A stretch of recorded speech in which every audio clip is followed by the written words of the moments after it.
Hello. Thank you very much for coming by.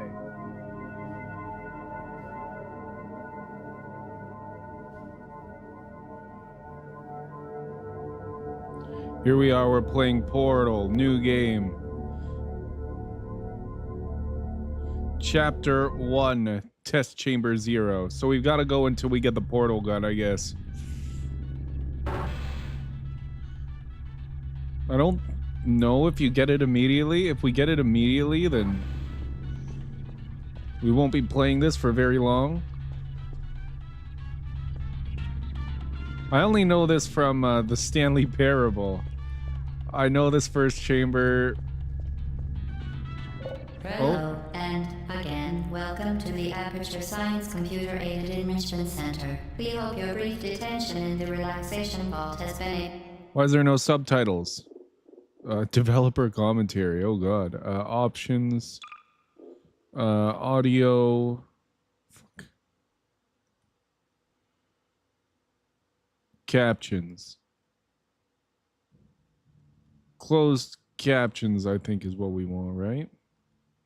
Let's see. Pleasant one. Your specimen has been processed. There we go. And we are now ready to begin the test proper. Before we start, however, keep in mind that although fun and learning are the primary goals of all enrichment center activities, serious injuries may occur. For your own safety and the safety of others, please refrain from... Whoa. Por favor, Bordon. What? The portal will open in 3. Started speaking in French. 1.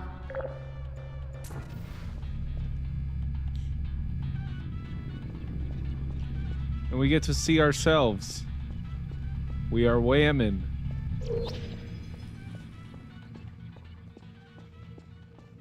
In the Stanley Parable, the narrator just opens this glass wall, slides it up, and then you get to run down here.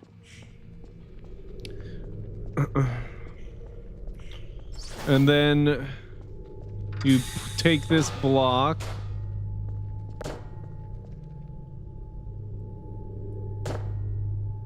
and you put it on here. Excellent. Please proceed into the chamber lock after completing each test. First, however, note the incandescent particle field across the exit. This Aperture Science material emancipation grill will vaporize any unauthorized equipment that passes through it. For instance, the Aperture Science weighted storage cube.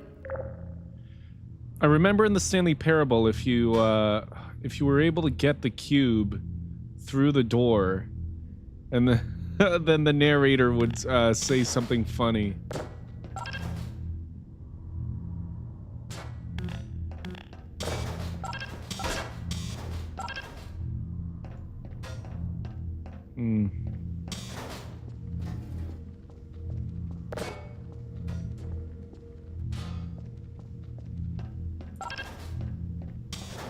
I don't even know how people do it though, so yeah.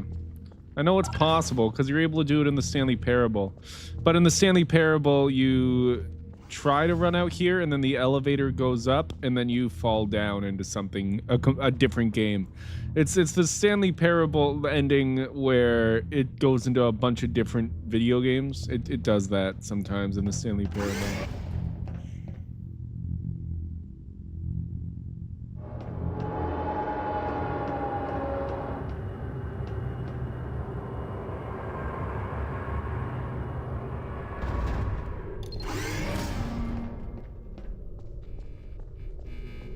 One of 19.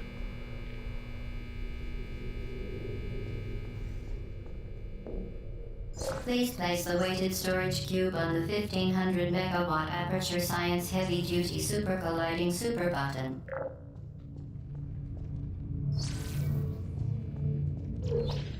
Okay.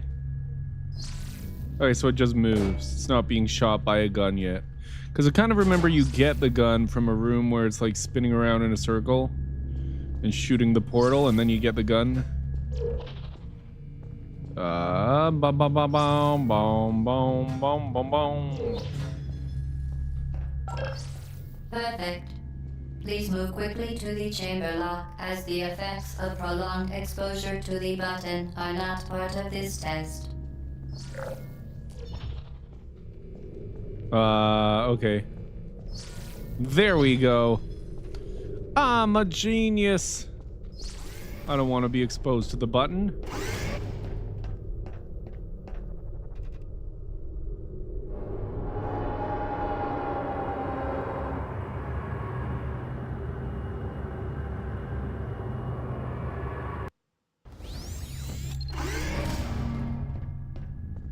You're doing very well. Please be advised that a noticeable taste of blood is not part of any test protocol, but is an unintended side effect of There it is. Aperture Science Material Emancipation Grill, which may, in semi-rare cases, emancipate dental fillings, crowns, tooth enamel, and teeth. There we go. Okay, we're about to get this achievement.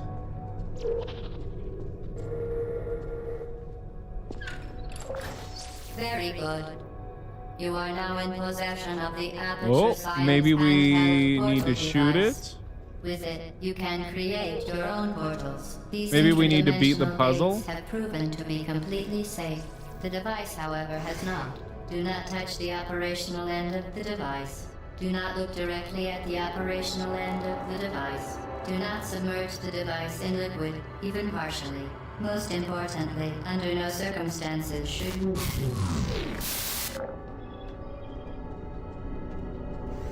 Please proceed We might to the need chamber both lock. colors. Mind the gap.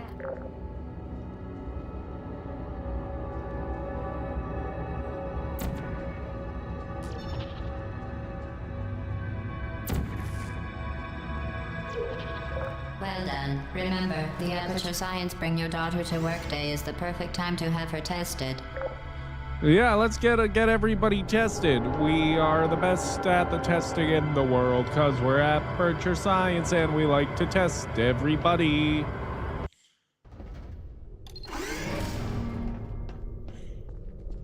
Welcome to Test Chamber 4. You're doing quite well.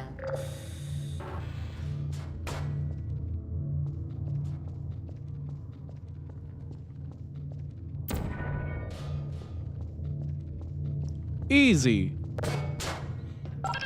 Once again, excellent work. As part of our required test protocol, we will not monitor the next test chamber. You will be entirely on your own. Good luck. That's fine. I've been on my own this whole time and you're just not gonna be watching me? Who cares? You weren't even giving me like any good hints. It's gonna be the same thing. It's been fairly easy so far.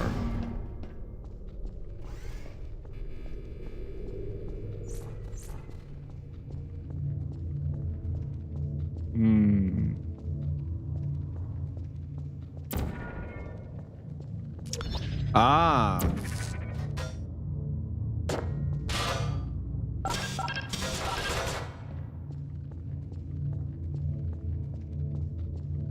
Ah.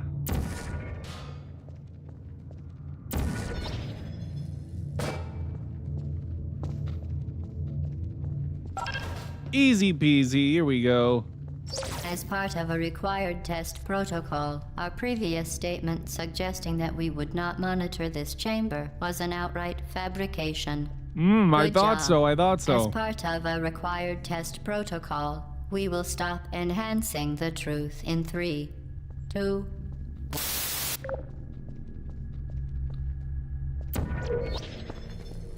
Okay, and then we get to go through the elevator.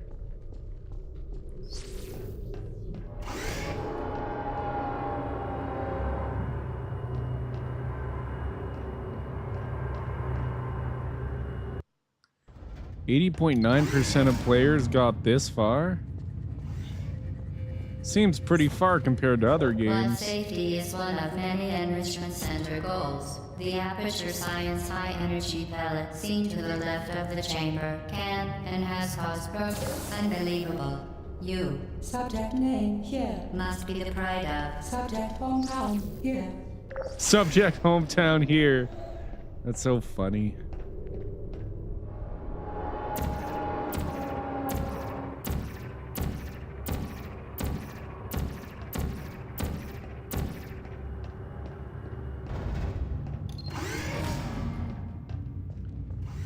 Warning devices are required on all mobile equipment. However, alarms and flashing hazard lights have been found to agitate the high-energy pellet and have therefore been disabled for your safety. Good. Now use the Aperture Science unstationary scaffold to reach the chamber lock.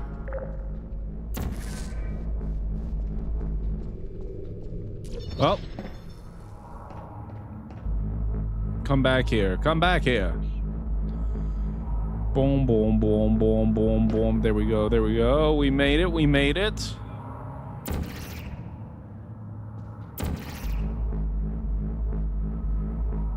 And then we just gotta jump over here. It's just portal. It's easy. Easy.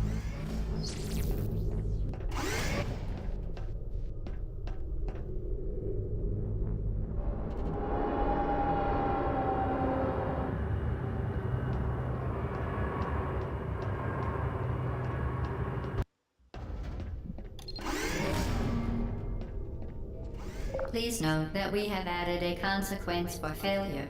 Any contact with the chamber floor will result in an unsatisfactory mark on your official testing record, followed by death. Good luck.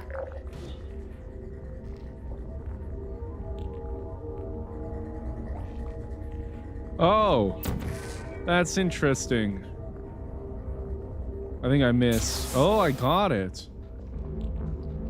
And then we can just go through here. And then we can just wait for the thing to come back.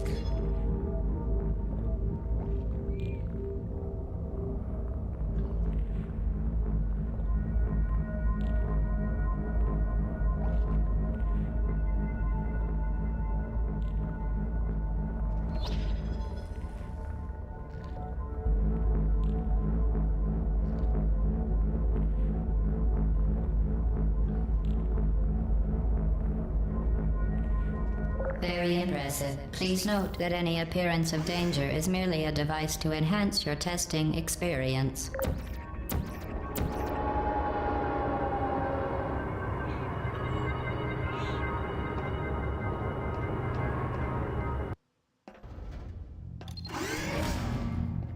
The Enrichment Center regrets to inform you that this Only next 10 test left. is impossible. Make no attempt to solve it. Oh yeah, it says I can't bring this through, right? Yeah. Okay, make no attempt to solve it, huh? Well, I think you're lying. Huh. Oh. Ah, ha ha ha. The Enrichment Center apologizes for this clearly broken test chamber. Fantastic.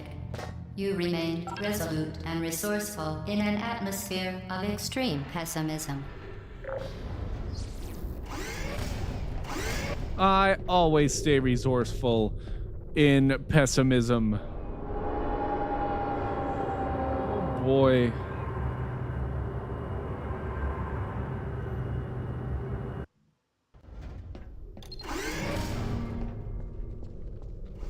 Hello again. To reiterate, previous one. For momentum.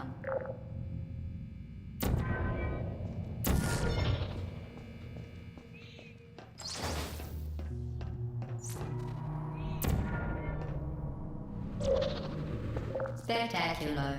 You appear to understand how Yeah, it I affects understand. forward momentum, or to be more precise, how it does not.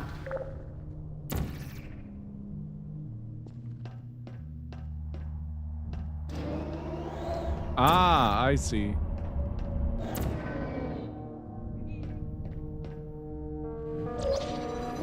Momentum, a function of mass and velocity, is conserved between portals. In layman's terms, speedy thing goes in, speedy thing comes out.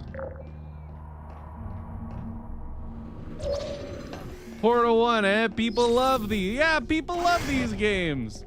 I've been playing for like 15 minutes and I think I'm already half done, but I haven't gotten the achievement yet that I'm looking for. How are you doing, FU? The first one's very short.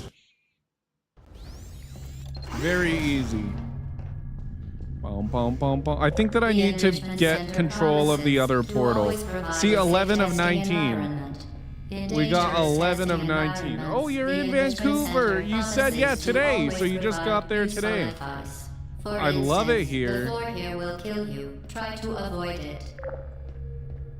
Oh, the floor there will kill me. Cool, cool. Where are we coming out here? Oh, there's the other side of the gun. So I think I'll get the achievement after I get that, right? Ah, okay. So I think after we solve this puzzle, I think we win. We get the achievement. Did you see Discord? I said it's like Yakuza in real life.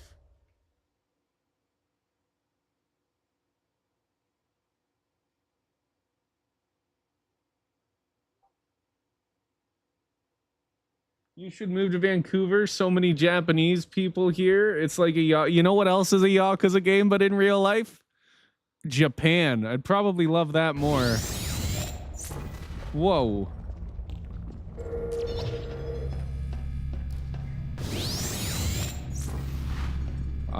We can't oh, we want to move this somehow. Way truer. I'm kind of confused. Oh, there is a thing over there that's shooting. We need to get over there. Oh, are we able to shoot through here? Yeah, of course. Oh, no, there is a window there. There's a window there. Oh, but we can shoot through here. Ah, that's what we're supposed to do. God damn. Sometimes I know smart, but sometimes I am smart. So now once he shoots the thing... Oh, I would love to go to real Japan, but I don't know. I don't know when. Maybe never. Maybe never.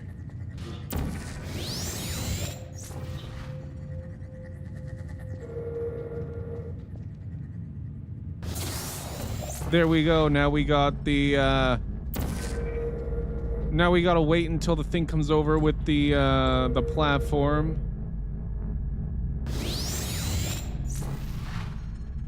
It's fine.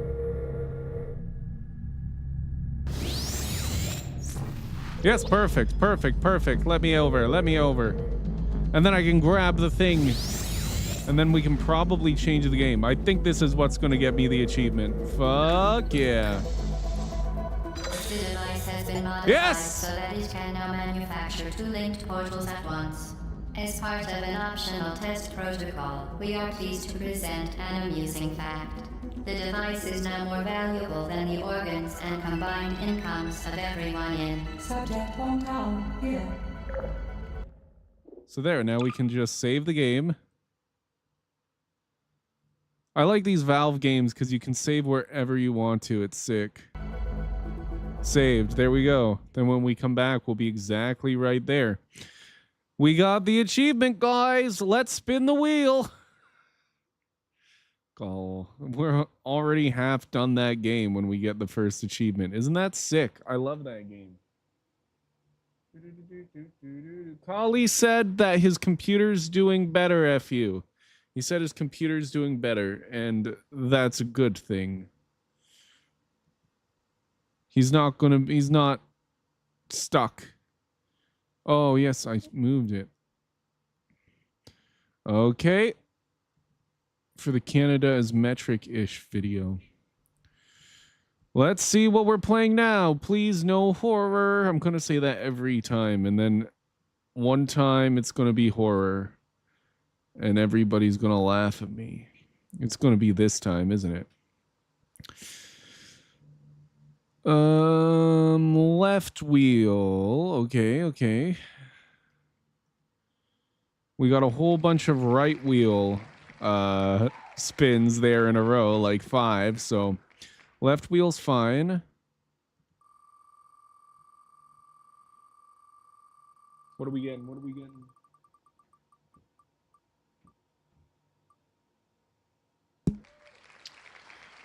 Split fiction. So if I spin something like split fiction, I thought I didn't even own split fiction. I thought I just had the friend thing. Can I even get achievements in Split Fiction? I must have meant It Takes Two.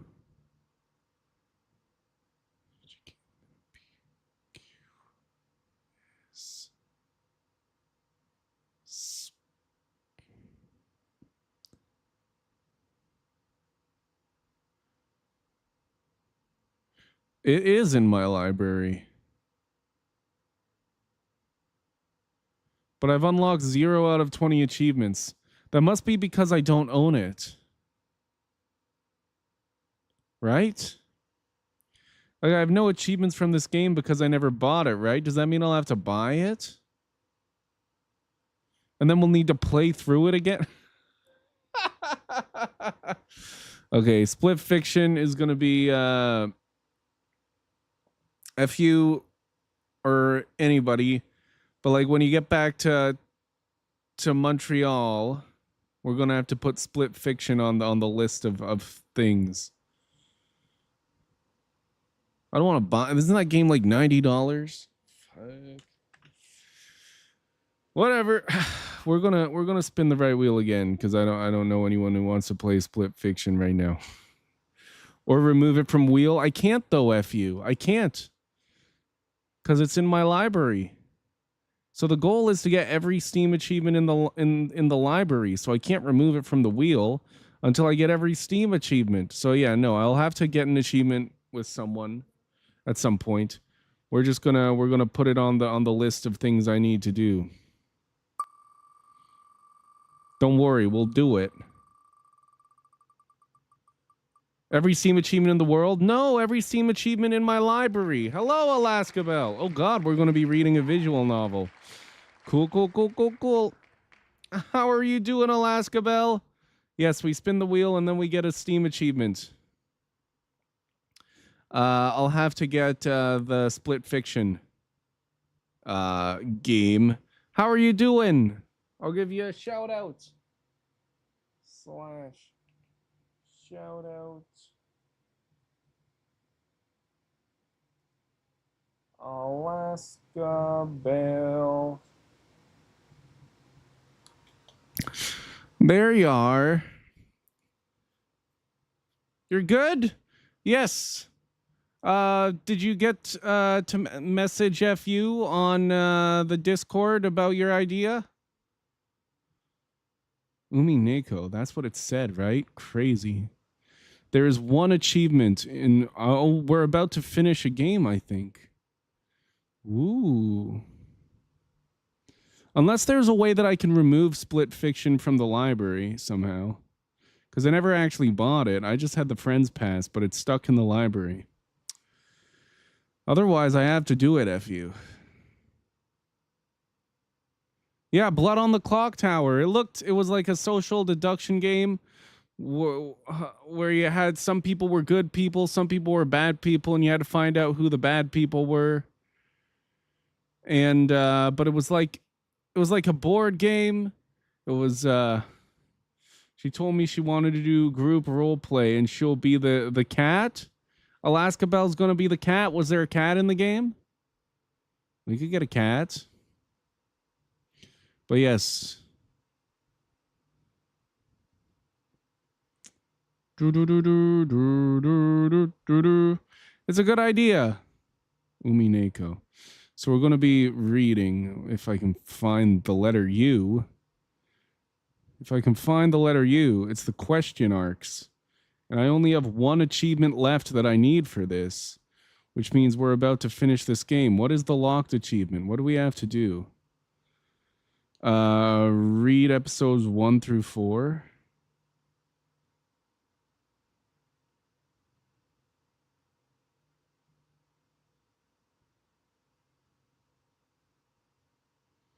I did read ep 1 through 4. We're going to have to figure this out. Game Master level 1. Huh. Maybe I'll have to look at other people must have had this issue before where this achievement didn't pop. Maybe I have to look at the characters in ep 1 through 4. That's weird. FU is the demon? There's no cat in the game? Alaska Bell's going to be the storyteller? Hell yeah. So you're going to be leading us. You're going to be like the dungeon master.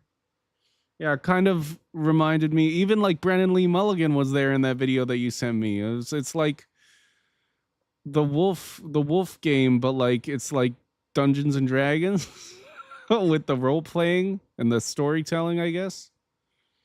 So Alaska Bell is going to be like the dungeon master. I guess. Alaska just wants to watch people have fun. She'll be having fun too. What, you think that she won't be having fun? She's got like the most fun job. Yeah, like Werewolf. Those YouTube vids are so addicting. She's a player. I guess it's Game Master level 1.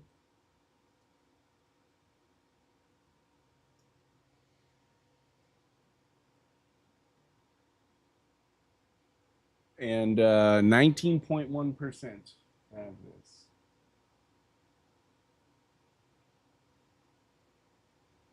So like a lot of people have this achievement. So I don't know why I don't have it, because I'm pretty sure I read this whole thing. I'm just moshing around, LOL. Okay, I'm out. Have a fun stream. Hell yeah. Alaska Bell will be causing chaos. That sounds like fun. I don't know. I don't think Alaska's just going to watch people have fun. She watches them have fun in the YouTube videos and she says, I want to be the one having fun. And then she gets everybody together to have fun. Umineko, install. We're going to see if we can unlock this achievement.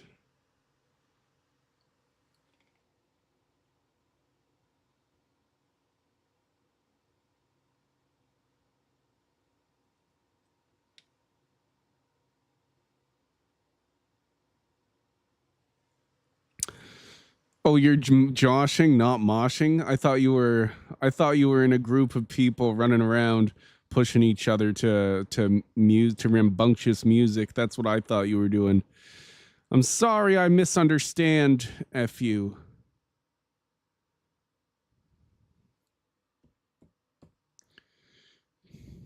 But yes, I'll ask you about Split Fiction.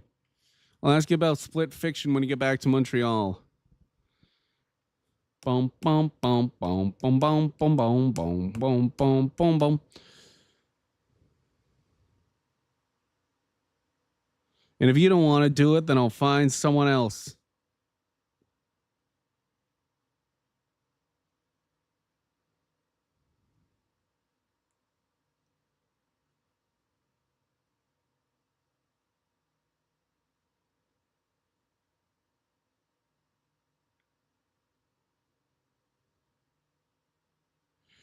We're so close to having this downloaded. We're going to download the whole damn thing. There we go. Play. And then we got to make sure that it's working on OBS.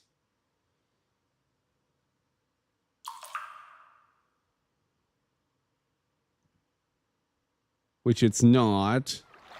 I'm sure that we could just Red Dead Redemption. We could just put that there.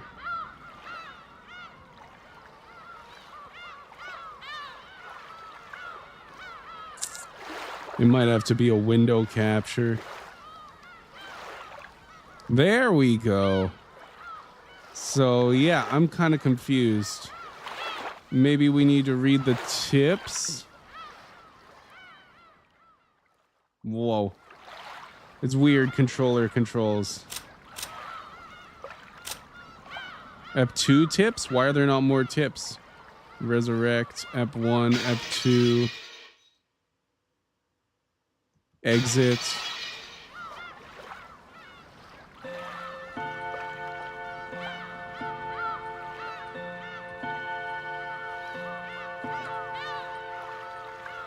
But I have the achievements. I have the achievements for reading episode 4. Complete the 4th. I have achievements for completing the 4th Hidden Tea Party. Yes, so let's just remove the lock. What the fuck?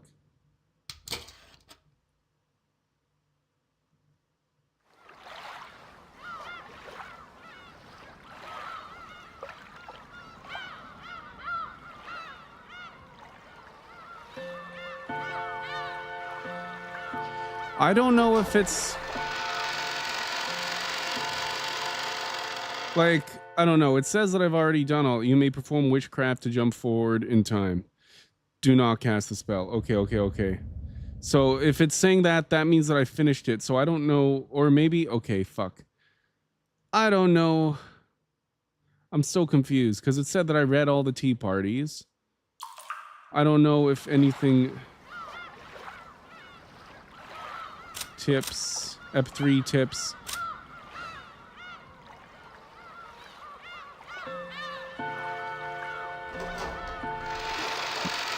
Maybe I could load. My God, honestly, anybody who comes in to watch this game is gonna be like so upset, but like, I've read this so many times. I'm just gonna skip through. Like, I've read this so, like, I've already done this. I don't know why I don't have this achievement. I've read this at least 3 times. And the music is really good though, so we'll have some music to listen to. This is gonna be like just chatting. Oh my God. And now, what the fuck? Yeah, the controls are so fucking weird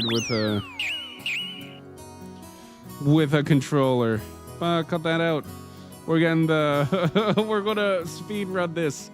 This normally takes 20 hours to read, you guys, but we're gonna get through this in less than an hour. Oh my goodness, you guys can't even see. You gotta be able to speed read it, you guys, so I gotta make sure that you're able to see the whole thing.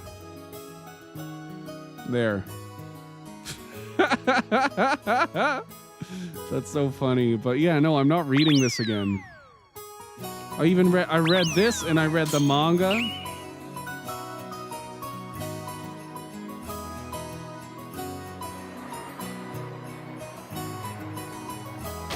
But the only way we're going to get this achievement is if this gets like fully read. And for some reason, it's not saved as though I read this.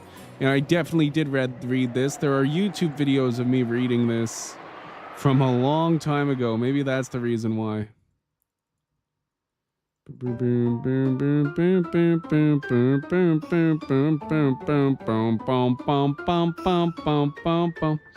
Yes, Anji. So yes, she's there.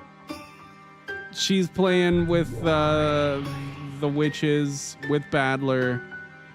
But then there's also like a fucking... Is there a way for me to go like super speed? Is there... I cannot like pause. System.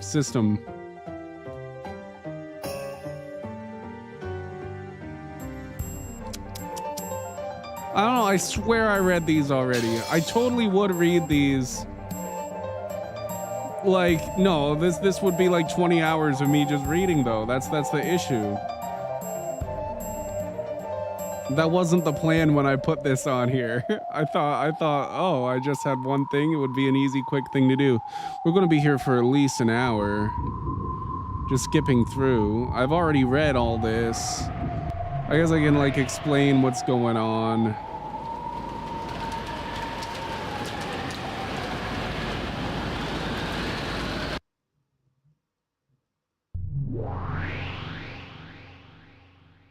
Sometimes stuff like this happens, but we're gonna get that achievement. And I know that this has to be like counted as being read.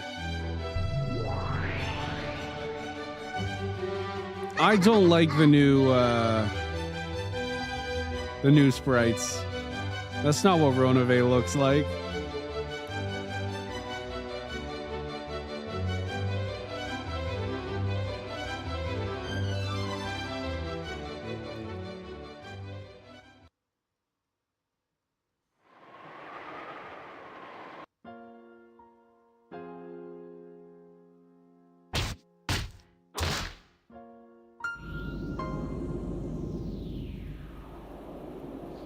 I'm very sorry that this is what it turned into.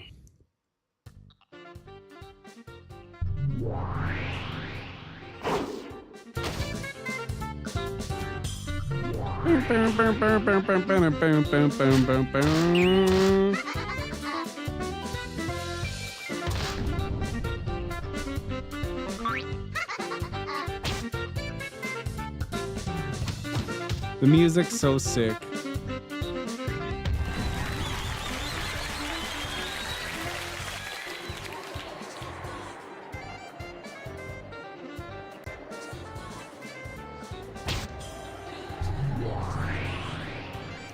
And at least there's gooning material here. Oh my god.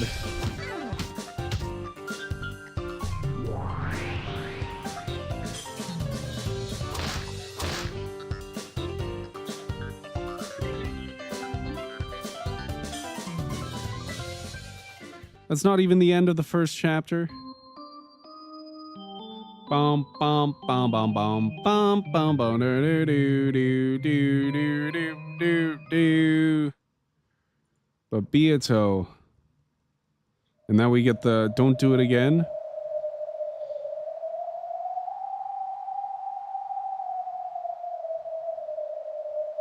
Yeah, don't do again what she did in episode 3. Episode 3 was wild.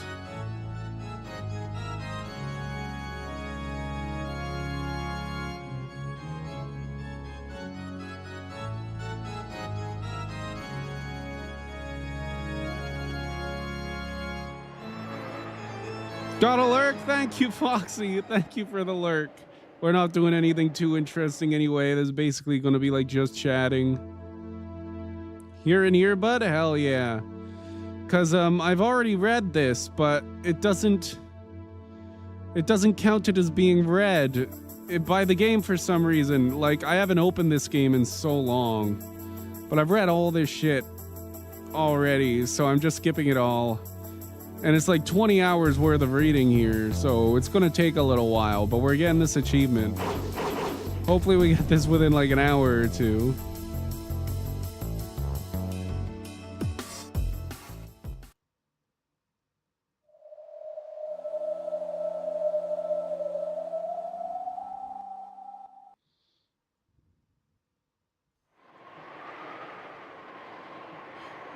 This might be a few days of doing this. That's so funny.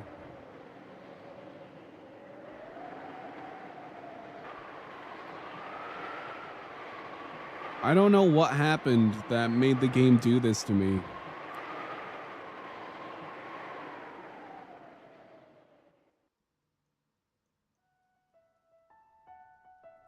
And there's good music here, Foxy, so at least he got that in the earbud. Oh my fucking god, Virgilia. I think this first chapter is a little longer than the other chapters, because we haven't even finished chapter 1, and I think there's generally about 20 chapters in each thing.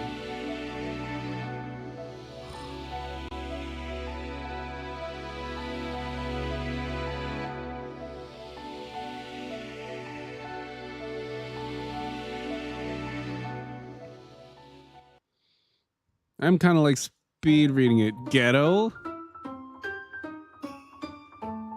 No, that's your little sister, Anju Shiromiya, who you haven't seen in a long time.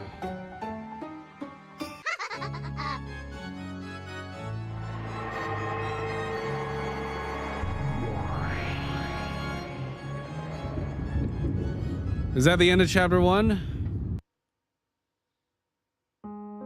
It's still not the end of chapter 1. Holy fuck.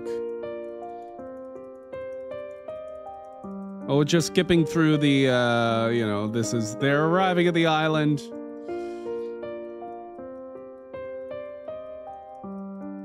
Everybody's going in. Everybody's gonna die.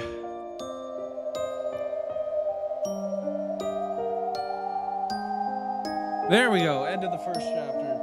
So yeah, yes, I do think that chapter was longer than it's generally going to be. So yeah, probably, hopefully just a few hours.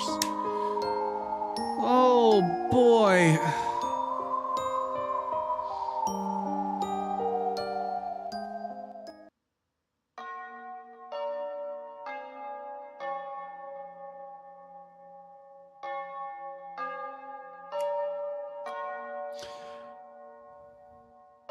I'm going to look up if there's a way to do it even faster.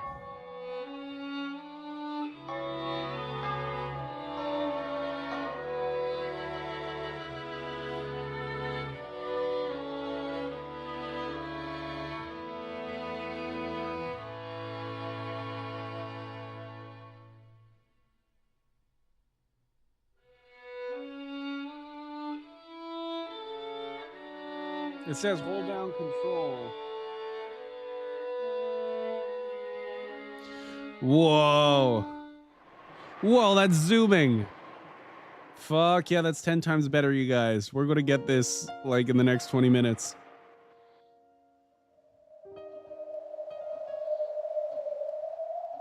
Just hold down control.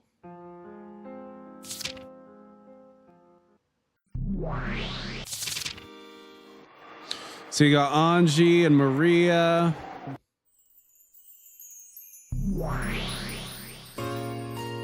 Don't worry, I will read at some point. Whenever we get to, well, like, not today, clearly.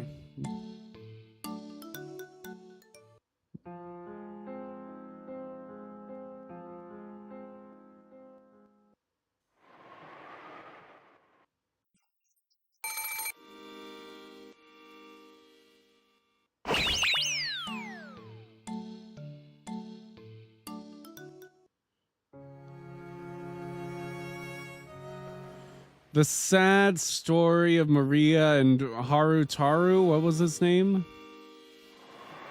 Harutaro?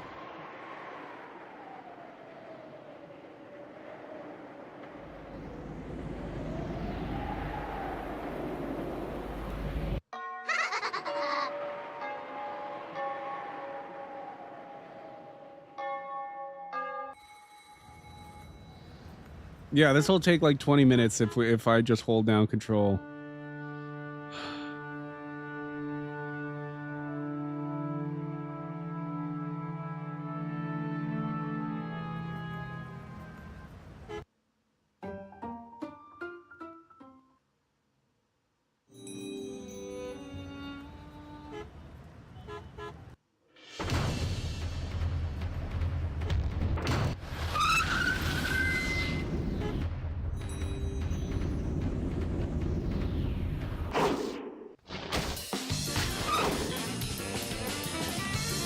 Fuck yeah. I love that music with the hecticness of just holding down control. Yeah, this is super fast. It's not like instant. It would be cool if I could skip the whole thing in one instant, but whatever.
I'm pretty sure in episode 4, everybody's like dead before midnight of the first day.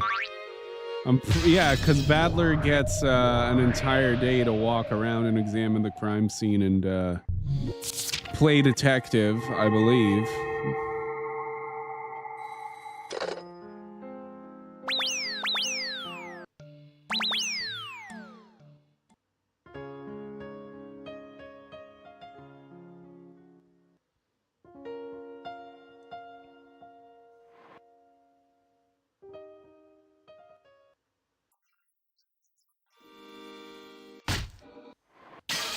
Yeah, Rosa's a bad mom. She beats Maria.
Yes, in their imagination, they like to. She plays with the stakes.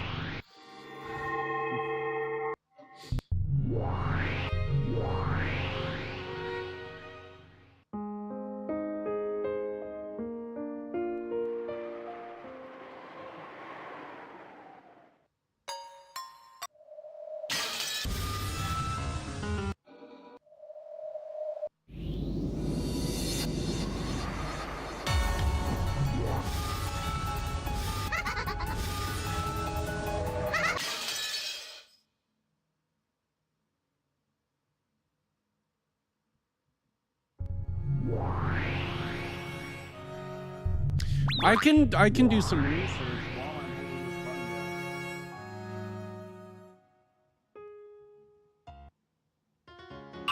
button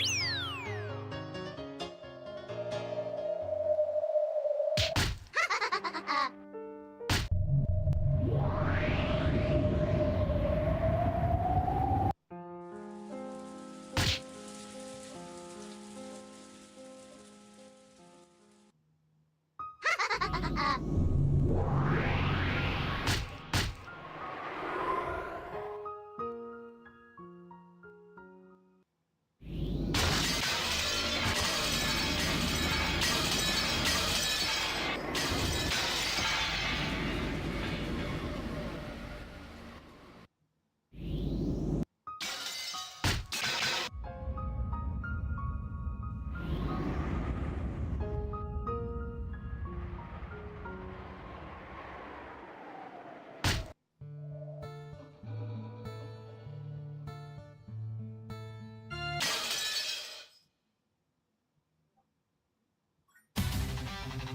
Oh, what a terrible time for a raid.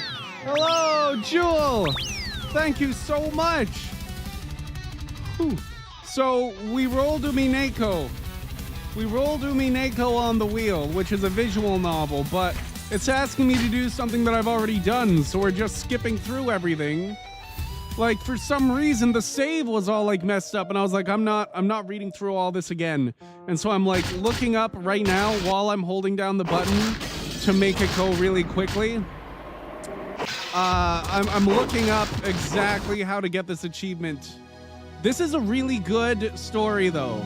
I'm not skipping through it because I don't like this story. I love this story. Sakutaro's the name. I just saw it. I'm just skipping through it because I already did this, and I don't like. I'm looking at this. I'm like, why don't I have this achievement already? I should have it. I guess it was bugged at one point, is what I'm reading now. But I guess they patched it and they fixed it. But I don't know what happened with my save because my save says that I haven't done. I don't know. But how are you doing, Jewel?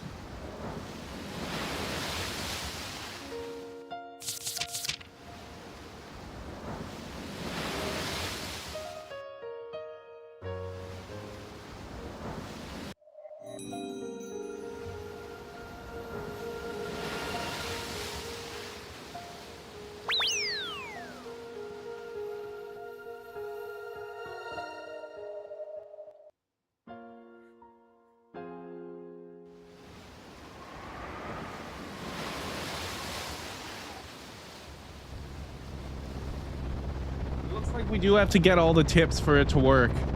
How are you doing, Jewel? This, we're actually getting through it pretty quickly because I'm pretty sure this episode ends at midnight. Another raid?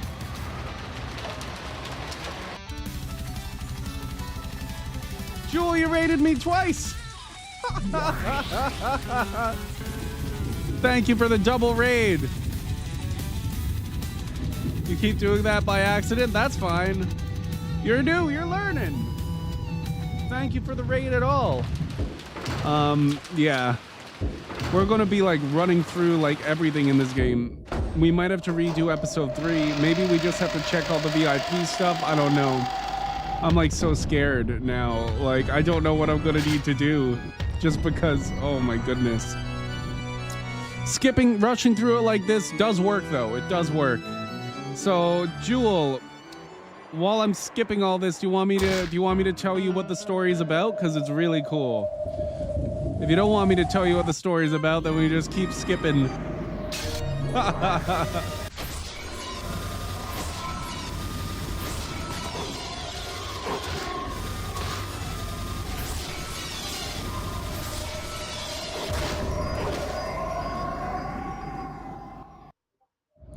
Go for it. I'm listening. Okay, so this story,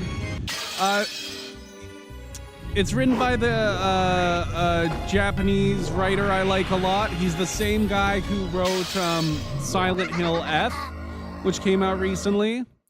But he did this before Silent Hill F. So he was trying to do like a mystery. And he wanted to do like the greatest mystery ever told. So this is like an epic story. This story, the entire thing's like longer than the Bible. So you see why I don't want to read it all right now again. But it's basically about these 18 people. They go to an island and every single one of them dies over the course of 2 days, and you have to figure out what's going on and who the murderer is. There's a lot of inspiration from And Then There Were None by Agatha Christie, if you know what that is. But then there's also like a whole bunch of layers, like so there's a whole like fantasy layer that's like trying to like obscure the mystery layer. That's like trying to make it look like everything was done by magic and witches and stuff, based on like the myth of the Golden Witch that is on the island, and like everything. Like it gets really, really complicated, and it's really cool. It introduces things very slowly though, but by the end it's like so much and it's awesome. And it's just reading. there's no options until the final episode. There's 8 episodes. There's no options until the last episode, and then it's just like puzzles and stuff. In the last episode, they get you to do like puzzles. Cause the mystery solved in episode 7, and he just wanted episode 8 to be like kind of like a celebration. Like, we made it this far.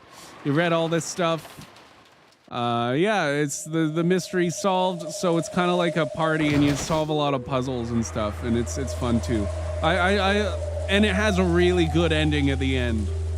But yeah, it's really good. But there's 8 episodes, and each episode takes like 20 hours to read. So yes, it's a commitment. It's a commitment. If you like reading, like the whole game, even though it's just reading, is like logic puzzles that you're trying to figure out in your head. It's still like a game, but you're playing the whole thing in your head. Like, I remember I had lots of notes. I would be at work when the first time that I read through this, I was at work, like, writing stuff down and like making notes because I was just trying to figure out who the killer was. That's so weird. They had this doctor they never did. So you see the sprite on the left, how it looks all nice. That's the Steam sprite. I'm sorry, I had to hold the button down because this is so funny. I guess they never updated the sprite for the guy on the left for Steam, because that's the original drawing. That's kind of the art style that all the characters were in when it originally came out, and that's kind of what I'm used to. Yeah, that's so weird that they didn't update this one. It just looks so out of place. Like, I noticed it immediately. Okay. But yeah, no, like, you're trying to figure out, like, each time it happens differently. In each episode, they all go to the island. It's all the same setup, and then it happens differently. And you're trying to figure out you have to figure out for each episode, like, what murders, like, how all the different murders were committed. And, like, it's crazy. This is a, like, taking notes type of game. Like, trying to figure it all out. Even though you could argue if it was a game or not, because there's no choices or anything in the game. But it's really well done. It still makes you feel like you're playing a game, but only in your brain. But we're skipping all this.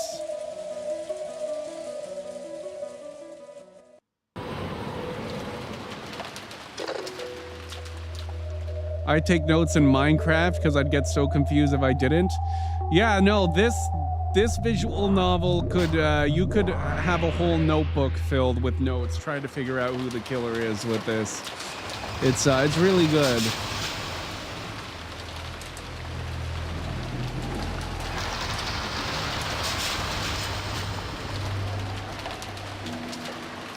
I would say go in and just read it, no spoilers. And it's fun. We're not spoiling anything here, I guess, because we're just skipping everything. Trying to do what we can to get this achievement to pop, because I've already done what the achievement says I need to do. But when I did it, the achievement was bugged, apparently.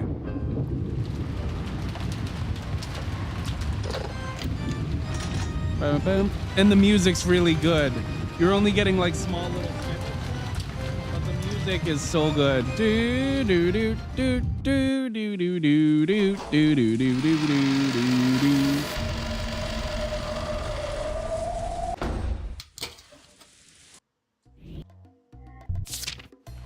I wish I could skip faster.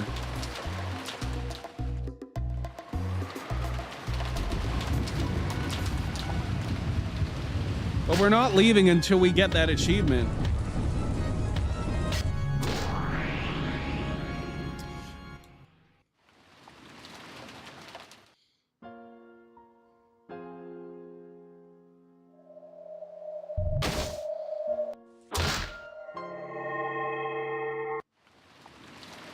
Oh, the first episode takes a long time to get going, though.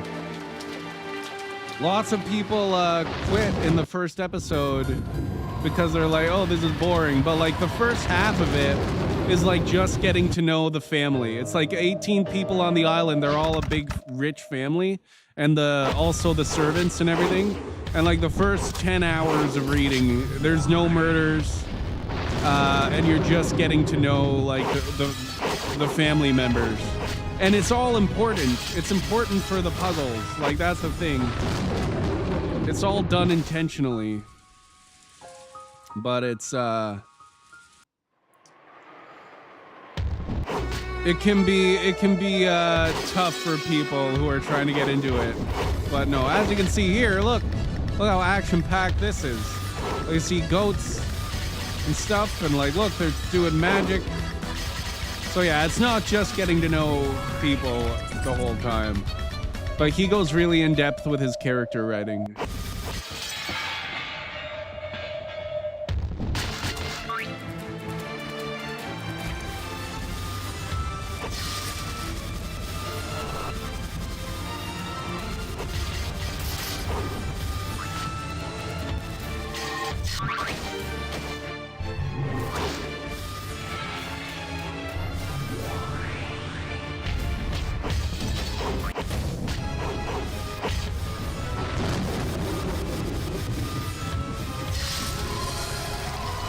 Oh my god, this really is very action-packed. Oh boy.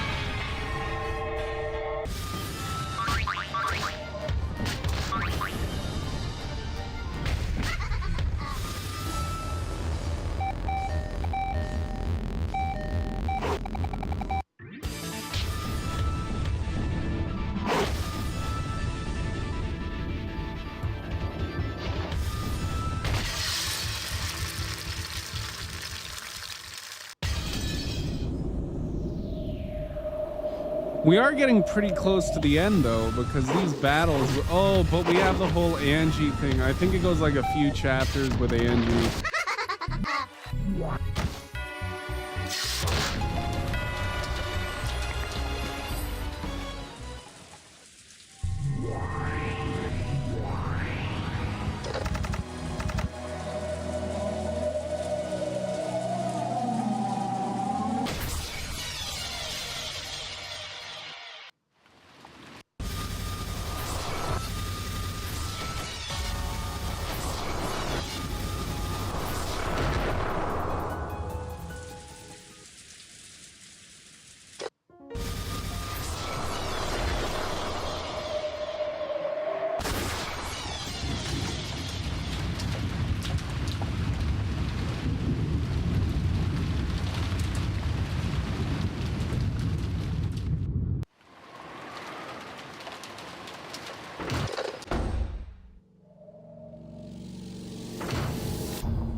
Yeah, this is like the end. Did we make it to the... I didn't think it was this short. I'm pretty sure there's more Angie stuff.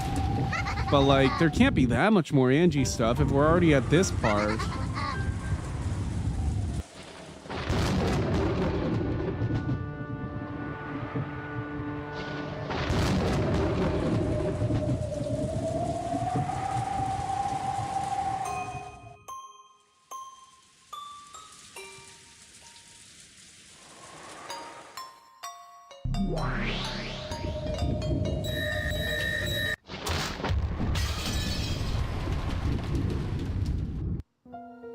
Don't worry, I'm watching. I'm just make good at the same time.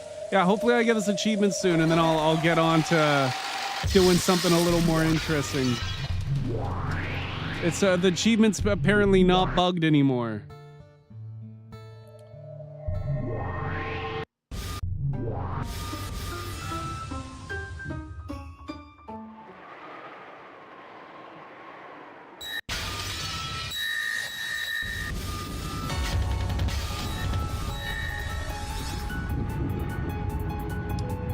You just make food at the same time? What are you making, Jewel?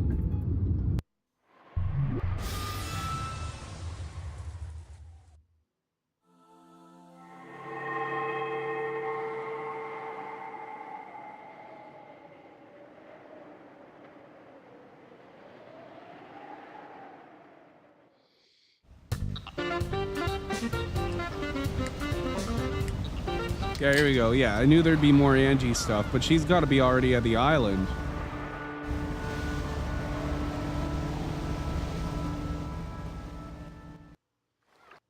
Yeah. Dude, this actually skipped so quickly through the whole chapter, the whole episode. Wow. Because, yeah, this is like the end of Angie's story now, too. I didn't expect it to be that quick. I guess we've been here for like 20 minutes. It doesn't feel like 20 minutes because I've been talking to Jewel.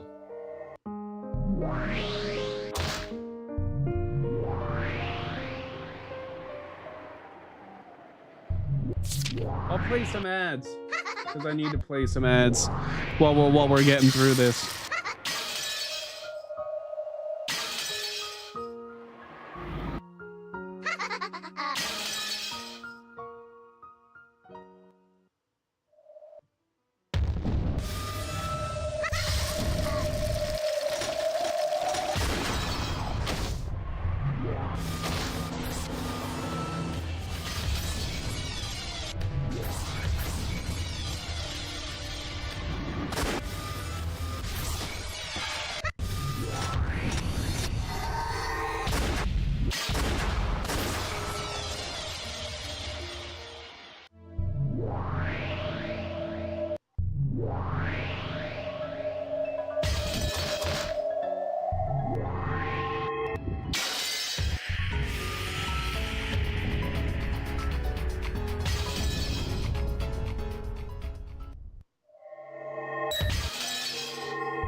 And there we go. Wow, we made it through that whole episode that quickly.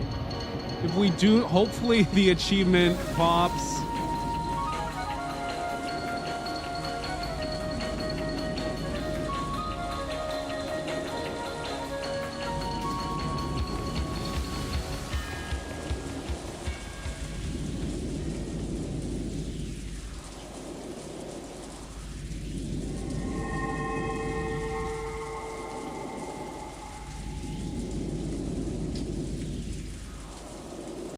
Boy, oh boy, oh boy, oh boy, oh boy. So tea party. We didn't get the achievement yet. Let's read the tea parties.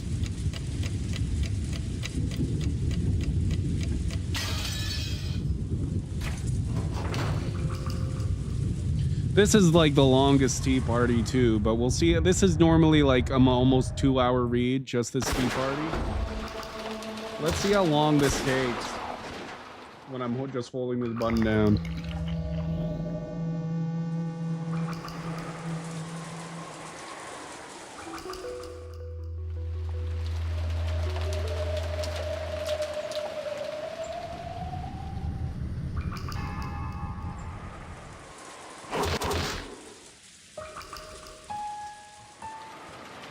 Chicken and onion rings.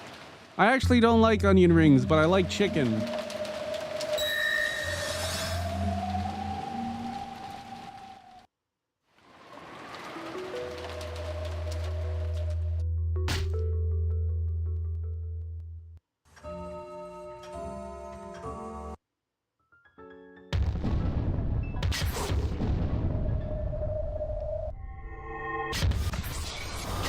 Here we go, the battle of blue and red.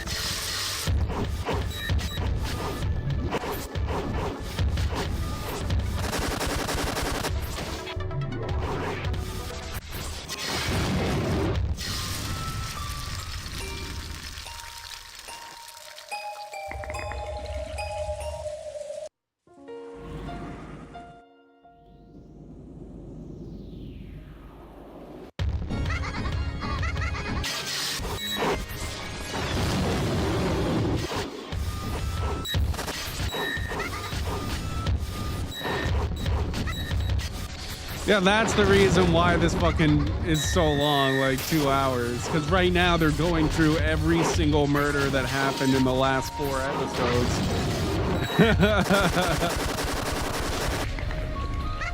Arguing about how they were done.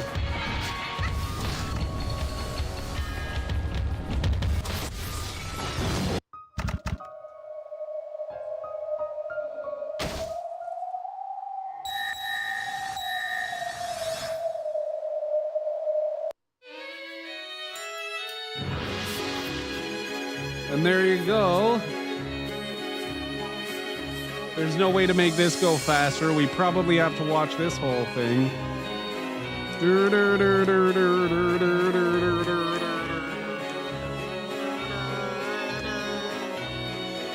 That's okay, because the music's pretty sick.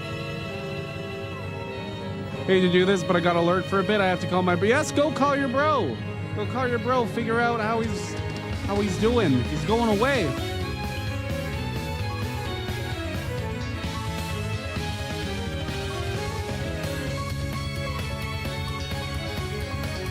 Thank you. あなたが望むのなら腕も足も差し出せるわだからどうか願いを叶えてあなたが探してた春はここよそんなとこにはないのたどり着けない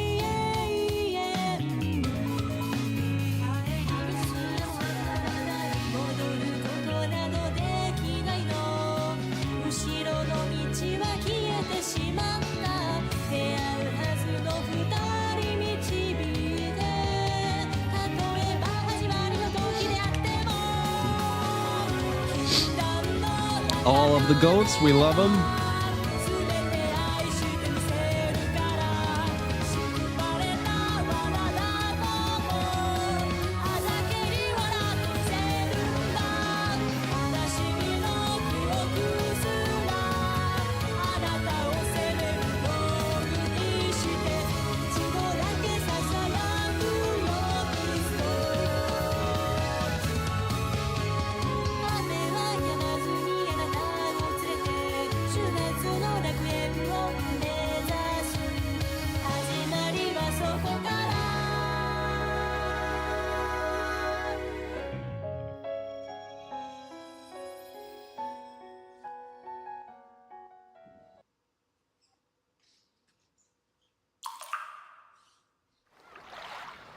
Okay, now we have the episode 4 tea party of the fucking secret witch or whatever.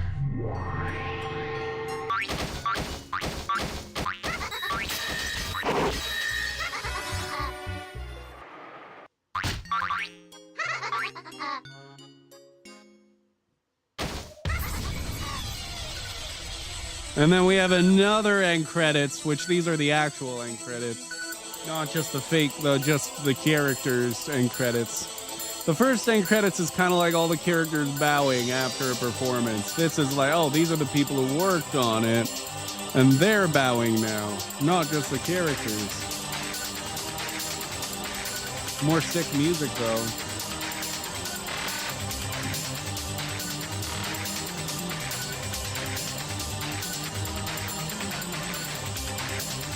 Boom boom boom boom boom boom boom boom boom boom boom boom boom boom boom.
And then we get the music box.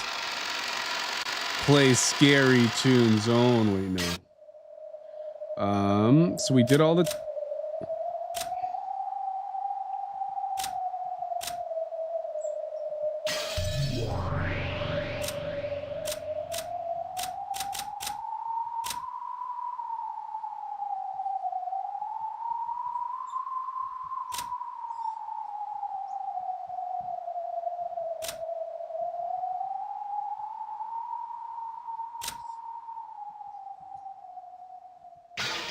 It must be for, fuck. I might use Steam Achievement Manager. Fuck. That's not what I wanted. Because this is something that I already did, right? Like, I'm trying to get it legit. But, like, I literally already did this.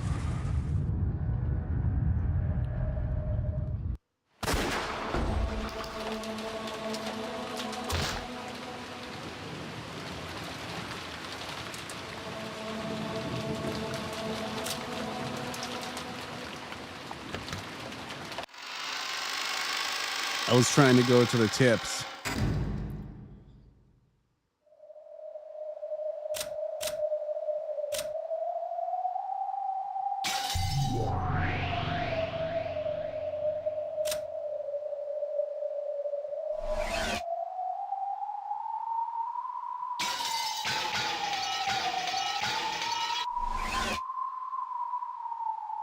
I'm gonna have to read more about this.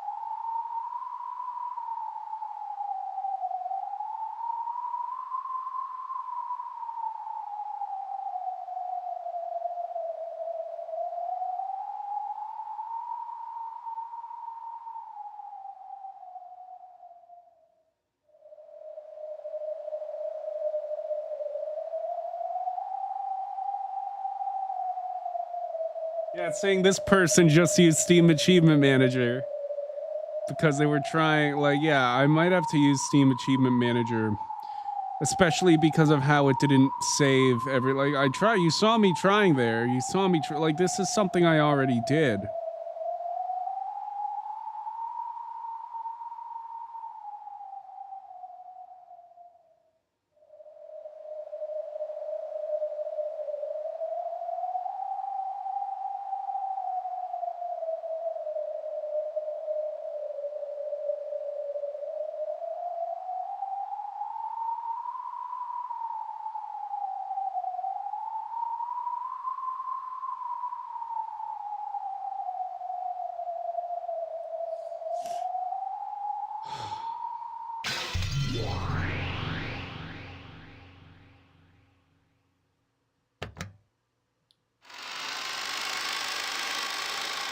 So I'm wondering if I go back to, like, does it mean you have to read every chapter? Because I'm able to, like, time travel in episode 3 now. If I just went straight to the end...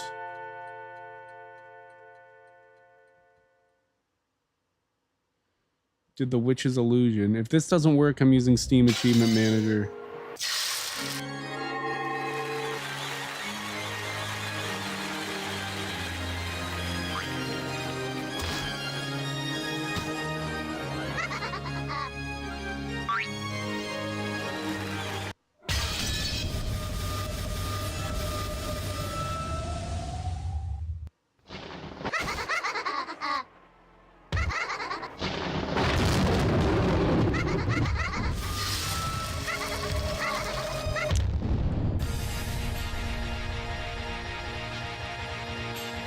Please work. It's not gonna work. Fuck.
I don't know.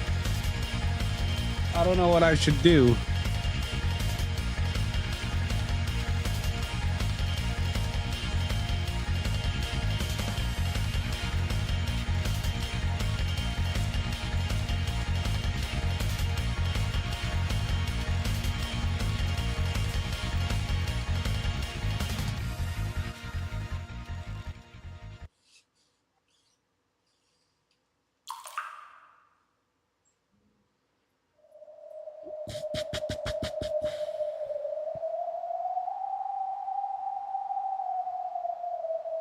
If there was any way that I could see what I hadn't read yet according to the game, that would help.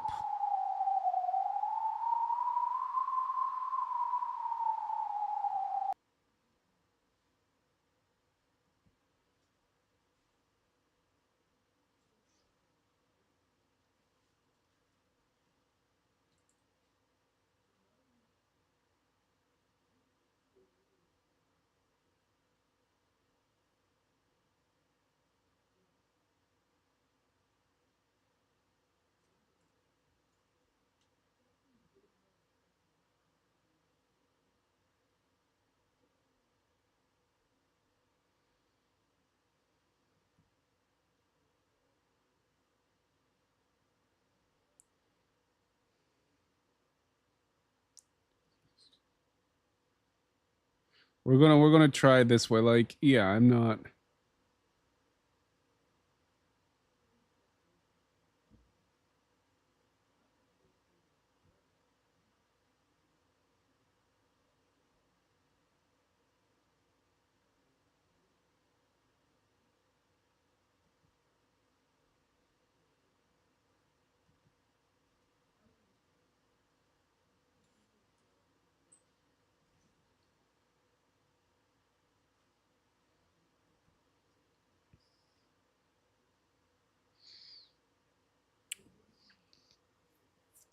This is so sad.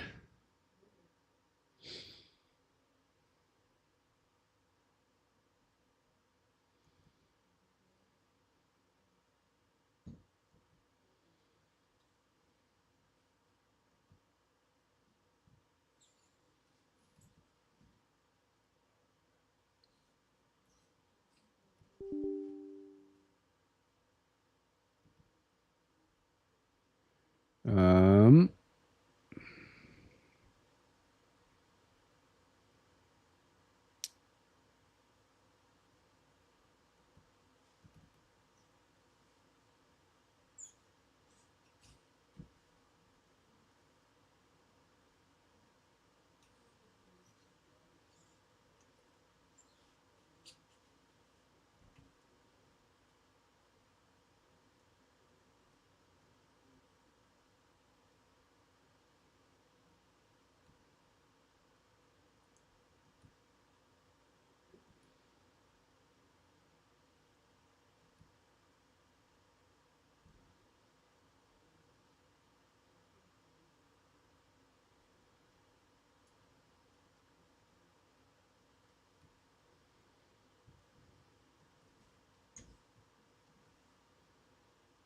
How does this work?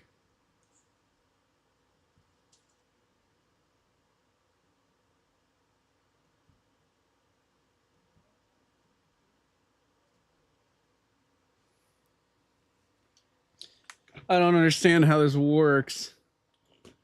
I'm gonna put that smaller.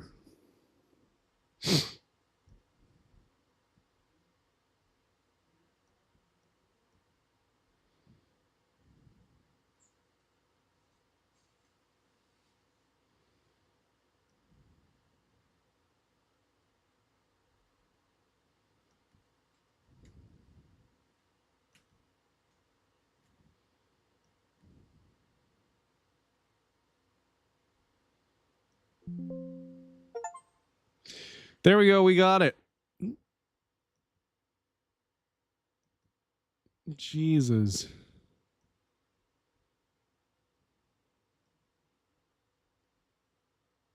Let's spin the wheel again. Oh my god, I've been having terrible, terrible luck.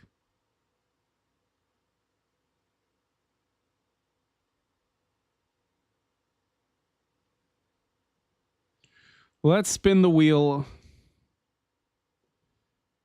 and get something that's worth doing, huh?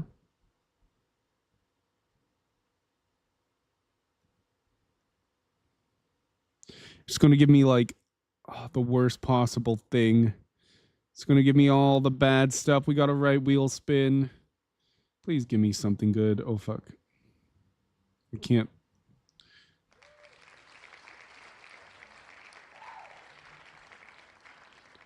That's the right wheel here.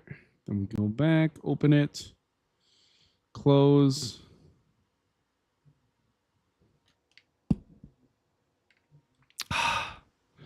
Let's see what we get. I'm excited to see. Please be something that I want to play. No! Oh my god, we're having terrible game choices today. What the fuck? Okay, what's the achievement? Oh no, I'd better get something really good after this one. Oh my god, we played this game a little bit already, and holy shit, it's like, it just fucking makes me feel gross. It makes me feel like a bad person. Decay the mayor.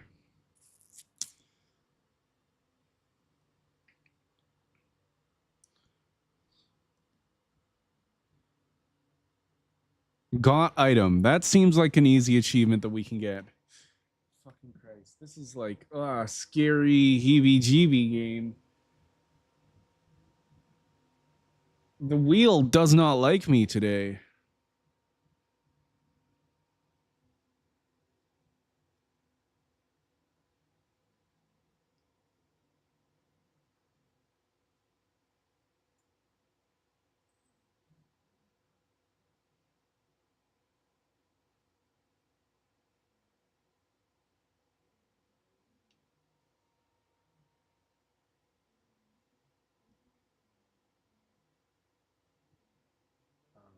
Got item.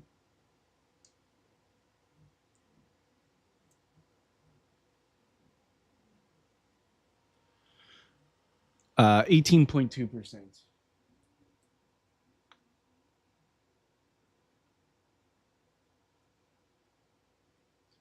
I would recommend nobody play this game. This game freaks me the fuck out, but let's go ahead and get it started, I guess. Oh my god. Oh my god. It's on here somewhere. I should still have it downloaded. Because it was the file of the game is at least small. So it's not like a super pain to have it on my computer. Oh. What happened to it?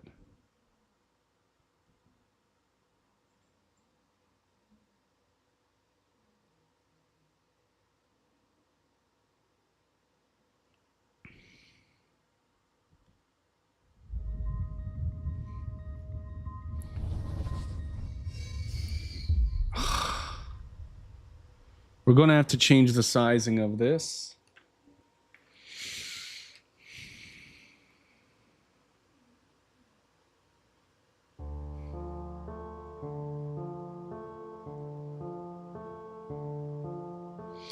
Oh, we can't.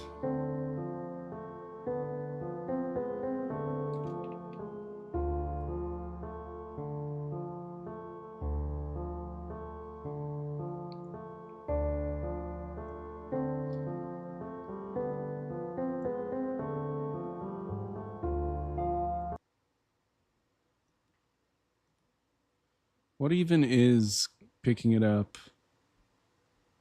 It is inscription?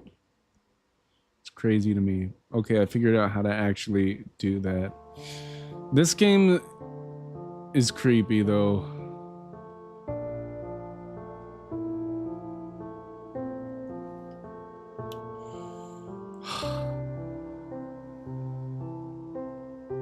Honestly, on a game like this,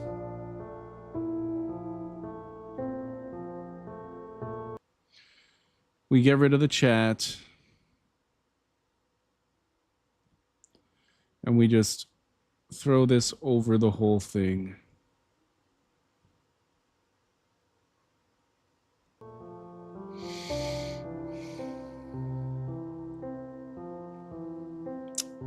I don't like this game though.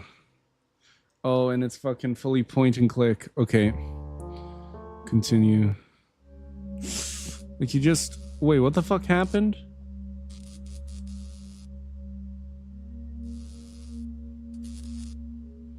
So outside of our room, we're in a jail cell. Oh god.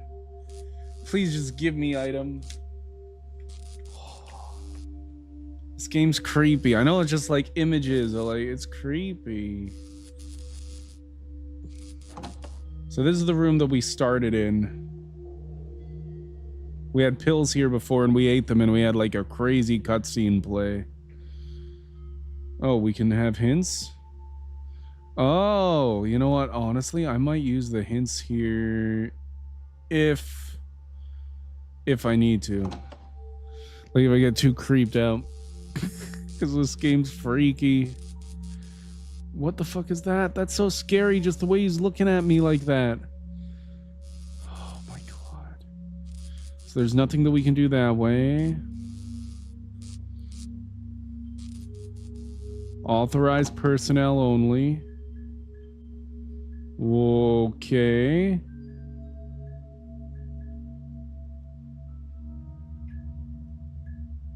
No, we're not going to enter there until we've explored everywhere.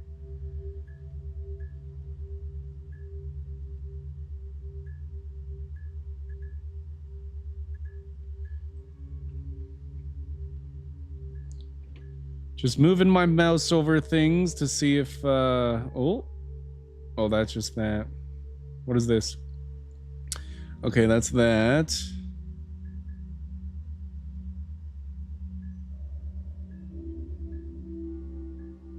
Just looking for an item, to be honest with you, and then I'll get the fuck out. Any item. Any item. Oh, no.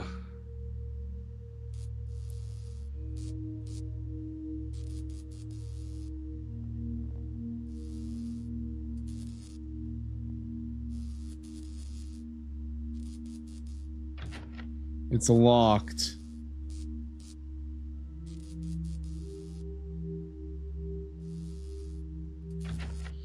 That's locked too. Like the pills that I got weren't an item?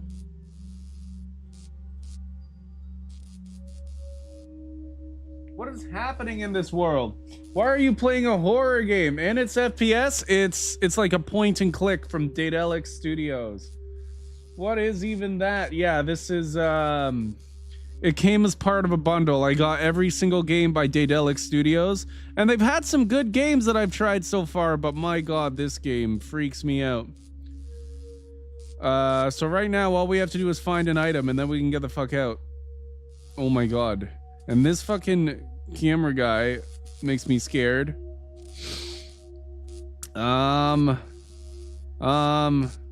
I don't know what to do, though. I don't know what to do. There's no chat because I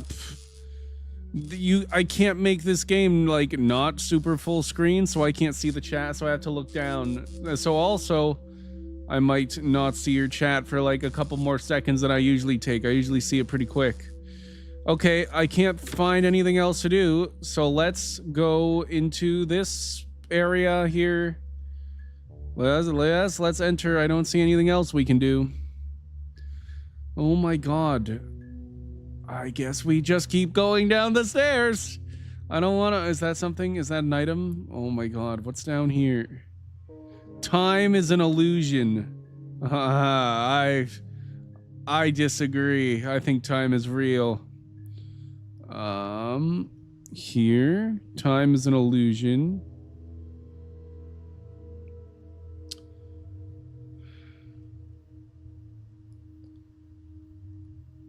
Time is an illusion. Whoa. Fucking Christ.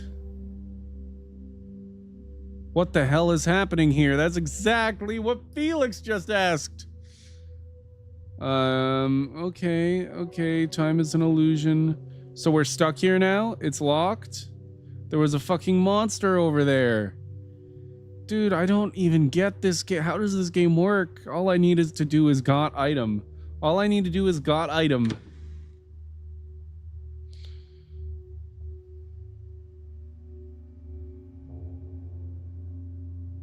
Let's try this. It's locked. Okay. There's blood on the lock. That's great detail, man. Great detail. I didn't need to know. I don't need to know about the blood on the lock. I can see it. I think we can... There's an eyeball over here. There's 2 eyeballs over there. Maybe we can open this door. What is this? Oh my god, it's a puzzle! It's a puzzle! I don't know. I have no clue what the answer for this could possibly be. Yeah, nothing happens. I know. I didn't figure anything would happen. We can back out. There we go. There we go. Oh, is there numbers there? Maybe if I just look somewhere, I'll find numbers. There is something close to the fan. What? What is close to the fan? There is something close to the fan. Can I look at what it is? Oh. This is close to the fan, but not the fan. There's something... What do we mean there's something close to the fan? We can find a number. We can find a number for the code.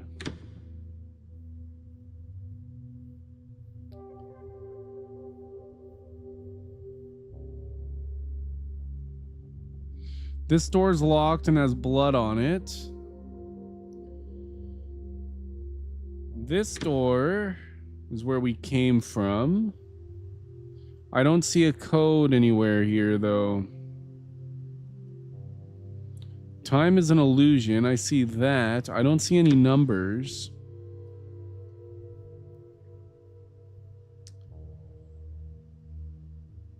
Can we go downstairs? That's fucking scary, man. Dude, that's terrifying. Let's go. I guess can't think of anything else to do.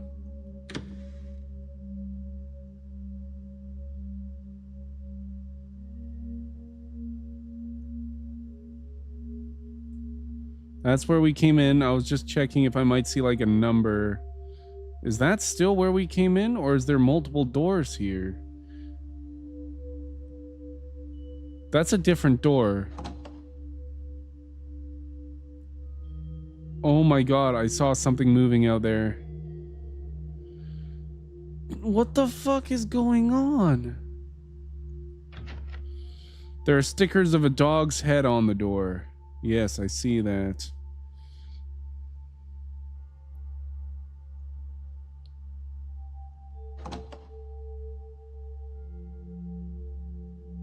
Can I get a brick?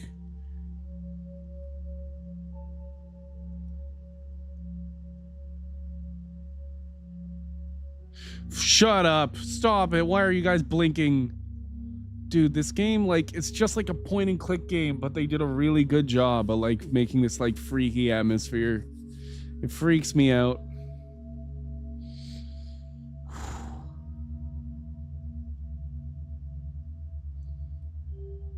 I can't grab a brick. So I would love a brick.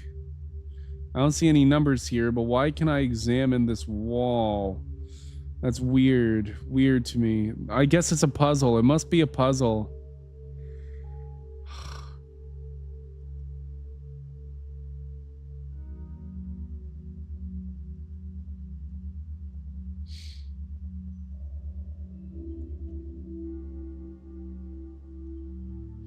Can I take it? Is it an item? A teddy bear. No, I can't take it.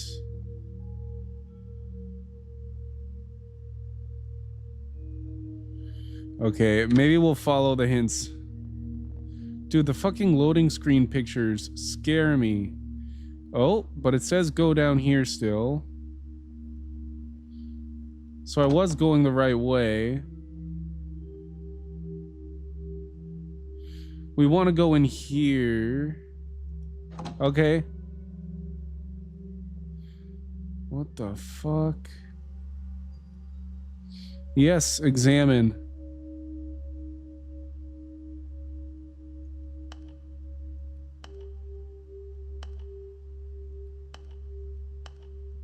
Oh, we can push the button, so it's a puzzle. It's another puzzle. Are there any other buttons? His eyes are just buttons. If you push the eyes in the right order. Dude, I don't know what the right order is. You need to search more in this room. Okay. If you push the eyes in the right order, I don't know what the right order is, so... Tori was here. Oh, God, Bunksy, you scared me! I'm gonna give you a shout out.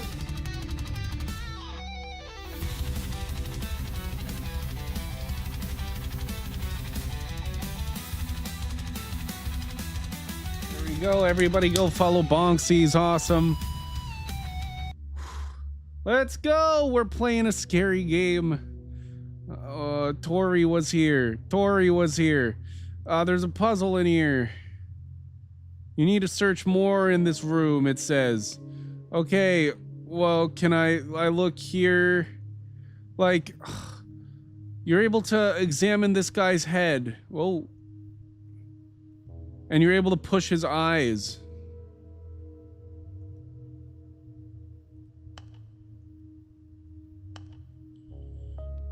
And, oh, thank you for the follow, Decry Gaming. And the hint, all the hint says is, you need to find a clue to this puzzle. And I don't know where the fucking clue could be. That's not what the hint said before. Before it said if you push the eyes in the right order. And I'm like, I don't know what the order is. Maybe I need to go somewhere else, find the clue. I can't figure this out.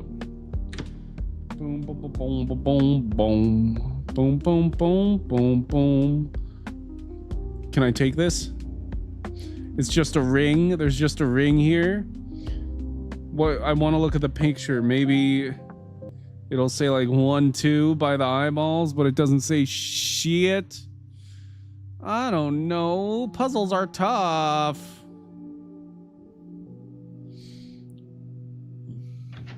The door is stuck. It won't budge. Good, good, good, good. What was that? Oh, it was nothing. It was nothing. There's a butterfly. Take the butterfly. I want it. A red butterfly. It's beautiful. Oh, I got an achievement for meeting the red butterfly, but that's not even the achievement. More people have found an item in this game than have found this red butterfly. Apparently. Oh, we got a hint. Please don't just lead me back to that room. Can we go through this door? It won't open. If we turn around and then turn back, will the butterfly still be there? It is, so it's always there. So there's an item that you can find somewhere before this.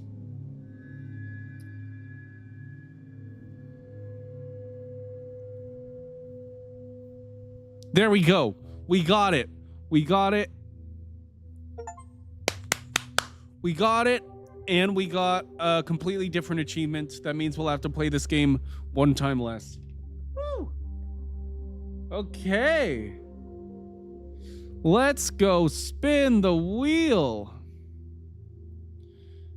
Save that game. Yes, we overwrite last save. Whew, boy. I'm always happy when I can get out of this game. Fuck yeah. Fuck yeah, we did it. Okay, let's show the chat again. Whew. And let's spin the wheel again, I guess. Now we need to pray that it doesn't give us like a horror game or something that's going to be a big hassle, because every single thing that it's spun today is going to be like a big fucking hassle. Very annoying. I want this wheel to like me once. Please, please, please give me something amazing.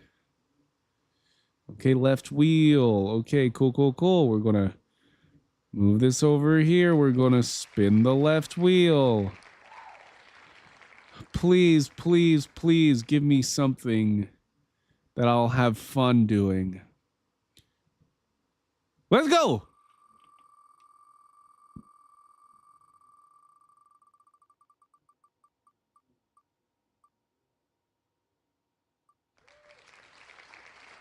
Death Stranding isn't the worst. It's not the worst. I might have uninstalled it from here, but to save room, do I still have it? No, I uninstalled it. So we're going to have to install it, which is a 74 gigabyte download, which is pretty huge. That's the reason why I uninstalled it.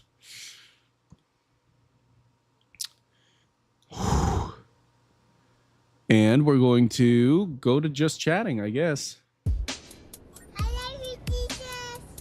Thank you, Felix, for the I love you, Jesus. Yeah, I'm going to play some ads. We're going to move to just chatting. This download's going to take a little while.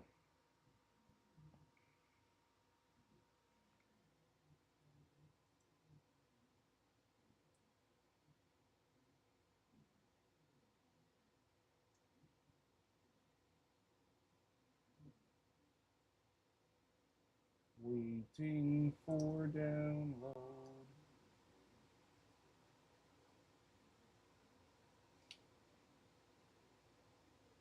Yes, it says it's going to take like a little under an hour, 44, 43 minutes. It's going to fluctuate. I'm playing ads right now, though. I'll be right back. I'll get some water and stuff. Maybe I'll order some food. I might be craving some KFC right now.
I could ask Collie if he wanted to play Split Fiction, because I did already play it with FU. He might not want to.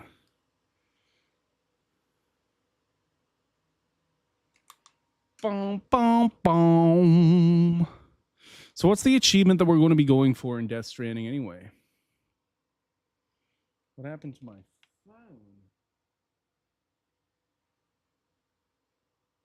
I know where it is. It's on the bed because it was almost dead. Let's check Death Stranding.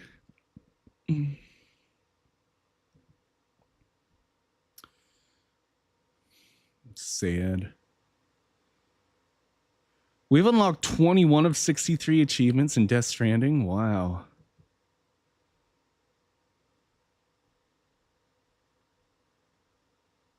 Complete a standard order. Okay. 54.2% of people have gone this, so it can't be that hard.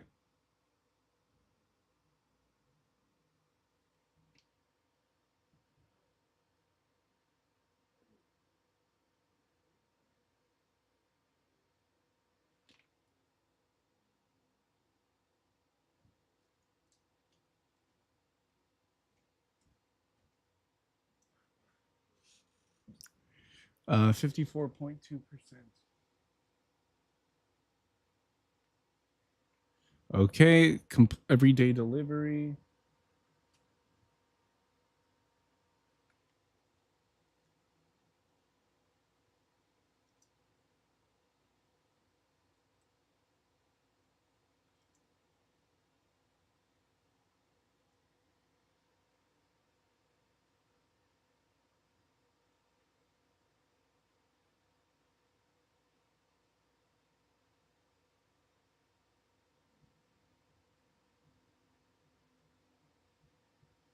After reaching the wind farm.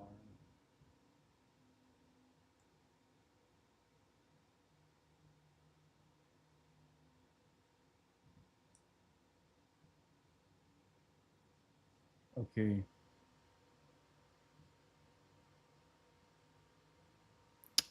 I guess I never completed an everyday delivery.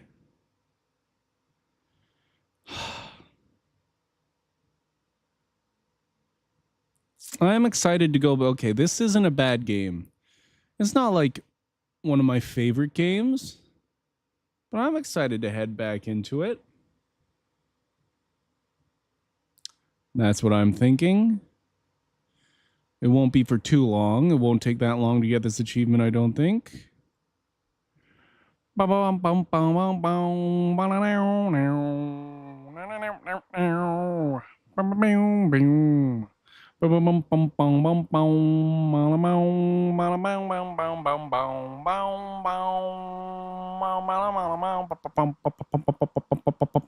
It's the final countdown.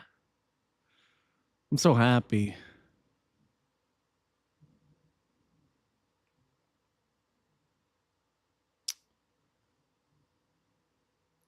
Thank you, everybody, for being here. It's a good day.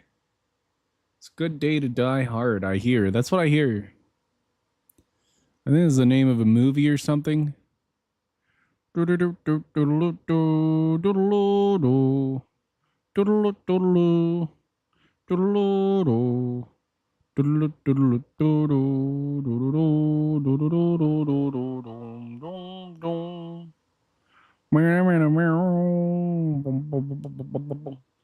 It's the final countdown.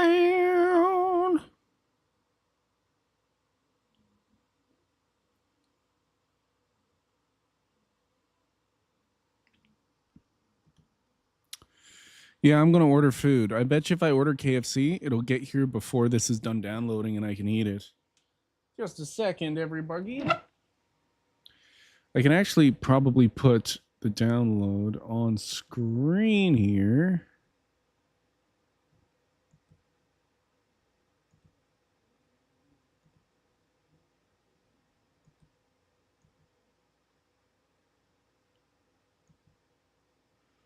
There we go. And then you guys can watch the bar.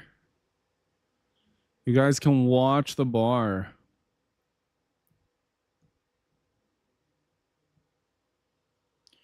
Boom,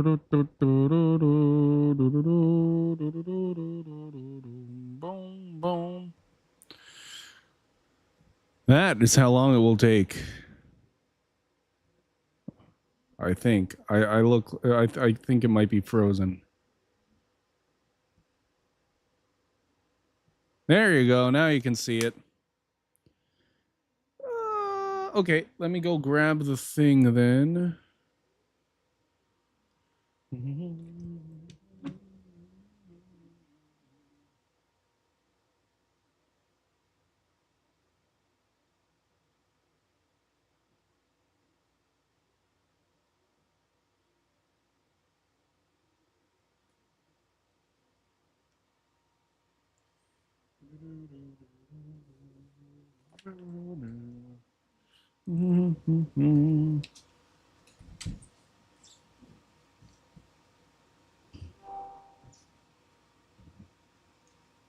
I think one of these other ones is actually meant for charging.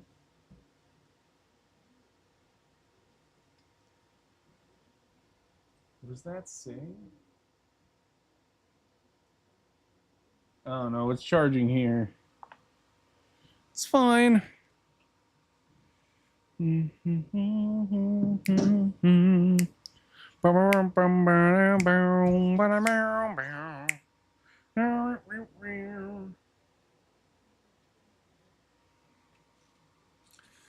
getting that KFC.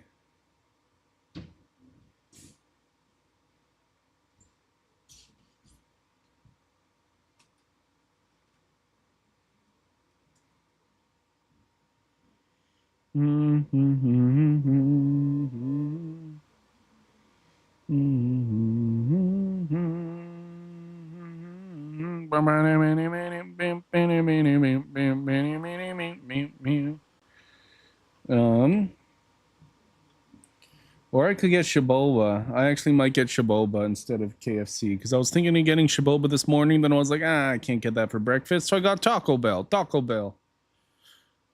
Best meal that I've ever had. Taco Bell. Hand me down. I get a butter chicken wrap.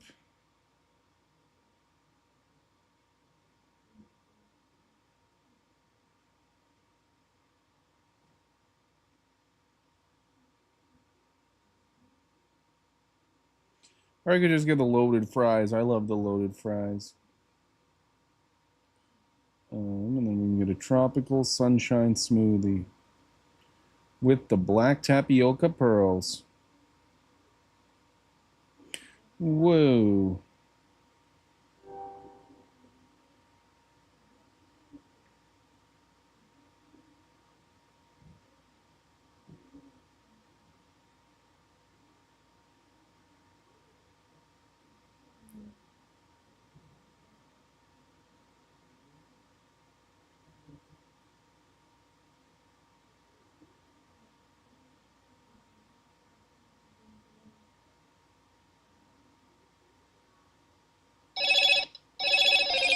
Preparing your order. There we go. I'm ready. I'm excited. We all ready for this. I'm gonna get some food. We gonna get some food. Yeah.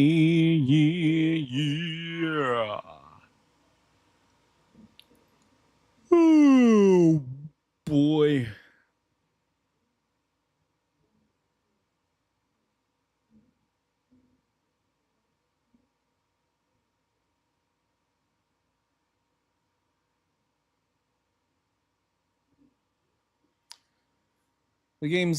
This game's fucking funny. You have like monsters, but like they changed it in this version of the game. It's like a in-universe version of monster. But in the original game, you were just chugging monsters in this game.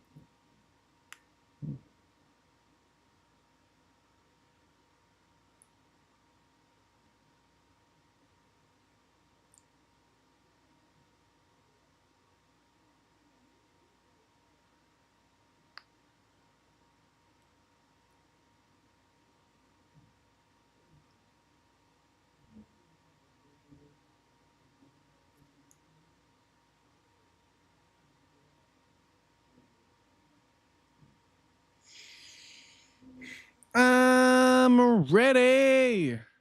How's everybody doing?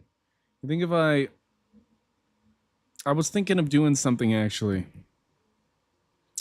Should I do some fucking karaoke? was thinking of doing like because there's been lots of Green Day going on because of that movie. So there's been lots of Green Day in the house. So I was thinking I could sing a song from every Green Day album.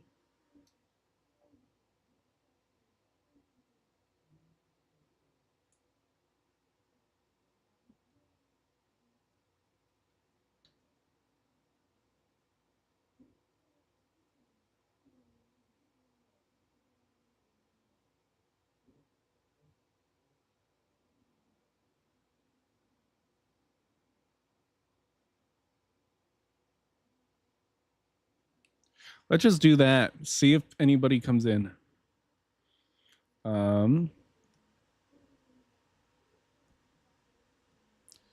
YouTube.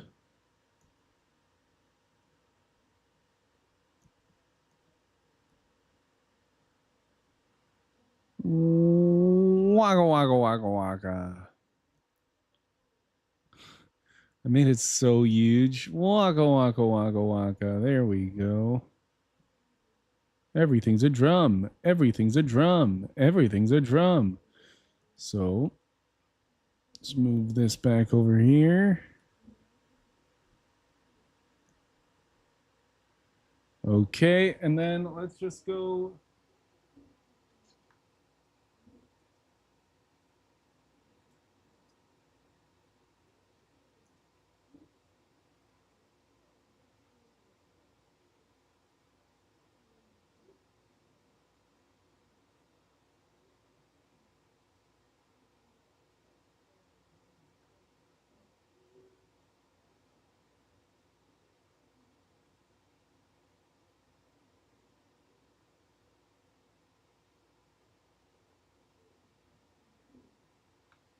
We could do Back Again with the Right White Vans.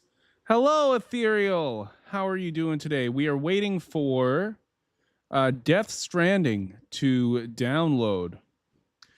I think if I minimize this, then I can fucking... Oh. Did I not have it? There it is. That's where we got 27 minutes. So I was like, okay, I'll just sing Green Day songs or something.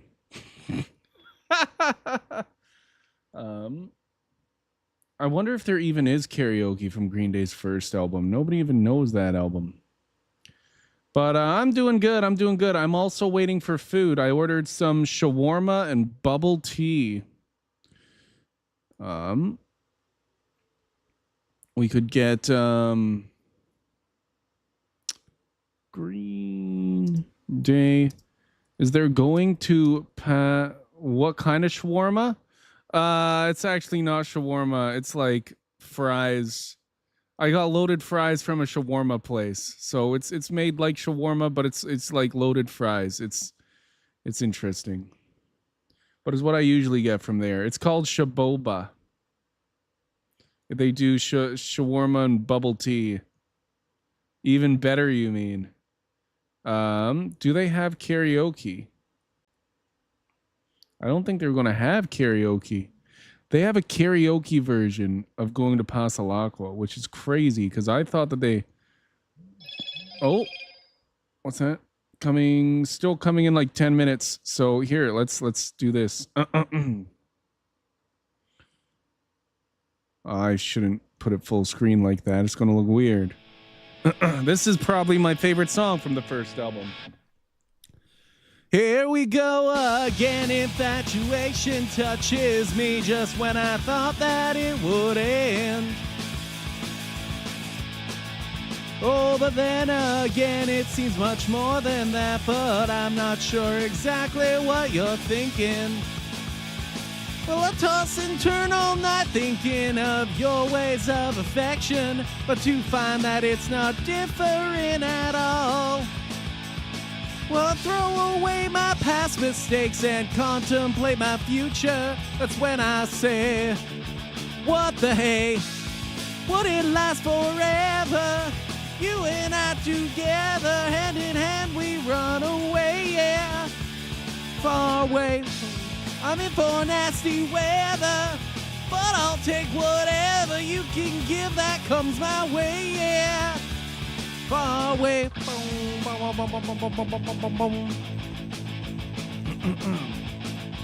Here we go again. Infatuation touches me just when I thought that it would end.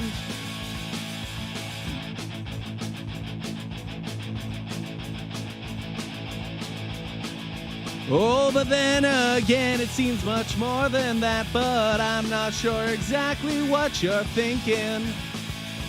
Well, I toss and turn all night thinking of your ways of affection, but to find that it's not different at all. Well, I throw away my past mistakes and contemplate my future. That's when I say, what the hey?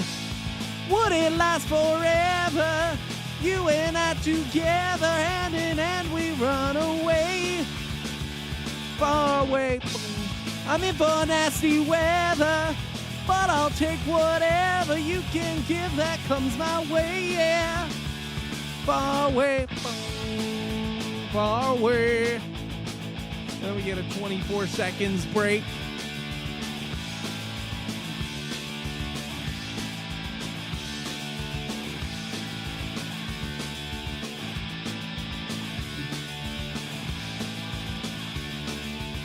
I'm so happy they have karaoke for this.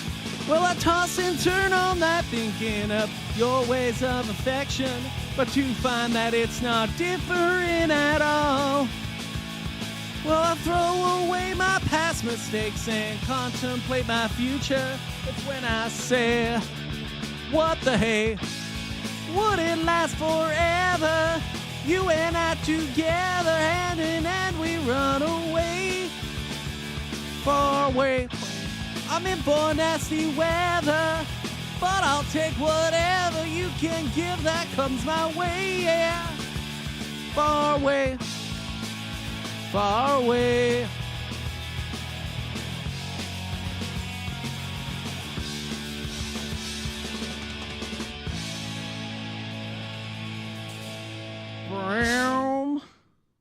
Yeah, that's from Green Day's first album. Crazy. And then there's more. We're not going to do anything from that. Sweet Children. And yeah, 1039, that's Kerplunk. We could do something from Kerplunk. Let's take a look at the track listing. God damn, there's so much history. It's like fucking Beatles. It's like a Beatles Wikipedia page for an album. Dude, there's nobody even getting ready to pick it up. 6:55 still says is the earliest. Oh shit. I'm in for nasty weather, but I'll take whatever you can give that comes my way, yeah. Far away. Okay.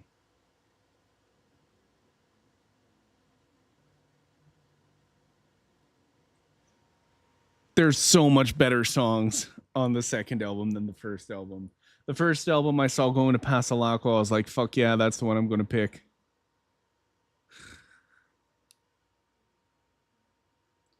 But oh my god, I can't pick. It's hard to pick. There's a lot of good songs on Green Day's second album, before Dookie even.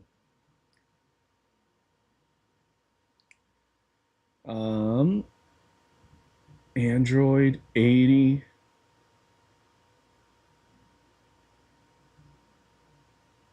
I think Android. Let's do Android. I think that was one that I really liked. Is that the one? I think Hey Old Man in Woman's Shoes. I think it's that song. And I really do like that one. If it's not that one, then we'll sing it anyway.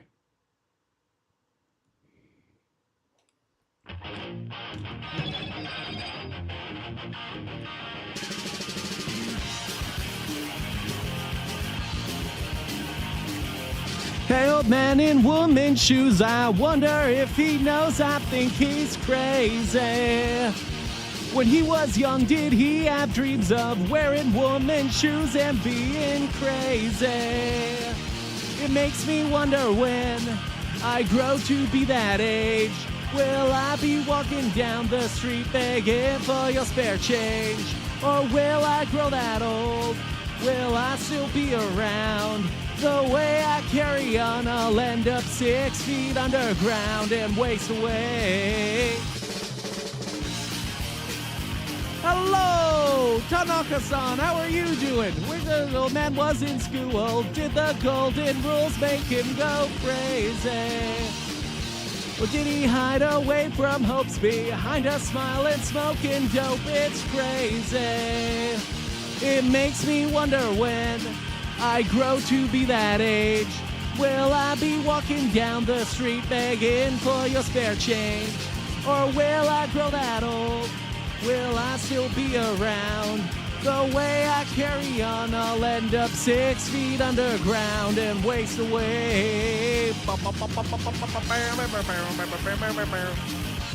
You like Green Day, Tanaka-san? How are you? And it seems so frightening. Time passes by like lightning. Before you know it, you're struck down. I always waste my time on my chemical emotions. It keeps my head spinning around and waste away.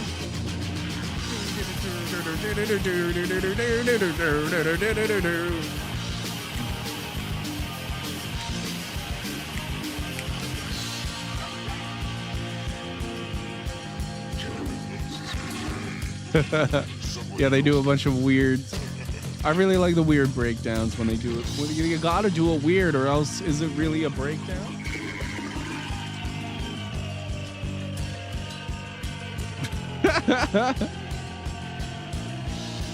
It seems so frightening. Time passes by like lightning. Before you know it, you're struck down. I always waste my time on my chemical emotions. It keeps my head spinning around and waste away. Fuck meta, find me on Blue Sky. That's funny. I like that. I wasn't expecting that.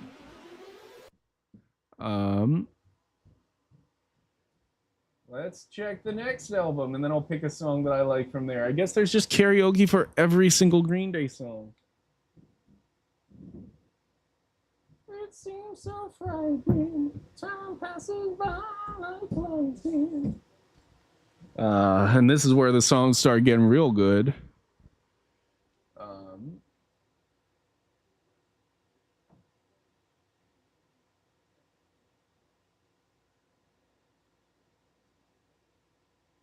Having a Blast, I think. I think that one's a really good one. Oh, someone's finally going to go pick it. It's Dad. That's cool. Oh, fantastic. Hell yeah. Having a blast. I'm going to do a song from every Green Day album, and then we're going to play Death Stranding.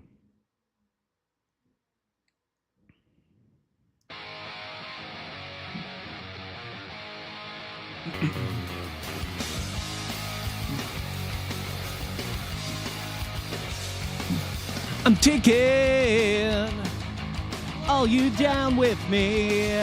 Explosives duct tape to my spine. Nothing's gonna change my mind. I won't listen to anyone's last words. There's nothing left for you to say.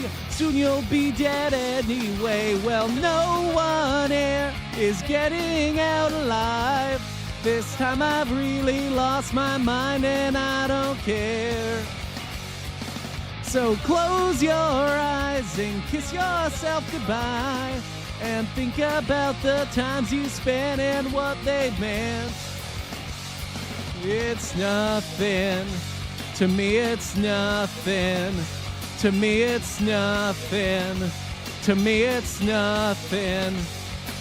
I'm losing all my happiness. The happiness you pinned on me. My loneliness still comforts me. My anger dwells inside of me. I'm taking it all out on you and all the shit you put me through. Well, no one here is getting out alive. This time I've really lost my mind and I don't care. So close your eyes and kiss yourself goodbye and think about the times you spent and what they've meant. To me it's nothing. To me it's nothing. To me it's nothing. To me it's nothing. Do you ever think back to another time? Does it bring you so down that you thought you lost your mind? Do you ever want to lead a long trail of destruction and mow down any bullshit that confronts you? Do you ever build up all the small things in your head to make one problem that adds up to nothing? To me it's nothing. To me it's nothing. To me it's nothing. Here we go. And then we're gonna go to the next album. That would be Insomniac. Dude, Green Day's just so good. They have so many good songs on all the albums. How do I pick one? How do I pick one? Walking Contradiction's really good. Geek Stink Breath. Armitage Shanks. We just do Walking Contradiction. That one's fun. Fun wordplay.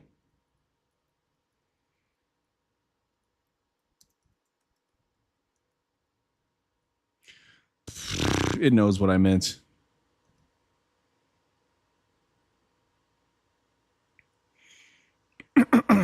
I'm ready.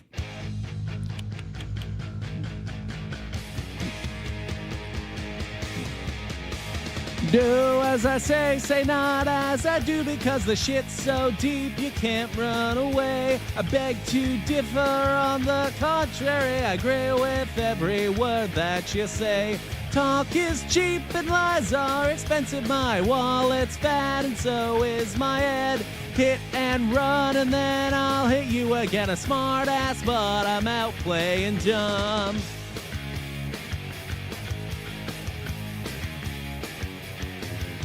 Standard set and broken all the time. Control the chaos behind the gun. Call it as I see it, even if I was born deaf, blind, and dumb. Losers winning big on the lottery. Rehab rejects still sniffing glue. Constant refutation with myself, a victim of a catch-22. I have no belief, but I believe I'm a walking contradiction, and I ain't got no right. Hello again, Felix. Yes, Tanaka-san's here. He likes to sing and do what I say not as I do, because the shit's so deep you can't run away.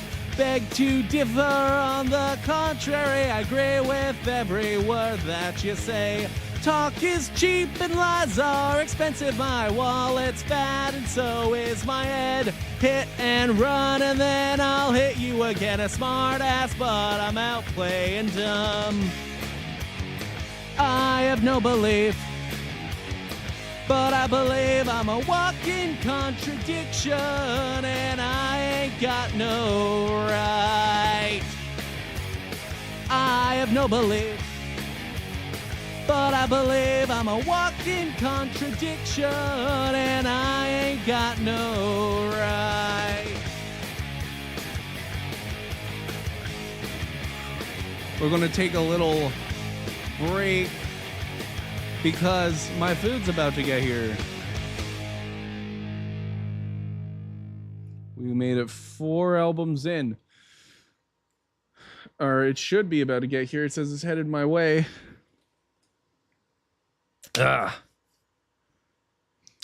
Rice Shoe Middle Son? Rice Middle? Rice Middle. Rice Shoe Middle Son. Oh, is that what the characters in his name mean?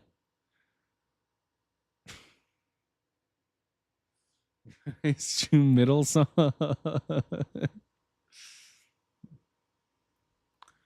Tanaka. Isn't Tanaka like a pretty common name? Is it always Rice Middle? Rice Middleson. Rice Middleson. That'll be that. Is that what we call Tanaka-san now? Rice Middleson. Yes, that's what your name means. Hell yeah, Rice Middleson. Completely change the son to like sin, son like son, not sin like sinning, but like, you know how a lots of last names end in son, like Johnson. It'll be Middleson. Rice Middleson. Oh my god. Well, there's already a rice gum, isn't there? Rice is pretty good, but I didn't order rice. I ordered is the car gonna start moving? It says it's heading my way. It says it's arriving in like a minute. I'm waiting. That's why I don't want to start another song. Okay, there we go. The car's moving. The car's moving. It's coming here soon. Tanaka-san, what video game are you most excited for?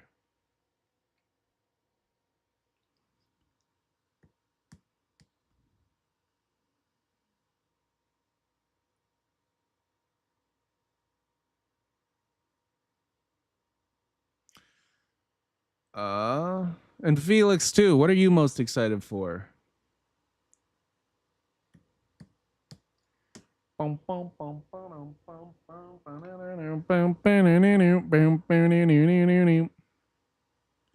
on. Ghost Recon? Ooh.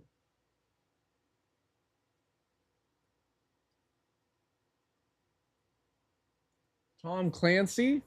Is there a new one coming out? News. Ghost Recon Wildlands. That's what I see when I type it in. It from 18 hours ago. That's what you're excited for? Wildlands? I gotta go get food.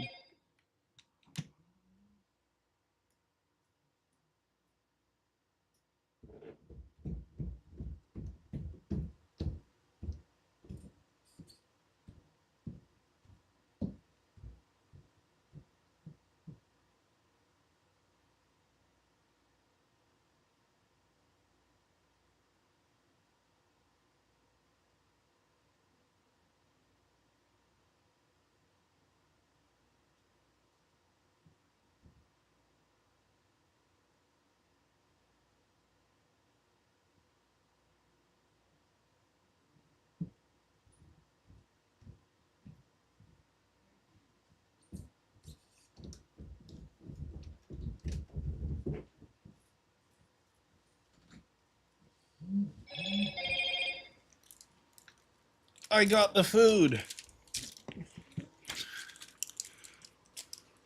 Wildlands? Hell yeah. Okay. So I have a bubble. It's actually a smoothie, a bubble smoothie. It's not really a tea. A bubble smoothie and a fucking fake shawarma.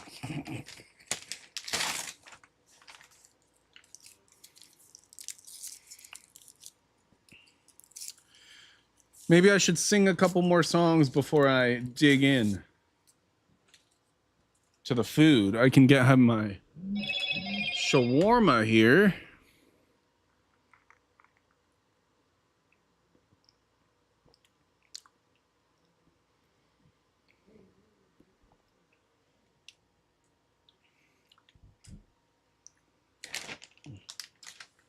Let's take a look at the next album.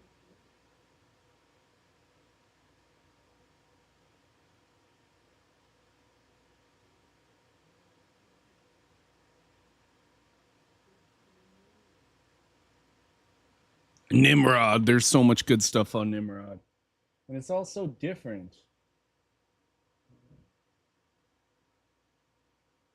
I could just go with Nice Guys Finish Last. I was listening to that earlier today.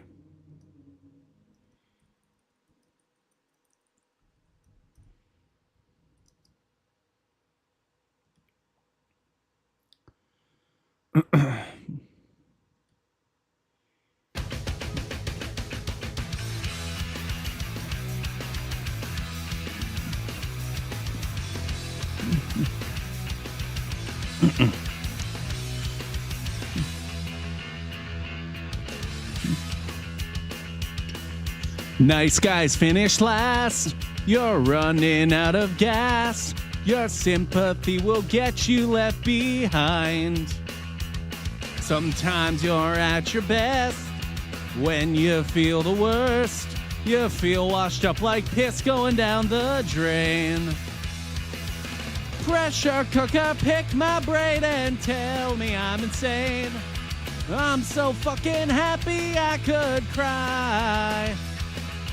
Every joke can have its truth, but now the joke's on you. I never knew you're such a funny guy. Oh, Nice Guys Finish Last. When you run out of gas, don't pat yourself on the back, you might break your spine. Living on command, you're shaking lots of hands. You're kissing up and bleeding all your trust. Taking what you need, bite the hand that fits. You lose your memory and you got no shame. Pressure cooker, pick my brain and tell me I'm insane. I'm so fucking happy I could cry. Every joke can have its truth, but now the joke's on you. I never knew you're such a funny guy. Oh, Nice Guys Finish Last. When you run out of gas, don't pat yourself on the back, you might break your spine. Oh, Nice Guys Finish Last. When you run out of gas, don't pat yourself on the back, you might break your spine.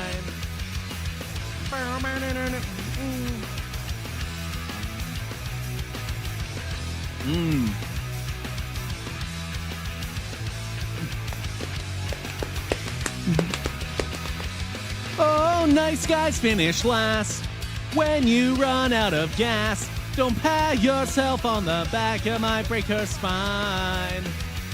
Oh, Nice Guys Finish Last. When you run out of gas, don't pat yourself on the back, you might break your spine. And there we go. That's that album.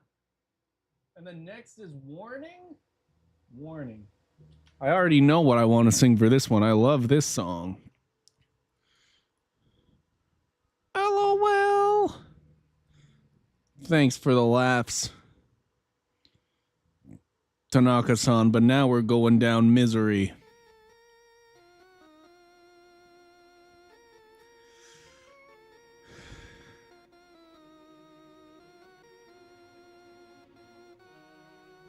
This will be the last one before we're able to play, but this was fun.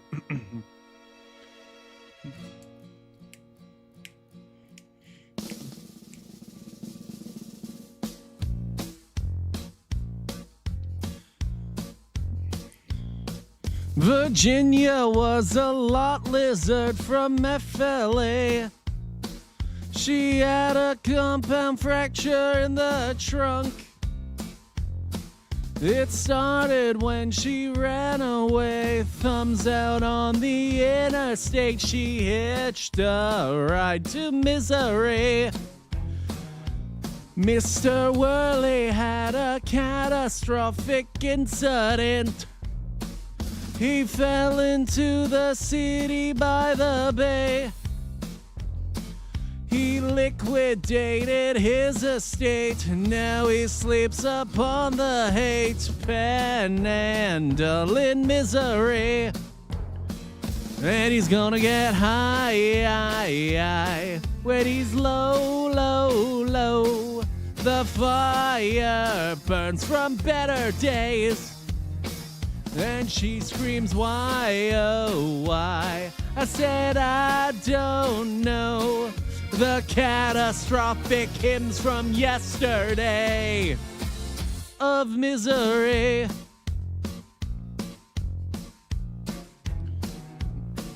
Well, Vinny was a hustler out of Amsterdam.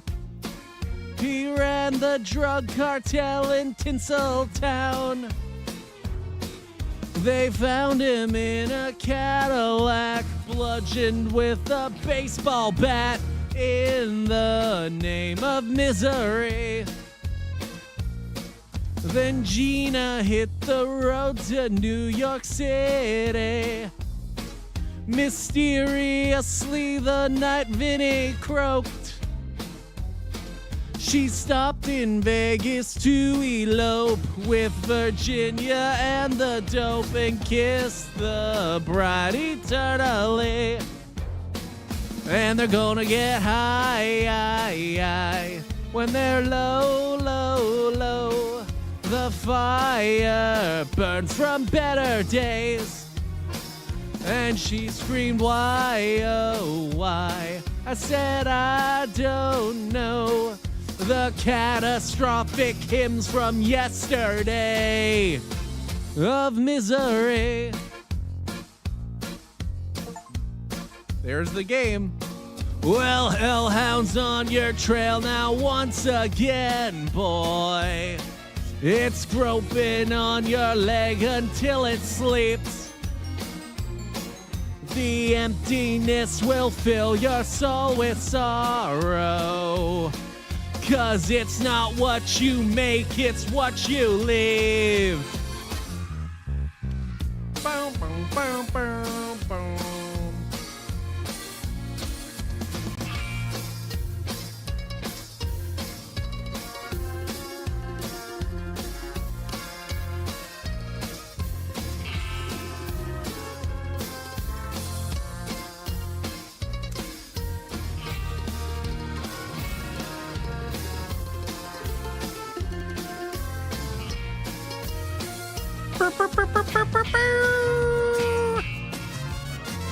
They got all the horns, they got all the instruments on this song. It's sick.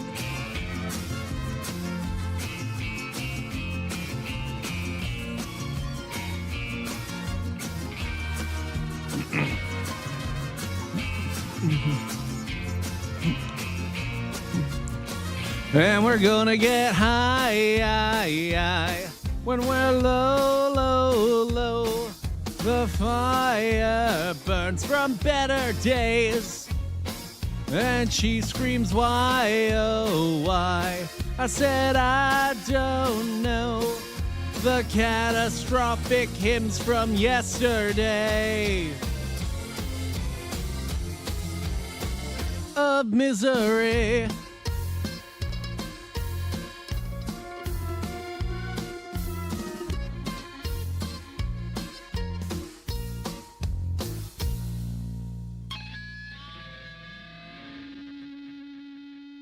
And there we go. Let's play some game.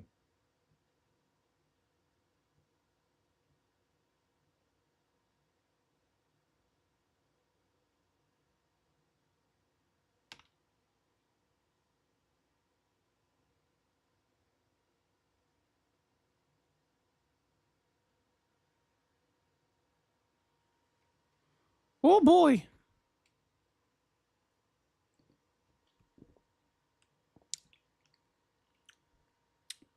Sorry, phone. I'm going to unplug you. Plug in my controller. And now, wonderful, thank you. Now we're going to play some Death Stranding. We have to do a general delivery or something, whatever it's called. I don't know if it's going to appear on screen. Oh, it looks like it's appearing already. Might be all set up already.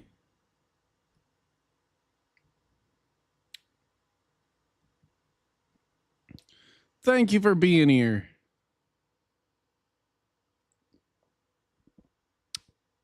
Is the game screwing up? What's going on here? Looks like it's screwing up. What? I never did this before.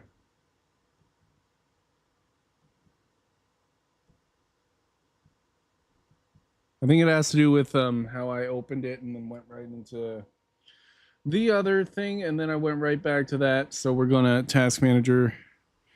We're gonna close this end task because we just had this up and working like a few days ago. Oh, it's not even gonna end the task. There we go. Thank you, task manager. Death Stranding. Here we go. We're gonna open it again. It's gonna work this time.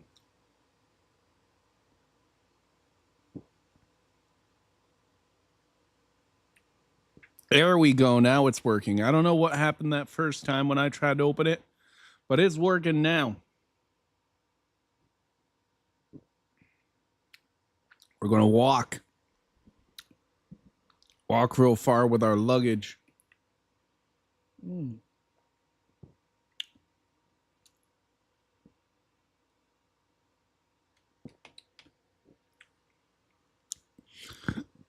It's taking a while to boot up, but that's because I just installed it again.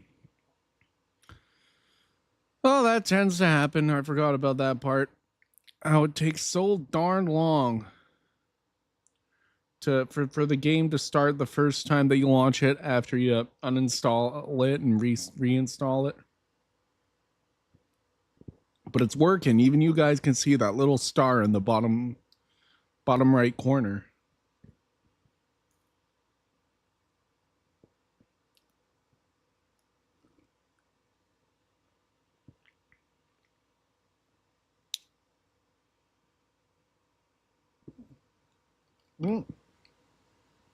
There we go.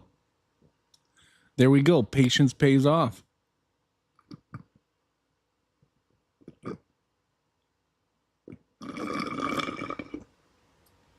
Let's get in and get out with this achievement. We just have to complete any... I think that we're able to fast travel now? I don't know. We need to complete a general delivery, which means not main story delivery. Just one, and that's it.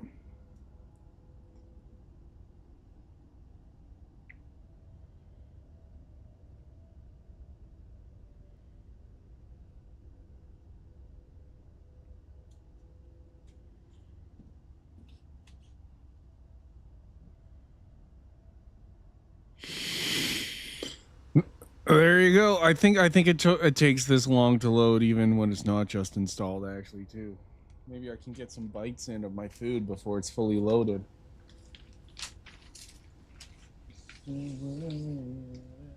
Catastrophic incident. Oh, that's not... They didn't send a fork, so I guess I won't get to. Because I can't even have a fork. And I'm not going to grab a fork right now. It's still warm, though. So maybe I should. I'll be right back. I have a fork.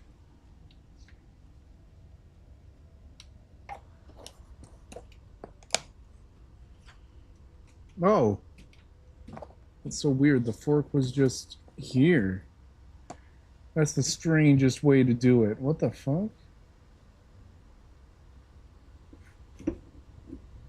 They must have not done that on purpose. It must have just fallen that way. So it did come with a fork. Move the microphone down a little bit, closer to my mouth.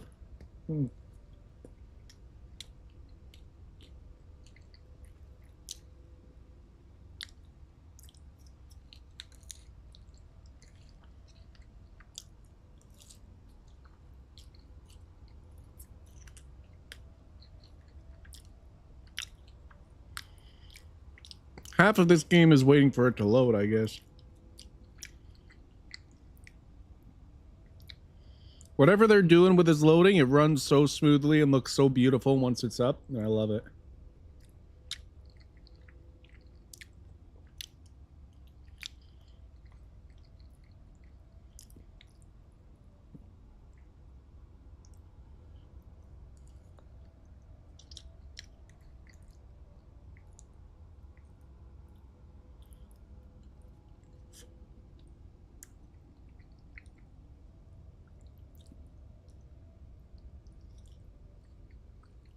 Beginning scan. Scanning bridges ID. Verifying ID. Like, look at that. Clear. Weapons detected. All weapons will be locked until departure. Cargo verified. Thank you. This looks way better and runs way smoother than Grounded does. So, I'm able to fast travel, I think. Orders for Sam. We need to be... Hey, Lizard Queen! How are you? We need to do one order for Sam, and then we can get out of here. Lizard, you missed the A lot karaoke. of clients are requesting you by name.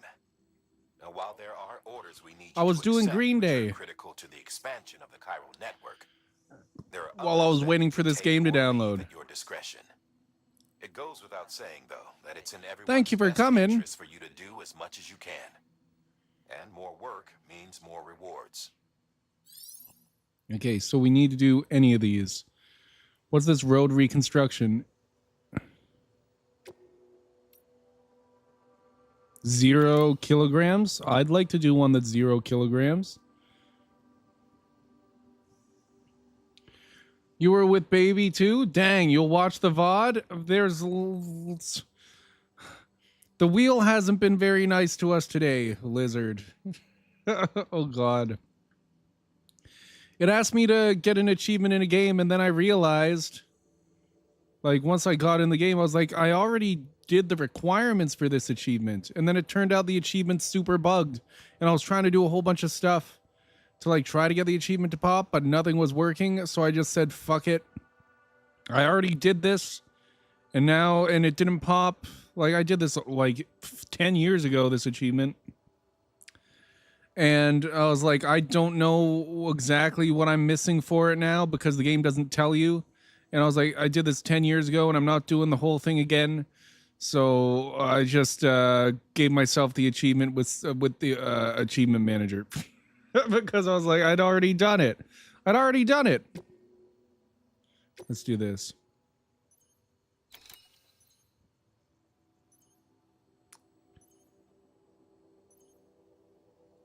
That's baloney. Yeah, I was so upset. And then it gave me a horror game and I got the achievement in that. Now it's giving me this fucking walking simulator. No, I like this game. It is a walking simulator, but I like this game. Cancel. Let's accept it. We only have to do one. A heavy cargo load? It said 0 kilograms. What do you mean? Let's listen to the briefing. Sam, What exactly is even this? a porter with your skills will struggle to traverse some terrain. Fortunately, the first expedition team left behind a number of auto pavers. Supply them with the requisite materials and they'll lay down new roads. Perfect for use with bikes and other vehicles. But don't take my word for it. Track down the one near Lake Knot City and see for yourself. I'll mark the location on your map. Even give you some materials to feed the beast. Fuck. In case you're tempted to use them for something else, I'd ask you to bear in mind that our resources are limited, and that more road would be a godsend to everyone. Porters, preppers, you name it. You could make a lot of people very happy.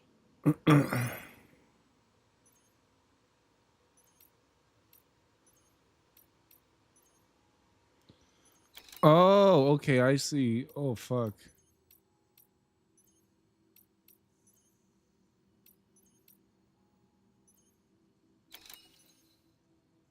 So all of these are huge. All of them are huge. This one's the smallest.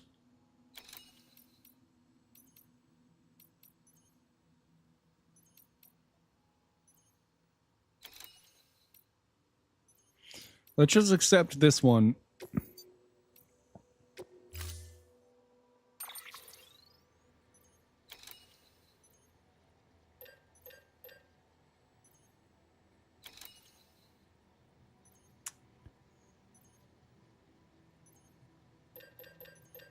We might want to use a bicycle then, I guess. You did all 500 plus deliveries for this? Oh, God.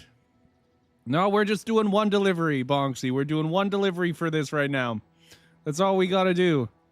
The battery will drain quickly when it's in water. Let's just use this. I don't have enough for it. Oh, I do have enough. Okay, cool. We got a trike. On the hardest... So you love this game. Ooh. I like this game. It's a nice game. Like, you're just going through wilderness and shit. Let's confirm that. You still... Yeah, I don't even own the second one. Whoa.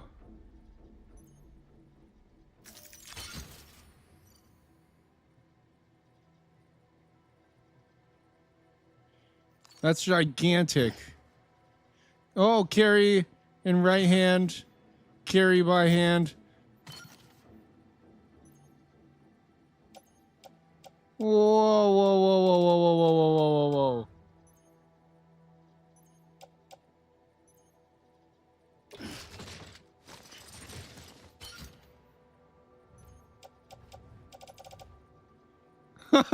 What the fuck? Not carried. We still need the medals, right? We need the medals.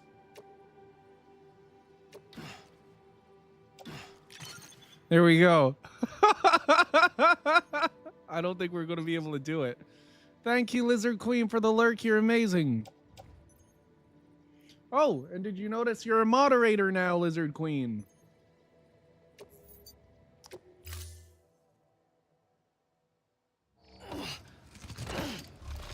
Oh my god. Oh fuck. So this is the cargo?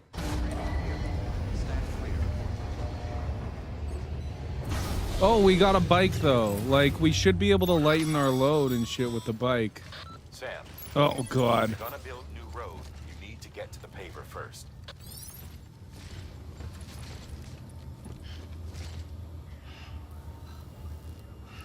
We can't, like, put this on the bicycle?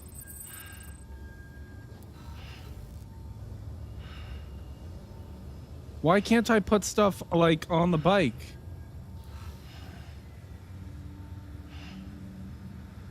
Like, Buddy already gave up trying to carry those. I'll have to come back for him.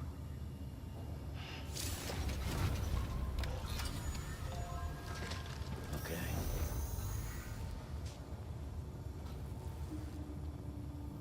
That sucks. How far do we have to go? I don't like leaving stuff. I'm always afraid that it'll, like, despawn or something. It was... A new ranked event is available. Cool. We're going to... Oh, the pavers, right?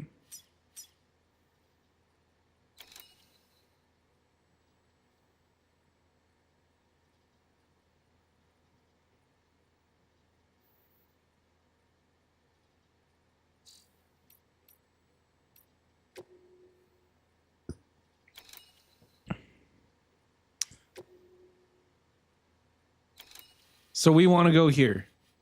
Map's fucking confusing. So here, to this auto paver. Okay, we're going to place a marker.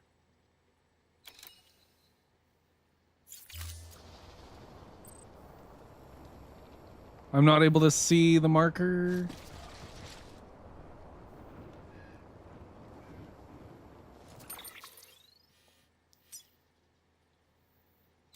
Okay, we just kind of go straight.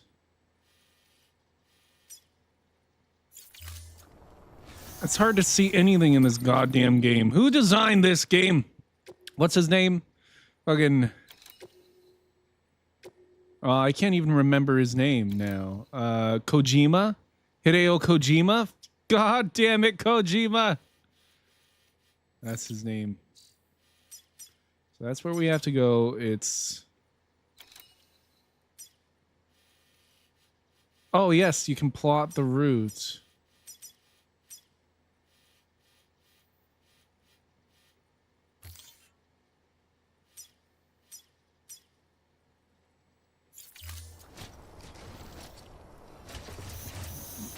Kojima! Okay, let's go. Let's just travel the road. I think that's all we need to do. I prayed for dry weather at the sign of the sun. Weapons restrictions lifted. Sam, looks like you're coming up on that auto paver. Get it going and you'll have yourself a road in no time flat. Is that the auto paver?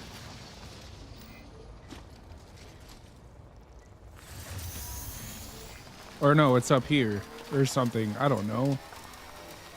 Smoke emitting decoy cargo, climbing anchor.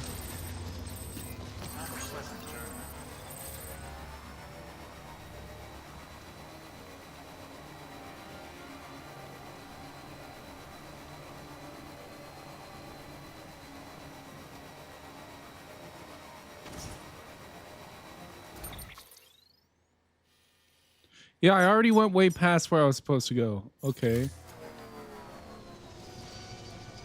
I don't want to fall off this bridge. Good thing the motorcycle turns at angles that should be impossible. So it's over here. Like at the start of this, we need to do something to the auto paver.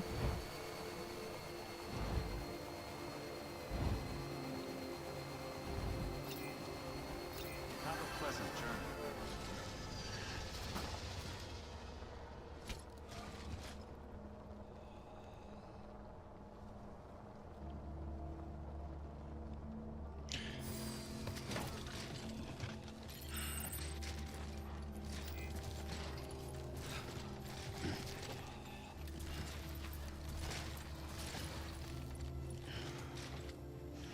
Is that the oh, dude, that was the auto paver the first. Okay, let's get back on the bike then, because it's way back there. Okay, dude, the map looks so much larger than it actually is.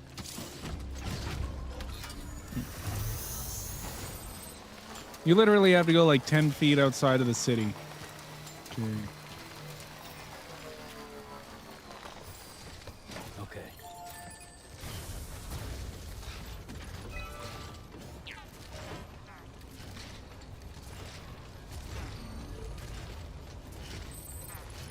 I've reached go to Wonderland? Oh, do we have to climb up here? Is there a Wonderland in this game? Come on, come on, come on. We gotta do the auto paver. We need more roads.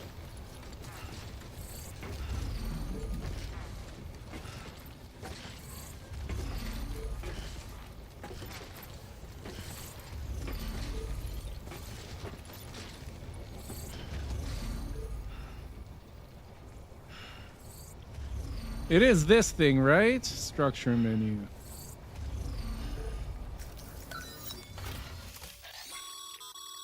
A highway used to run through there back in the day. The first expedition team left behind a paver.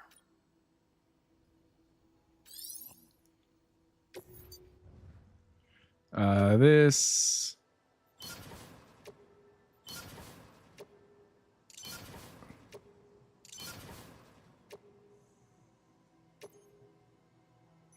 We need one Cairo crystal. Okay.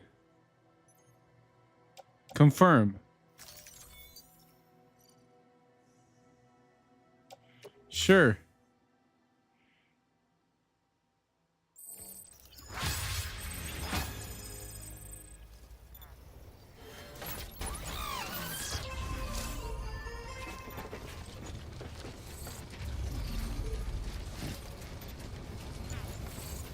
And then I have to go and tell them that I did the thing, right?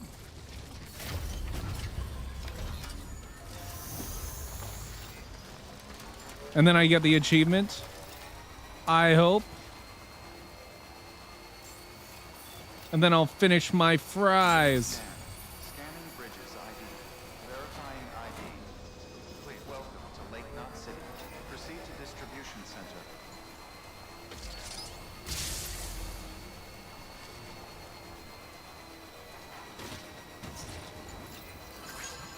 Safe travels.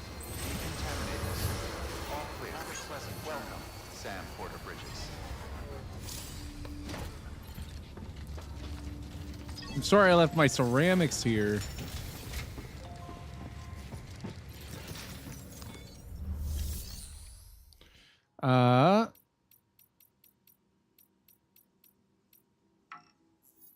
What the fuck? In progress? What do I still have to do? Sam, even a porter with your skills will struggle to traverse some terrain. Fortunately, the first expedition team left behind a number of auto pavers. Supply them with the requisite materials and they'll lay down new roads. Perfect for use with bikes and other vehicles. But don't take my word for it. Track down the one near Lake Knot City and see for yourself. I'll mark the location on your map. Even give you some materials to feed the beast. In case you're tempted to use them for something else, I'd ask you to bear in mind that our resources are limited, and that more road would be a godsend to everyone. Porters, preppers, you name it. You can make a lot of people very happy.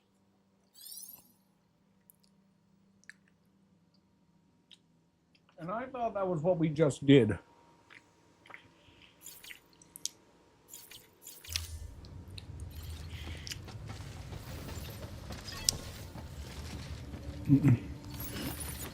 Maybe we need to actually bring this as well. Whoa, whoa, whoa, whoa, whoa. Use vehicle.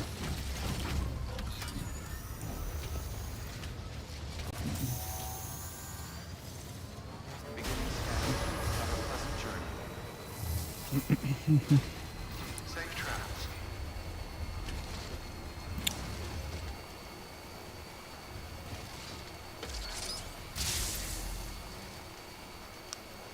Have a pleasant journey.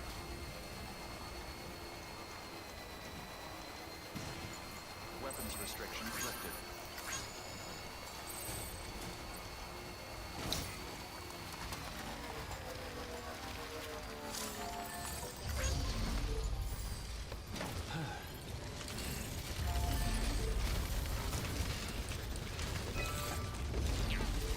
We still need to do more.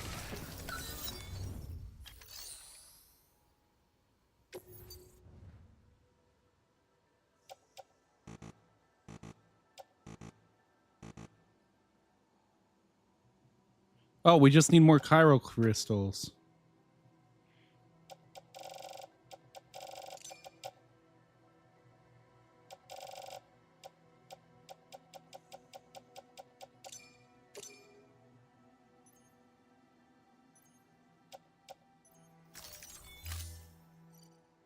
Enjoy my meal. Thank you. Hey, dude, I'm going to stream a bit, so I'm going to Giga Lurk. Thank you for the Giga Lurk.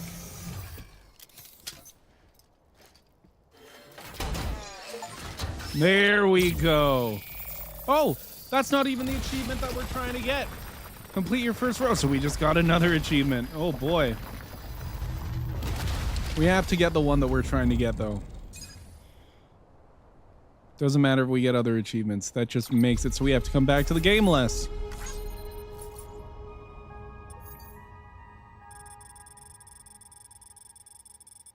Look at how I went all over the fucking back and forth and back and forth. Awesome. I still got an S rank.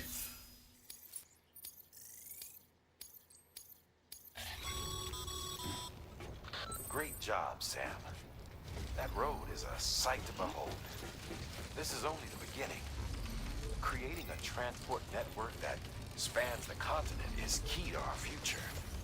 That's why it's important that you utilize any and every paver you come across to rebuild our highways and byways. Imagine how much easier your work would be if you could drive from coast to coast. 10. Scanning bridges ID. Verifying welcome to Lake Knot City. Proceed to distribution center.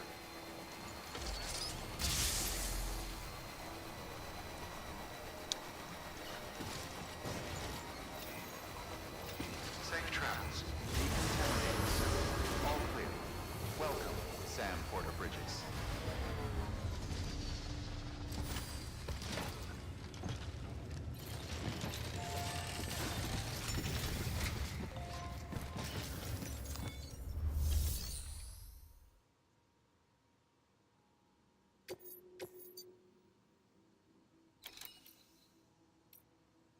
Did we not complete one? Okay, I'm gonna eat some. I don't think we got the achievement that we're trying to get.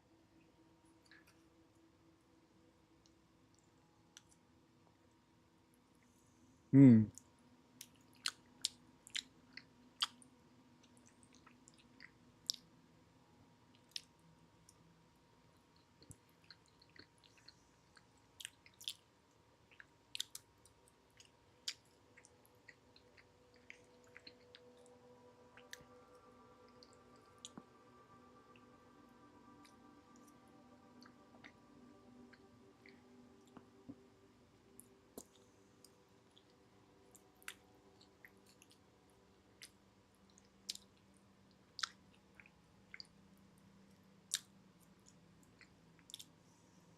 Hmm.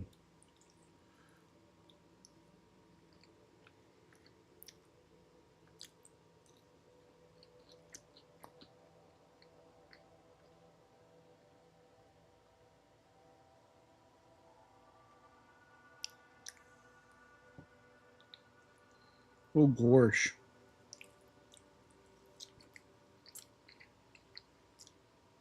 What's for din din?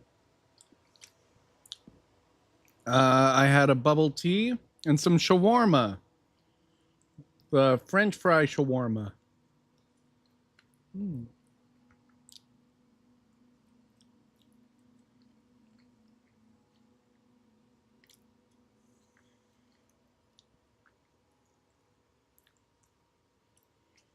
Mm.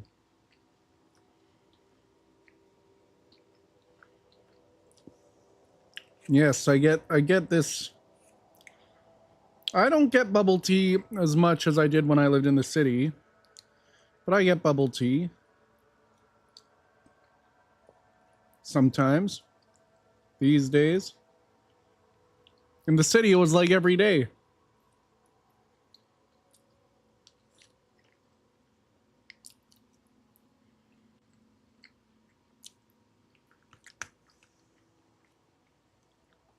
Mm.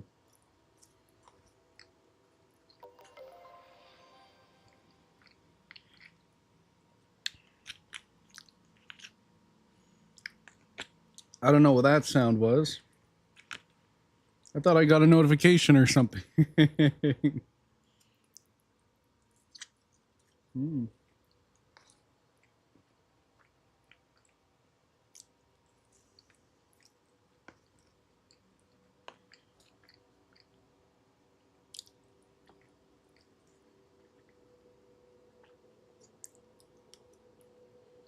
Mm.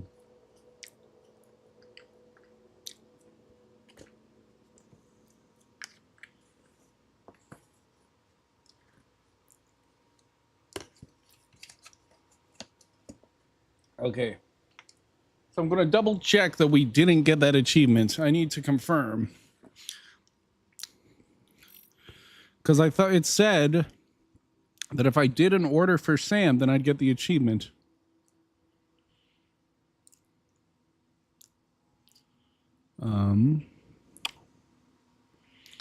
Here.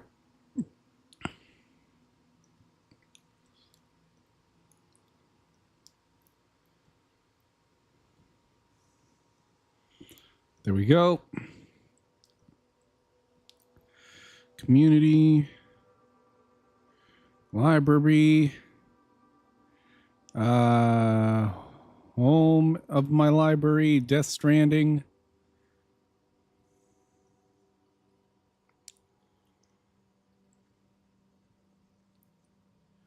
Everyday delivery. Complete a standard order. I thought that I did.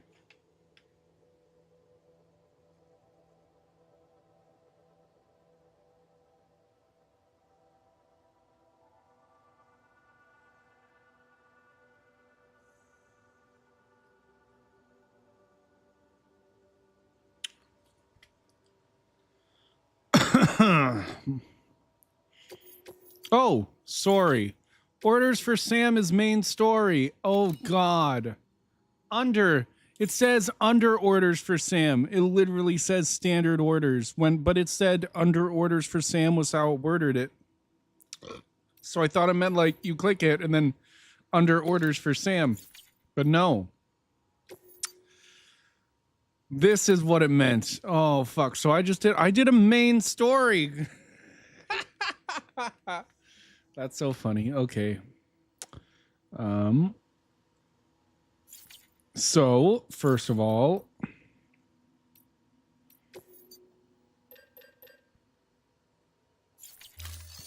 let's recycle these fucking metals and ceramic. Because I don't want them.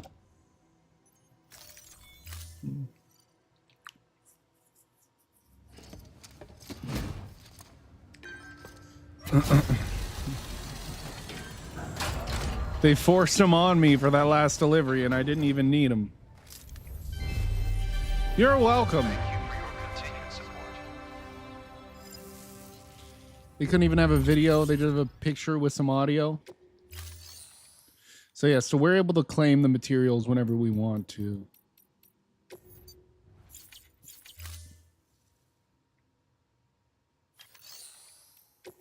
I believe with that. Yeah, we have so many metals and ceramics now. Look at all the ceramics we have. So we're able to get that stuff back if we want to. But I don't want to. What's the shortest one? This one looks pretty short.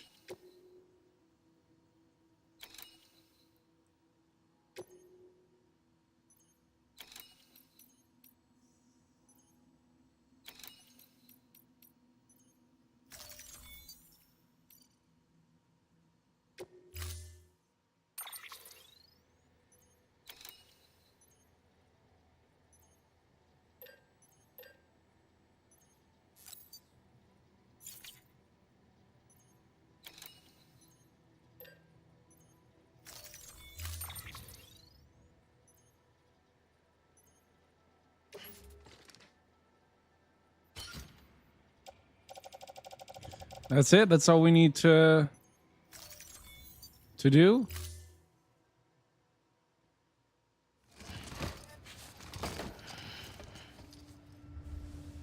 Thank you for your contribution.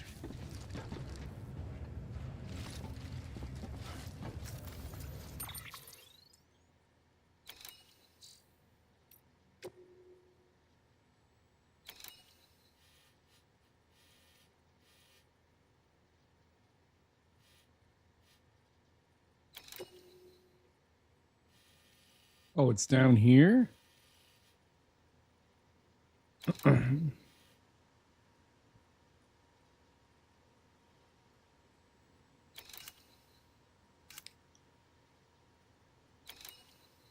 One or more ceramics?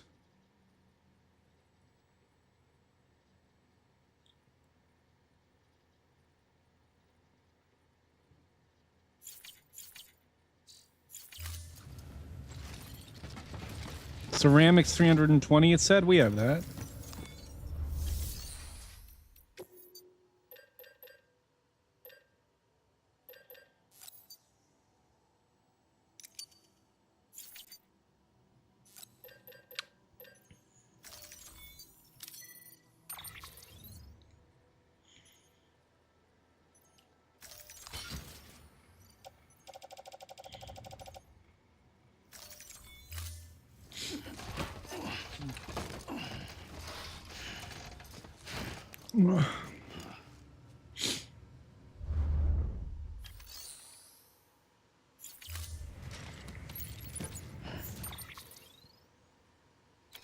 Oh, wait.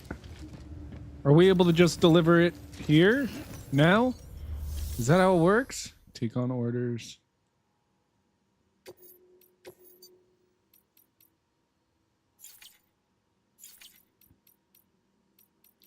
No, that's making a delivery. Fuck. Okay. So we need to take this. Where's my bike? There's my bike. I thought my bike was over there.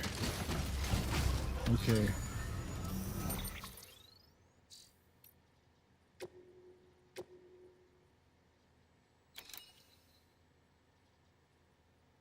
From Lake Knot City to Lake Knot City.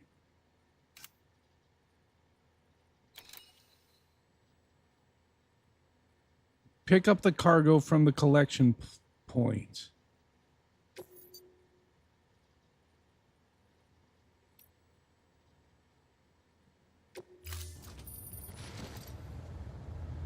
Oh, so we have to go and collect another one? I'm so fucking confused. Okay. Let's leave this here then. Let's recycle this. Again.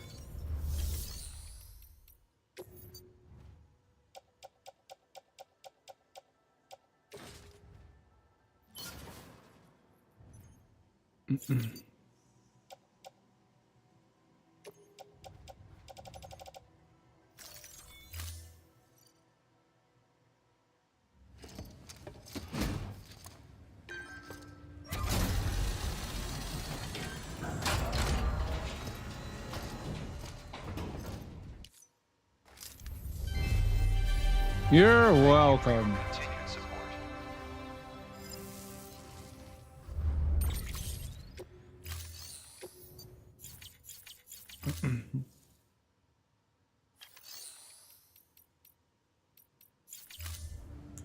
Okay. For your contribution. So we hop on this motorbike.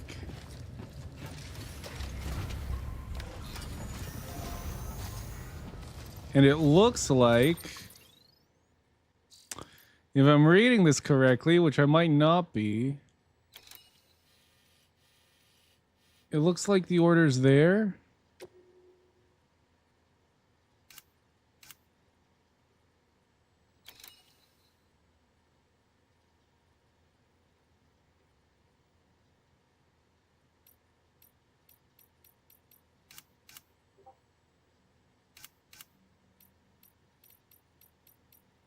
I don't think we're going to get 9 ceramics.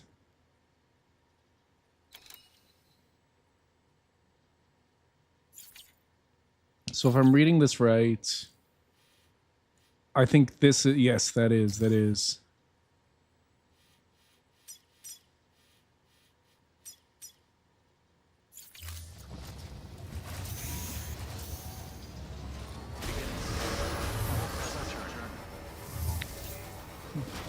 Safe travels.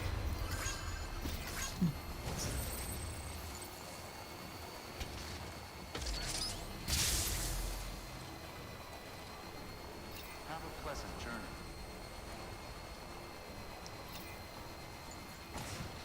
Weapons restrictions lifted.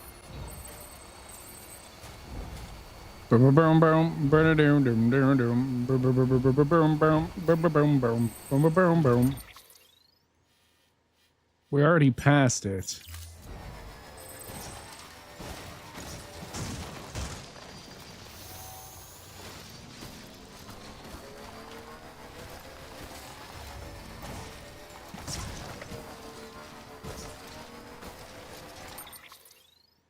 Yes, that is where we're going. Beginning scan. Scanning bridges. I want to get my bike over there, though. Weapons detected. All weapons will be locked until departure. Cargo verified. Thank you. Weapons restrictions lifted. Because it's heavy cargo that we'll be carrying. Holy fuck.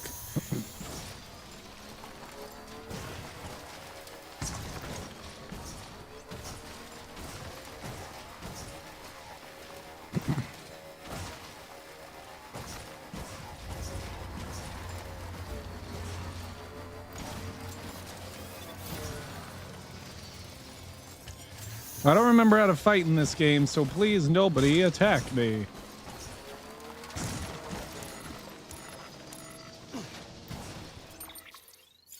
How do I... Oh, fucking Christ. Ah, okay. I thought that was how it worked. So yes, just need to remind myself. This is for building. That's health. That's for shoes. I don't have any weapons, apparently. Fuck.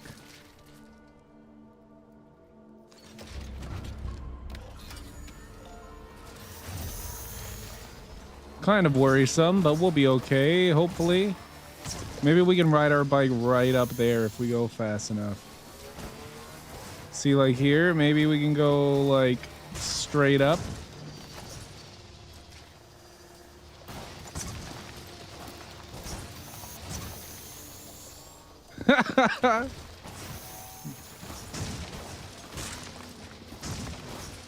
I think that's draining the battery really fast.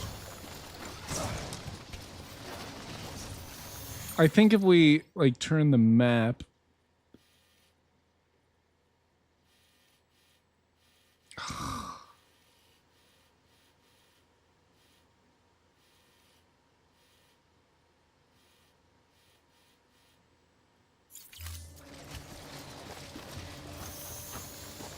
It's really looking like, unless there's something like over here. It looks like there's a path over here. Oh, is this a camp of one of those fucking guys?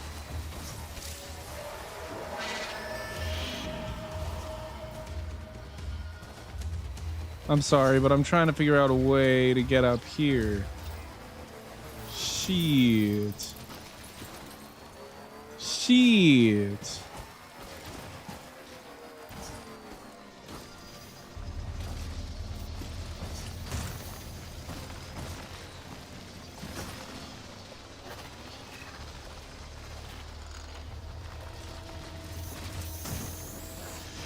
I think I'm cooked, aren't I?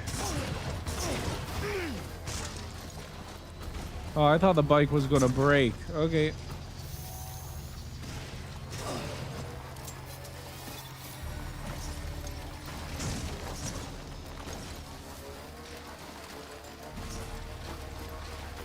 I'm so confused. This is why you don't stop playing games for a little while. You'll just lose where you are.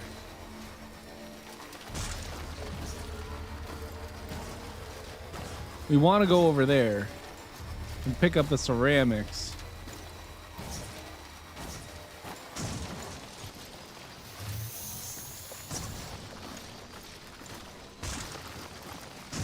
Holy fuck. It gets crazy once you fucking are on like the little rocks and shit. Beginning scan. Scanning bridges ID. Verifying ID. Clear. Welcome to Lake Knot City. Proceed to distribution center.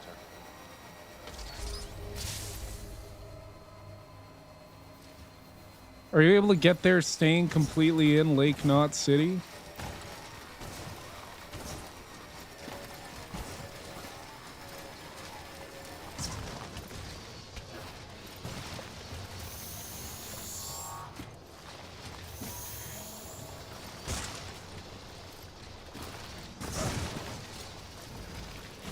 Like,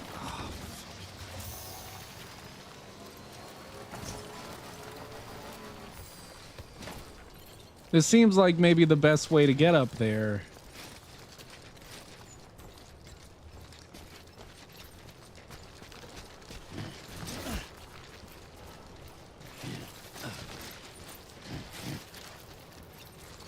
We might need a ladder.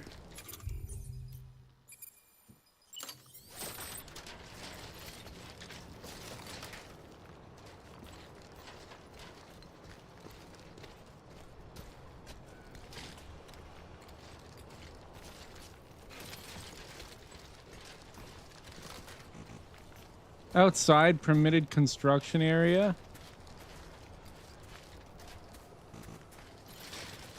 Are we not allowed to construct things while we are in the town?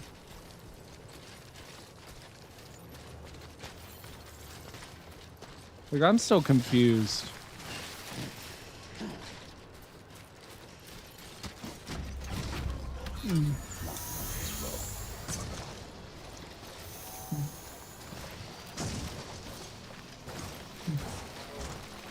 It's not really much of a town, to be honest with you.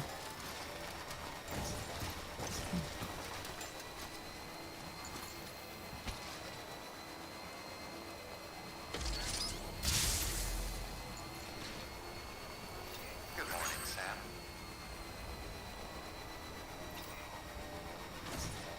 Weapons restrictions lifted.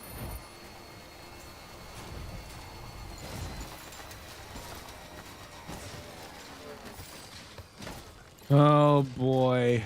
Okay.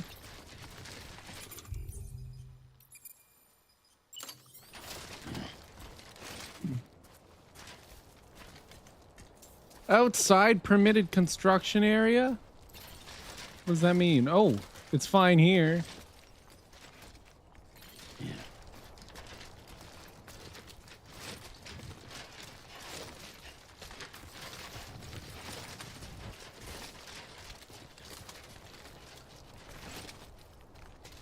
Let's go take a different order. Holy fuck. I picked that one because it looked like it was closest, but no, it's not fucking closest. You can't do shit. I don't even understand how to get to it. You can't build a ladder.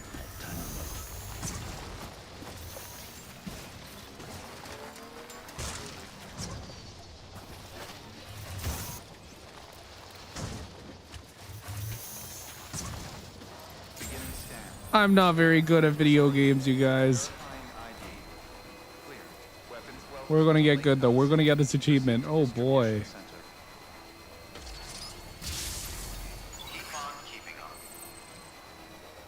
Keep on creeping now. Welcome, Sam Porter Bridges. Let's go pick up a different thing.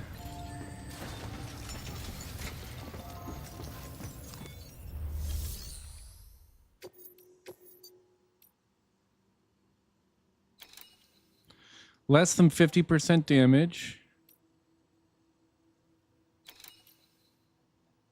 Sculptures. We could do this one.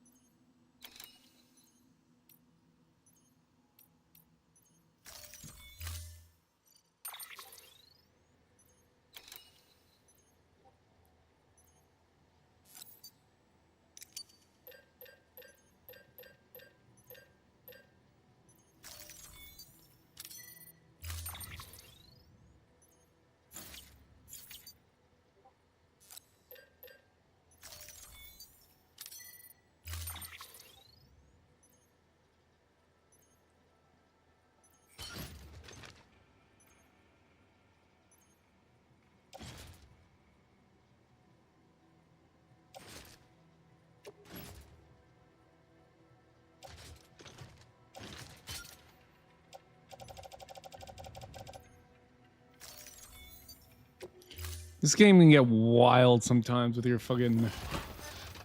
how you're setting everything up.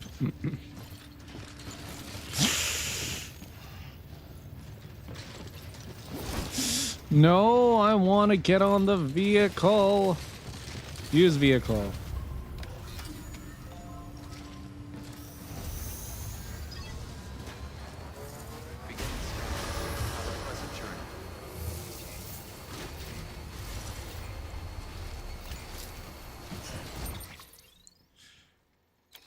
So we need to go like down here.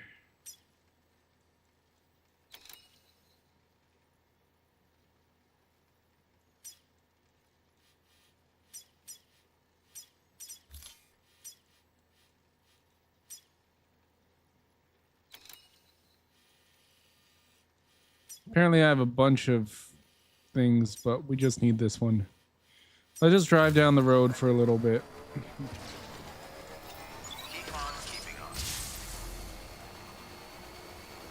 Have a pleasant journey.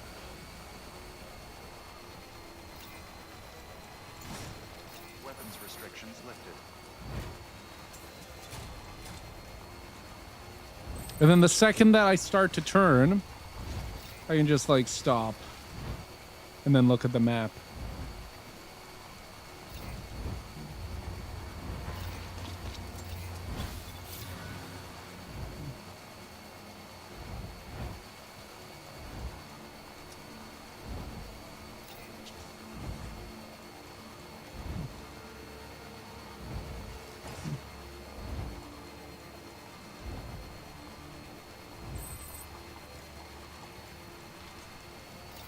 Batteries. Whoa, whoa, whoa, whoa, whoa, whoa. I didn't know that that was a thing. Okay, so yes, just go straight this way, basically.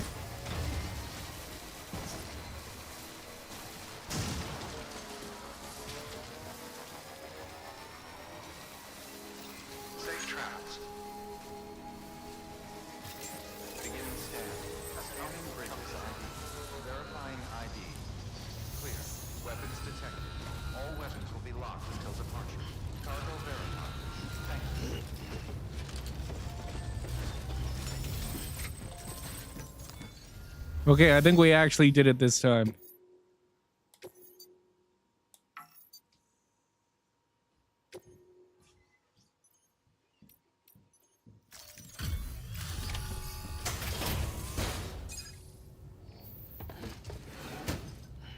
Did we do it? Oh, hey.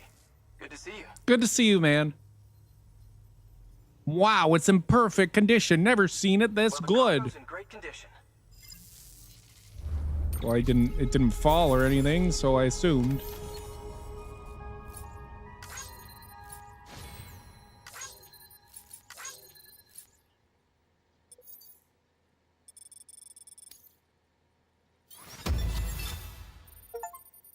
There we go. We got the achievement we were looking for.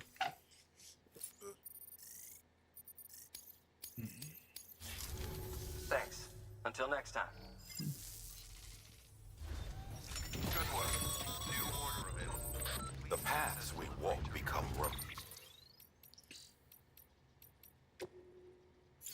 I was thinking that would save the game. Save, save, save. Yes. And save again. Fuck yeah, quick game. Woo! Oh my god.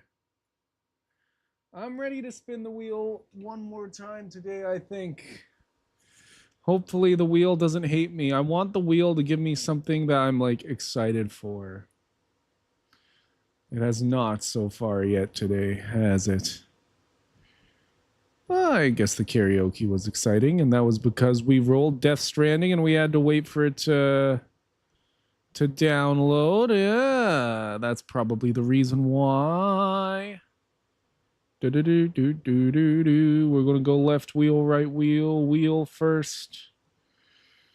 Who knows? Round as the wheel spins, it'll land on something. It's gonna land on the left wheel.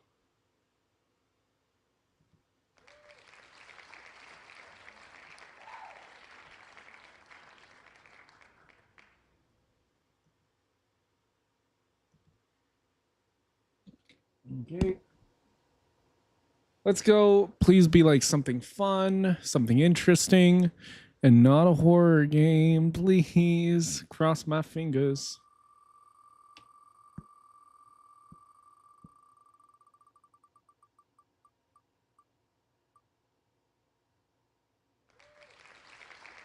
Doki Doki Literature Club is kind of a horror game, but I like it. I like Doki Doki Literature Club. I think this is a good thing to like end the stream on. Doki Doki, yeah, yeah, yeah.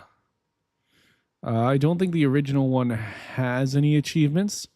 So we're going to go with Doki Doki Literature Club Plus. Install. This game wasn't designed for... That's fine. Locked achievements.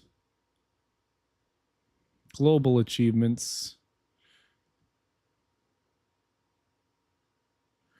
Write a poem in 20 seconds or less. Okay.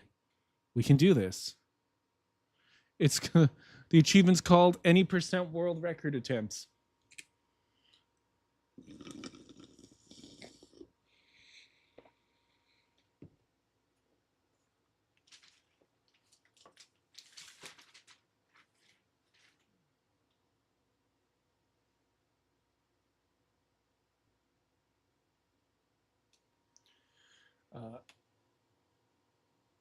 Any % WR attempts.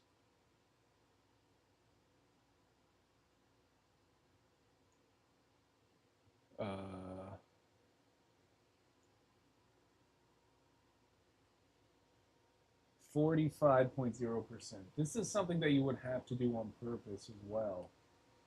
Why? Because you have to choose like 20 things. And if you're doing a normal playthrough, you want to pick the words based on which girl you're trying to get scenes with, right?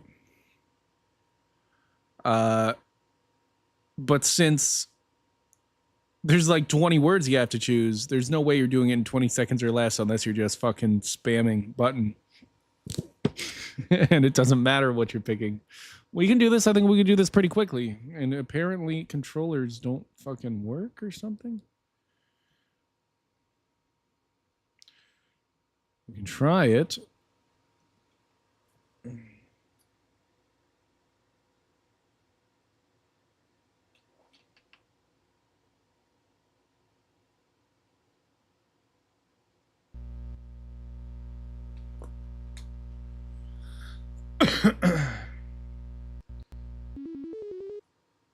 Is that an FU?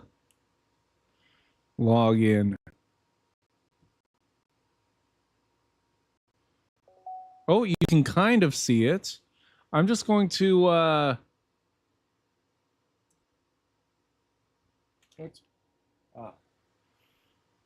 Maybe I should get rid of chat for this one.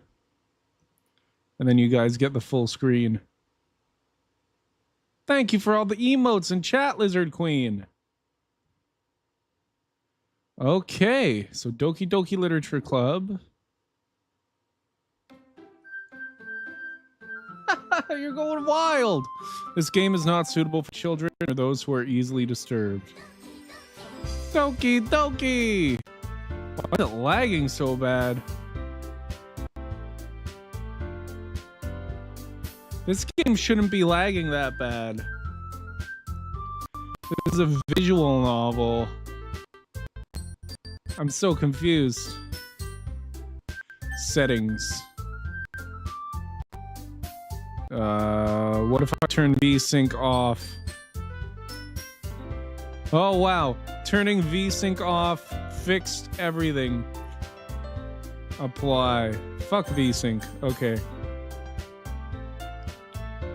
Oh. Yeah, I guess we should just start a new game. FU's favorite hentai? Do you know this one, Lizard Queen? We could do a full playthrough of this right now to end stream. It is a couple hours long. But if you've never seen this, Lizard Queen, this one's very good. I'll play the whole game and get the achievement on the way that I'm trying to get. But like, I love this game. I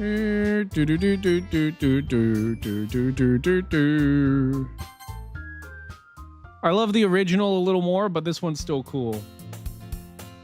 You never have? This game's got some good surprises in it, and it's not super long. And I can read quickly. So yes, if you're down, I'll play this whole game. Fuck. When this game came out, it was this game went pretty viral. Oh, that's all I'll say.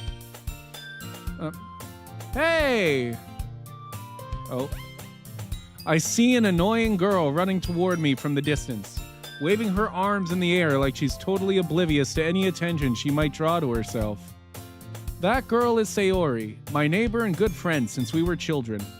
You know, the kind of friend you'd never see yourself making today, but it just kind of works out because you've known each other for so long. We used to walk to school together on days like this, but starting around high school, she would oversleep more and more frequently, and I would get tired of waiting up. But if she's going to chase after me like this, I almost feel better off running away. However, I just sigh and idle in front of the crosswalk and let Sayori catch up to me. Ha! Ha! I overslept again! But I caught you this time! Maybe, but only because I decided to stop and wait for you. Are you sure? Yeah, I'm sure. This game's awesome. You say that like you were thinking about ignoring me. That's mean, Brim. Well, if people stare at you for acting weird, then I don't want them to think we're a couple or something. Fine, fine, but you did wait for me after all. I guess you don't have it in you to be mean even if you want to. Whatever you say, Sayori. We cross the street together and make our way to school. As we draw near, the streets become increasingly speckled with other students making their daily commute. By the way, Brim, have you decided on a club to join yet? A club? I told you already I'm not interested in joining any clubs. I haven't been looking either. That's not true. You told me you would join a club this year. Did I? I'm sure it's possible that I did in one of our many conversations where I dismissively go along with whatever she's going on about. Sayori likes to worry a little too much about me when I'm perfectly content just getting by on the average while spending my free time on games and anime. Uh-huh. I was talking about how I'm worried that you won't learn how to socialize or have any skills before college. Your happiness is really important to me, you know. And I know you're happy now, but I die at the thought of you becoming a NEET in a few years because you're not used to the real world. You trust me, right? Don't make me keep worrying about you. All right. I'll look at a few clubs if it makes you happy. No promises, though. Will you at least promise me you'll try a little? Yeah, I guess I'll promise you that. Yay! Why do I let myself get lectured by such a carefree girl? More than that, I'm surprised I even let myself relent to her. I guess seeing her worry so much about me makes me want to ease her mind at least a little bit. Even if she does exaggerate everything inside of her head. The school day is as ordinary as ever, and it's over before I know it. After I pack up my things, I stare blankly at the wall, looking for an ounce of motivation. Clubs. Sayori wants me to check out some clubs. I guess I have no choice but to start with the anime club. Hello? Sayori? Sayori must have come into the classroom while I was spacing out. I look around and realize that I'm the only one left in the classroom. I thought I'd catch you coming out of the classroom, but I saw you just sitting here and spacing out, so I came in. Honestly, you're even worse than me sometimes. I'm impressed. You don't need to wait up for me if it's going to make you late to your own club. Well, I thought you might need some encouragement, so I thought, know what? Well, that you could come to my club. Sayori. Yeah? There is no way I'm going to your club. Meanie. Sayori is vice president of the literature club. Not that I was ever aware that she had any interest in literature. In fact, I'm 99% sure she only did it because she thought it would be fun to help start a new club. Since she was the first one to show interest after the one who proposed the club, she inherited the title vice president. That said, my interest in literature is guaranteed to be even less. Yeah, I'm going to the anime club. Anime is literature. Come on. Anime counts. Come on, please. Why do you care so much anyway? Well, I kind of told the club yesterday I would bring in a new member, and Natsuki made cupcakes and everything. Don't make promises you can't keep. I can't tell if Sayori is really that much of an airhead or if she's so cunning as to have planned all of this out. I let out a long sigh. Fine, I'll stop by for a cupcake, okay? Yes, let's go! And thus, today marks the day I sold my soul for a cupcake. I dejectedly follow Sayori across the school and upstairs, a section of the school I rarely visit. Sayori, full of energy, swings open the classroom door. Everyone, the new member is here! I told you, don't call me a new member. I glance around the room. Welcome to the Literature Club. It's a pleasure meeting you. Sayori always says nice things about you. Seriously? You brought a boy? Way to kill the atmosphere. Brim, what a nice surprise. Welcome to the club. All words escape me in this situation. This club is full of incredibly cute girls. What are you looking at? If you want to say something, say it. Sorry. Natsuki. The girl with the sour attitude, whose name is apparently Natsuki, is one I don't recognize. Her small figure makes her look like a first-year student. She is also the one who made cupcakes, according to Sayori. You can just ignore her when she gets moody. Sayori says that quietly into my ear, then turns back toward the other girls. Anyway, this is Natsuki, always full of energy. And this is Yuri, the smartest in the club. So it's basically like... it's the the cringiest thing you could be playing on Twitch. But it's really good. It gets good. Oh, my camera is in front of her face.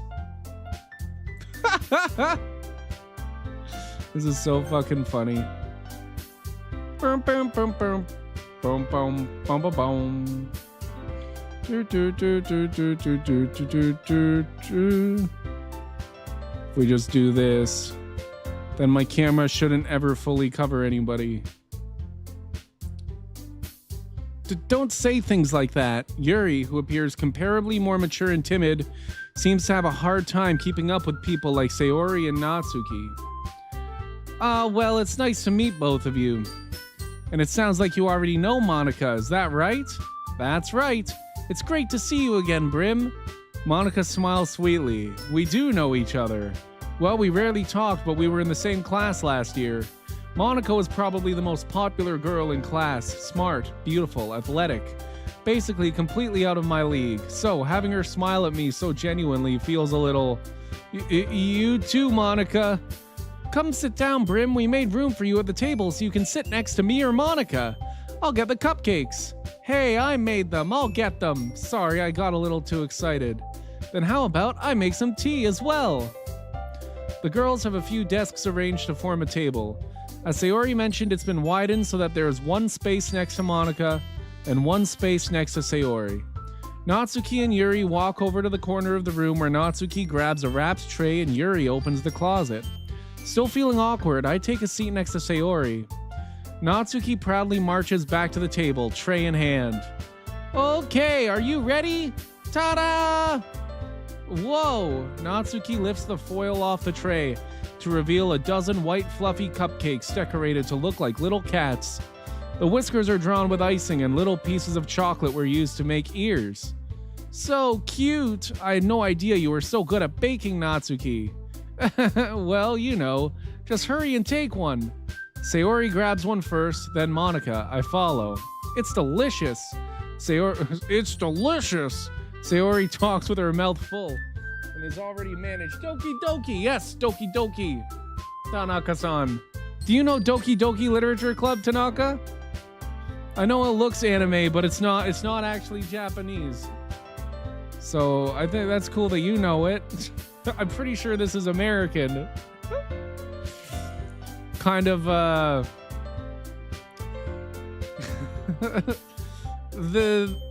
the first hour or so are like kind of a fake out for what comes in the last hour or so. Sayori talks with her mouth full and has already managed to get icing on her face. I turn the cupcake around in my fingers, looking for the best angle to take a bite. Natsuki is quiet. I can't help but notice her sneaking glances in my direction. Is she waiting for me to take a bite? I finally bite down. The icing is sweet and full of flavor. I wonder if she made it herself. This is really good. Thank you, Natsuki. Why are you thanking me? It's not like haven't I heard this somewhere before? Made them for you or anything. Yeah, I thought you technically did, Sayori said. Well, maybe, but not for, you, dummy. All right. I gave up on Natsuki's weird logic and dismissed the conversation. Yuri returns to the table carrying a tea set. She carefully places a teacup in front of each of us before setting down the teapot next to the cupcake tray. You keep a whole tea set in this classroom? Don't worry, the teachers gave us permission. After all, doesn't a hot cup of tea help you enjoy a good book? I guess. Don't let yourself get intimidated. Yuri's just trying to impress you. That's not... Insulted, Yuri looks away. I meant that, I believe you. Well, tea and reading might not be a pastime for me, but I at least enjoy tea. I'm gonna have to copy and paste that into a translator.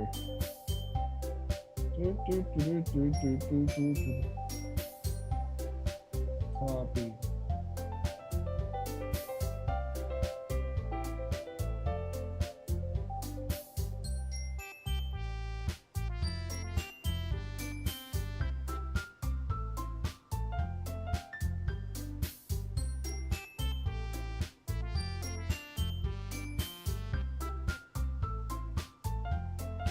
Doki Doki Literature Club.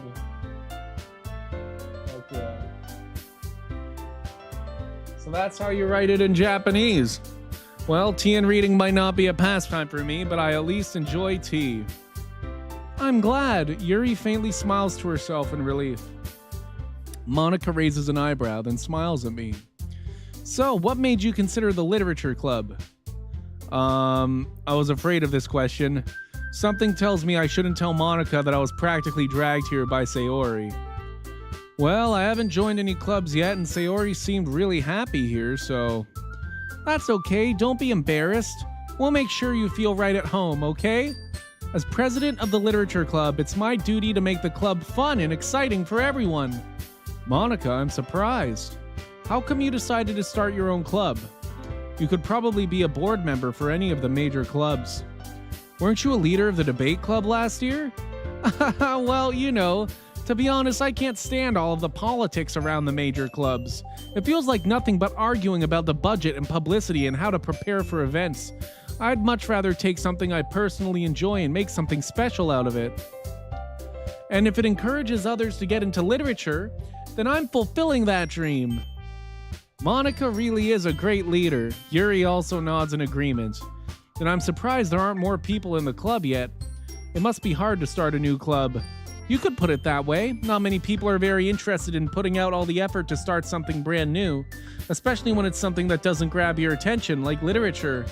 You have to work hard to convince people that you're both fun and worthwhile, but it makes school events like the festival that much more important. I'm confident that we can all really grow this club before we graduate. Right, everyone? Yeah! We'll do our best. You know it! Everyone enthusiastically agrees. Such different girls, all interested in the same goal. Monica must have worked really hard just to find these three. Maybe that's why we're all so delighted by the idea of a new member joining, though I still don't really know if I can keep up with their level of enthusiasm about literature. So, Brim, what kind of things do you like to read? Well, considering how little I've read these past few years, I don't really have a good way of answering that. Manga? I mutter quietly to myself, half-jokingly. Natsuki's head suddenly perks up. It looks like she wants to say something, but she keeps quiet. Not much of a reader, I guess. Well, that can change. What am I saying? I spoke without thinking after seeing Yuri's sad smile. Anyway, what about you, Yuri? Well, let's see. Yuri traces the rim of her teacup with her finger. My favorites are usually novels that build deep and complex fantasy worlds.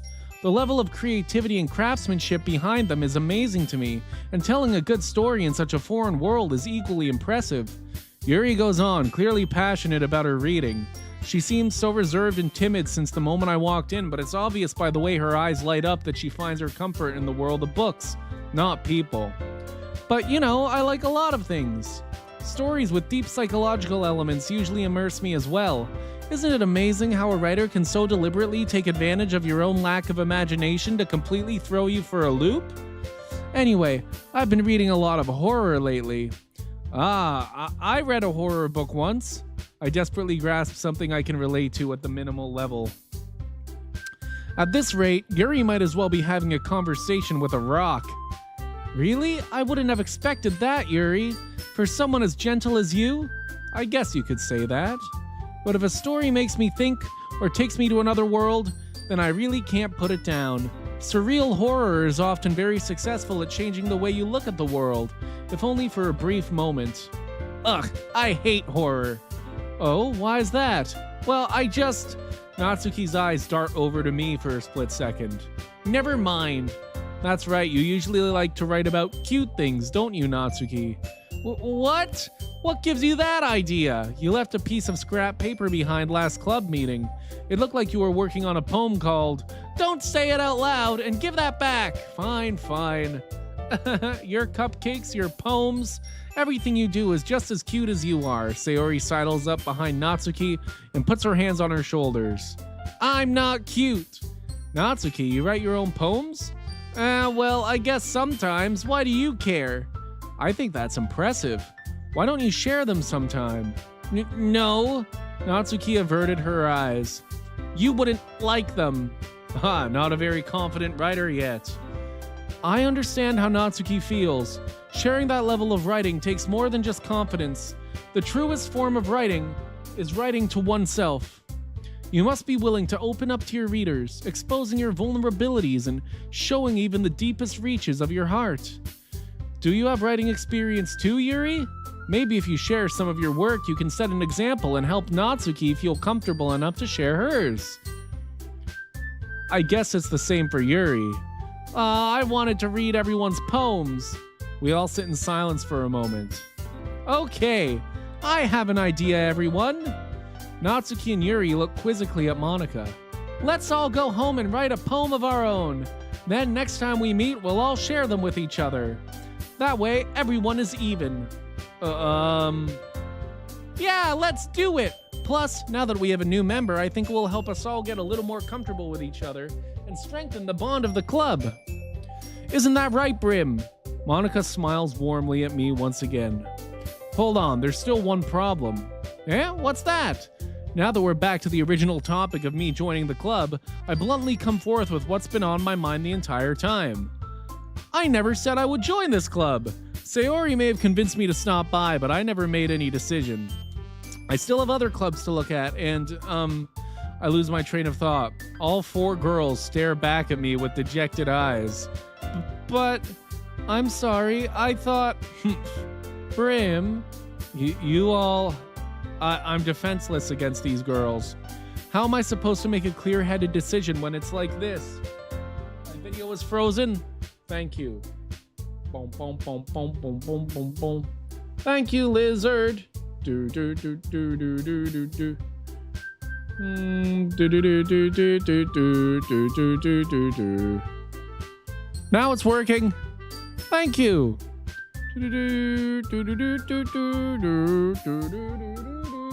How am I supposed to make a clear-headed decision when it's like this? Yay! That is, if writing poems is the price I need to pay in order to spend every day with these beautiful girls. Right, okay, I've decided then. I'll join the literature club. One by one, the girls' eyes light up. Yes, I'm so happy! Sayori wraps her arms around me, jumping up and down. Hey! You really did scare me for a moment. If you really just came for cupcakes, I would be super pissed. And that makes it official. Welcome to the literature club. Thanks, I guess. Okay, everyone. I think with that, we can officially end today's meeting on a good note. Everyone remember tonight's assignment. Write a poem to bring to the next meeting so we can all share. Monica looks over at me once more. Brim, I look forward to seeing how you express yourself. Yeah. Can I really impress the class star Monica with my mediocre writing skills? I already feel the anxiety welling up inside me. Meanwhile, the girls continue to chit-chat as Yuri and Natsuki clean up their food. Hey Brim, since we're already here, do you want to walk home together? That's right, Sayori and I never walk home together anymore because she always stayed after school for clubs. Sure, might as well. Yay! With that, the two of us depart the club room and make our way home. The whole way, my mind wanders back and forth between the 4 girls. Sayori, Natsuki, Yuri, and of course, Monica. Will I really be happy spending every day after school in a literature club? Perhaps I'll have the chance to grow closer to one of these girls. All right, I'll just need to make the most of my circumstances, and I'm sure good fortune will find me. And I guess that starts with writing a poem tonight. Okay, here we go. We just do this as fast as we can and we get the achievement.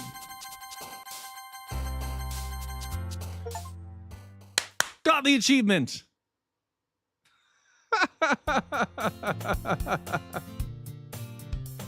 That's so funny. But yeah, there's no other way to do it than to just not look, so I don't even know which girl will like my poem. What the? Yeah, no, for that achievement, you have to write a poem in 20 seconds or less. And by you don't like write a full poem, you just choose words. You choose words, and depending on what word you choose, you know, the different girls like different words. But you have to pick like 20 words. So in order to get that achievement, you have to fucking just press, because you got to do it in less than 20 seconds. You can't think about it. Interesting. Okay, so I got the achievement. If you, I can continue if you're enjoying it. The tone does shift at some point too. It's not all like this. But if you're not, yes, you like this? Okay. I'll play some ads, get some water. Then I guess I'll come back. I'll change the title since we're not going for an achievement anymore. And from now on, I'll look at the poems, and I'll look at the words and try and pick good ones. We'll see what girl ends up liking our poem now. I have no idea because I just fucking slammed on it. I'll be right back though.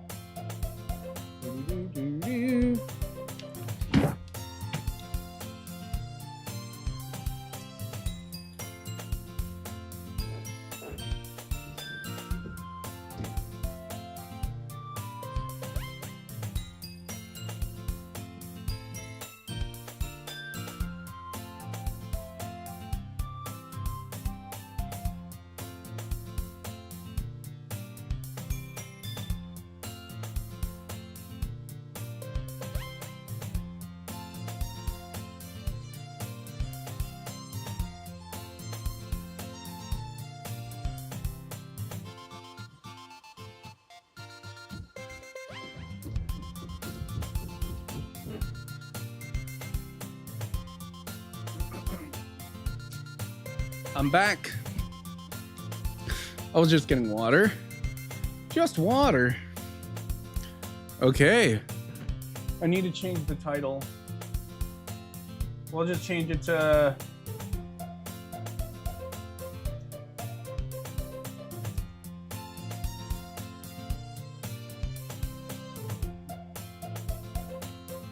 Doki Doki full playthrough, and we're going to end the stream on after we're done the playthrough. Hi again, Brim. Glad to see you didn't run away on us. Nah, don't worry. This might be a little strange for me, but I at least keep my word. Well, I'm back at the literature club. I was the last to come in, so everybody else is already hanging out. Thanks for keeping your promise, Brim. I hope this isn't too overwhelming of a commitment for you. Making you dive headfirst into literature when you're not accustomed to it. Oh, come on, like he deserves any slack. Sayori told me you didn't even want to join any clubs this year. And last year, too. I don't know if you plan to just come here and hang out or what, but if you don't take us seriously, then you won't see the end of it. Natsuki, you certainly have a big mouth for someone who keeps her manga collection in the club room. Natsuki finds herself stuck between saying Monica and manga. Manga is literature! Exactly, that was what I said. Swiftly defeated, Natsuki plops back into her seat. Don't worry, guys. Brim always gives it his best as long as he's having fun. He helps me with busy work without me even asking, like cooking, cleaning my room. How dependable. Sayori, that's because your room is so messy it's distracting, and you almost set your house on fire once. Is that so? You two are really good friends, aren't you? I might be a little jealous. How come you and Brim can become good friends too? Sayori, As usual, Sayori seems oblivious to the weird situation she just put me into. Oh, Yuri even brought you something today, you know? Wait, Sayori. Me? Not really. Don't be shy. It's really nothing. Why is it? Never mind. Sayori made it sound like a big deal when it's really not. What do I do? I'm sorry, Yuri. I wasn't thinking. I guess that means it's up to me to rescue this situation. Hey, don't worry about it. First of all, I wasn't expecting anything in the first place. So any nice gesture from you is a pleasant surprise. It'll make me happy no matter what. Is that so? Yeah, I won't make it a big deal if you don't want it to be. All right. Well, here. Yuri reaches into her bag and pulls out a book. I didn't want you to feel left out, so I picked out a book that I thought you might enjoy. It's a short read, so it should keep your attention, even if you don't usually read. And we could, discuss it if you wanted. This is... How is this girl accidentally being so cute? She even picked out a book she thinks I'll like, despite me not reading much. Yuri, thank you. I'll definitely read this. I enthusiastically take the book. Phew! Well, you can read it at your own pace. I look forward to hearing what you think. Now that everyone's settled in, I expected Monica to kick off some scheduled activities for the club, but that doesn't seem to be the case. Sayori and Monica are having a cheery conversation in the corner. Yuri's face is already buried in a book. I can't help but notice her intense expression, like she was waiting for this chance. Meanwhile, Natsuki is rummaging around in the closet. Man, it looks like no one wants to be bothered today. I slumped down into the nearest desk. How am I supposed to occupy myself with something literature related by myself like this? I guess I could always read some of the book Yuri gave me, but I'm feeling a little too tired to read. I could probably fall asleep right now. I close my eyes and end up listening in on Sayori's conversation with Monica. We're probably gonna seem really lame compared to all the other clubs, though. Well, we can't give up. The festival is our chance to show everyone what literature is all about. The problem is that the idea of a literature club sounds too dense and intellectual. But it's not like that at all, you know? We just need a way of showing that to everyone. Something that speaks to their creative minds. That doesn't solve the problem, though. What do you mean? Even if we come up with the most fun thing ever, nobody will come in the first place if it's a literature event. So it's more important to figure out how to get people to show up in the first place, you know? And after they come, we can do the thing to speak to their creative minds. What's this? Sayori is taking this really seriously. It's rare to hear her deliberating like this. That's a good point. In that case, do you think food will do the trick? What kind? Well, I guess we could... Cupcakes! Aha, good thinking. Natsuki would love to do that. You're right. Natsuki makes the best cupcakes. That works out perfectly. That wasn't why you suggested it. Cupcakes speak to my creative tummy. Cupcakes it is then. I'm hungry. Anyway, we still need to work out the details of the event itself. I find myself smiling. In the end, Sayori is still her usual self. But therein lies the unexpected reason I admire her. Unlike me, who has trouble finding any motivation at all, Sayori can put her mind to things and make them come to life. I suppose that's why I end up letting her get on my case about things. I can't help but wonder what it would be like to see the world through her eyes. Wah! I open my eyes to find Sayori's face filling my vision. I nearly fall out of my chair. Sorry. Wait, actually, I'm not sorry at all. It's your fault for sleeping like that. This isn't the napping club. Does our school have a napping club? Maybe we should join that club. You're staying up late again, aren't you? Now that you're in a club, you're gonna have less time for anime, you know. You'll need to get used to it. Don't say that so loud. I glance over my shoulder to see if Monica overheard. It's true, though. Yeah. I know. You're always looking out for me, Sayori. It's what I do best. That's a problem. What about you? You look out for me better than you look out for yourself. You're still oversleeping every day, aren't you? Not every day. That's not very convincing. How many days this past week have you gotten up on time? It's a secret. I knew it. Come on, at least give me the benefit of the doubt. I can't even do that. Look, Sayori, it's written all over you. Sayori glances around at herself. How is it written all over me? You were clearly in a rush this morning. Look, your hair is sticking out all around here. I run my fingertips down the side of Sayori's hair, trying to straighten it out. Man, you really need a brush for this. My hair is just really hard to get right. I won't fall for that. There's more than just your hair. Look, your bow isn't straight either. And there's a toothpaste stain on your collar right here. I try to wipe off the stain with my finger. But nobody would ever notice that. Of course they would. Nobody's going to tell you about it because they don't want to embarrass you. Fortunately, I really don't care about that. Hey, you meanie. And you don't even keep your blazer buttoned up. Seriously, Sayori, why do you think you don't have a boyfriend yet? Huh? That's super mean. Sorry, but you'll thank me later. He is very mean. Brim is very mean. I start to button her blazer from the bottom. Once you see how much better it looks, you'll change your mind. This is so funny. What is? Well, I was just thinking how weird it is to have a friend who does these kinds of things. Huh? Don't say that. You'll make me feel weird about it, stupid. It's okay, though. I'm happy we're like this. Aren't you? I guess. Hey, be careful. The button might come off. Why is this one so hard to close? I struggle to fully close the button near her chest. Why do you think it's hard to close? Does this thing even fit you properly? It did when I bought it. If you ever buttoned it, you would have noticed sooner that it doesn't fit you anymore. What are you smiling about? It means my boobs got bigger again. Don't say that out loud. Anyway, you look much better now, so... Why does it feel strange to see Sayori's blazer buttoned up like that? But it's so stuffy. Ooh, it's not worth it at all. Sayori hastily unbuttons her blazer. Phew, that's so much better. Sayori puts her arms out and twirls around.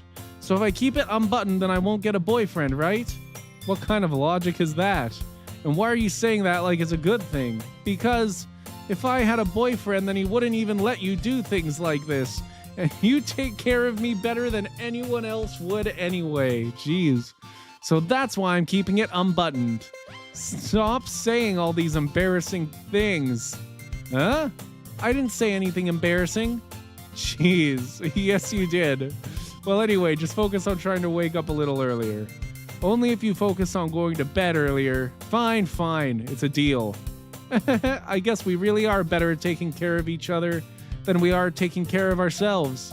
Yeah, I guess so, huh? So maybe you should come wake me up in the morning. You're doing it again, Sayori. But I was joking that time. Man, it's impossible to tell with you sometimes. Okay, everyone. Monica suddenly calls out. Why don't we share the poems we wrote now? Yes. Yes, Lizard Queen. That's, very embarrassing. Why don't we share the poems we wrote now? Yay, Brim, I can't wait to read yours. Yeah, same. I fail to sound enthusiastic, but Sayori still trots away to retrieve her poem. By the way, did you remember to write a poem last night? I wrote it so fast, I don't even know what I wrote. But I know that Sayori liked it. So basically the way that it works, I think it happens like 3 times. You write a poem, and then whichever girl likes it the most, you get a scene with her beforehand. We'll just keep going with Sayori then. And so that's how I know that Sayori's gonna like my poem the best. Did you remember to write a poem last night? Yeah, my relaxation ends. I can't believe I agreed to do something so embarrassing. I couldn't really find much inspiration since I've never really done this before. Well, now that everyone's ready, why don't you find someone to share with? I can't wait! Sayori and Monica enthusiastically pull out their poems. Sayori's is on a wrinkled sheet of loose leaf torn from a spiral notebook. On the other hand, Monica wrote hers in a composition notebook. I can already see Monica's pristine handwriting from where I sit. Natsuki and Yuri reluctantly comply as well, reaching into their bags. I do the same myself. Who should I show my poem to first? Let's just go down the list. I'm definitely most comfortable sharing it with Sayori first. She's my good friend after all. Oh my goodness, this is so good, Brim. I love it. I had no idea you were such a good writer. Sayori, you must be seriously overreacting. I'm not a good writer at all. I honestly have no idea what I'm doing. Well, maybe that's why, because I have no idea what I like either. Jeez. I'm sure Yuri's opinion has to be a little more constructive than this. Maybe even Natsuki's. Are you sure you don't like it just because I wrote it? Well, I'm sure that's part of it. I think I understand you better than a lot of other people, you know? So when I read your poem, it's not just a poem, it's a Brim poem. And that makes it feel extra special. Like I can feel your feelings in it. Sayori hugs the sheet against her chest. You're so weird, Sayori. I'm really happy just that you wrote one. It just reminds me of how you're really a part of the club now. Not to mention the fact that I'm standing in front of you in the club room. Well, of course. I'm not really into it yet, but that doesn't mean I'll break my promise. See? It's like I said before, Brim. Deep down, you're not selfish at all, you know? Trying new things like this for other people. That's something that only really good people do. Thanks, Sayori. I'm not sure Sayori sees the full picture of my motive here. Then again, I can't deny that she's part of the reason I joined, knowing how much this means to her and all. Yeah, and I'm gonna make sure you have lots of fun here, okay? That will be my way of thanking you. Alright, I'm going to hold you to that then. Yay! Now you'll read my poem too, right? Don't worry, I'm really bad at this. We'll see about that. Dear Sunshine, the way you glow through my blinds in the morning, it makes me feel like you missed me. Kissing my forehead to help me out of bed, making me rub the sleepy from my eyes. Are you asking me to come out and play? Are you trusting me to wish away a rainy day? I look above, the sky is blue. It's a secret, but I trust you too. If it wasn't for you, I could sleep forever. But I'm not mad. I want breakfast. Sayori, this is just a guess, but did you wait until this morning to write this? No, just a little bit. You can't answer just a little bit to a yes or no question. I forgot to do it last night. Well, at least that makes me feel a little better about myself. Don't be mean. I still tried my best. Yeah, I didn't mean to say that it was a bad poem. It came out nice, or how should I put it? It sounds just like you. Really? Yeah, especially that last line. I made eggs and toast, even though you were late to school. It's bad to skip breakfast. I get all cranky. Well, I guess there's no point in arguing. Anyway, thanks for showing me. This was so much fun. Monica's the best. Yeah, but next time I won't forget, and I'm gonna write the best poem ever. Well, I guess I look forward to it. Who should I show my... Let's go with Natsuki. Well, it's about what I expected from someone like you. That's a little blunt. Well, excuse me, it's not like I said it was bad. It just didn't evoke any emotions. So basically, it's not cute enough for your tastes? Do you want to get smacked? I'll pass. Huh. Well, anyway, I guess I need to show you mine. Not that you'll like it. Fucking Christ. Eagles can fly. Monkeys can climb. Crickets can leap. Horses can race. Owls can seek. Cheetahs can run. Eagles can fly. People can try. But that's about it. Amazing. Yeah, I told you that you weren't gonna like it. I like it. What? Just be honest. I am. Why are you so convinced that I wouldn't like it? Well, because everyone in high school thinks that writing has to be all sophisticated and stuff, so people don't even take my writing seriously. But isn't the point of poems for people to express themselves? Your writing style wouldn't make your message any less valid. Yes, exactly. I like it when it's easy to read, but it hits you hard. Like in this poem. See, everyone around you do great things can be really disheartening, so I decided to write about it. Yeah, I understand. But the other nice thing about simple writing is that it puts more weight on the wordplay. Like I set up for a rhyme at the end, but then made it fall flat on purpose. It helps bring out the feeling in that last line. So you did. I guess more went into it than I realized. That's what it means to be a pro. I'm glad you learned something. Didn't expect that from the youngest one here, did you? Yeah, I guess not. I decided to humor her with that last comment. I don't really care how old everyone is, but if Natsuki is feeling proud, then I won't take that away from her. Who should I show? We're gonna show it to whoever. It was Yuri. Yuri stares at the poem. A minute passes, more than enough time for her to finish reading. Sorry, I forgot to start speaking. It's fine, don't force yourself. I just need to put my thoughts into words. Hold on, okay. This is your first time writing a poem, right? Yeah? Why do you ask? I'm just making sure. I guess that it might be after reading through it. Ah, so it's that bad. No! Did I just raise my voice? I'm so sorry. Yuri buries her face in her hands. I couldn't help but notice that it's been several minutes and we really haven't gotten anywhere. It might take Yuri a while to get used to new people. It's fine, I really didn't notice. What were you saying? Right, It's just that there are specific writing habits that are usually typical of new writers, and having been through that myself, I kind of learned to pick up on them. I think the most noticeable thing I recognize in new writers is that they try to make their style very deliberate. In other words, they tend to pick a writing style separate from the topic matter, and they form fit the two together. The end result is that both the style and the expressiveness are weakened. Once Yuri finds her train of thought, it's as if her demeanor totally changes. Her stammering is completely gone and she sounds like an expert. Of course, that's not something you can be blamed for. There are so many different skills and techniques that go into writing even a simple poem. Not just finding them and building them, but getting them to work together is probably the most challenging part. It might take you some time, but it all comes with practice, and learning by example, and trying new things. I also hope that everyone else in the club gives you valuable feedback. Natsuki can be a little bit biased, though. Biased? How?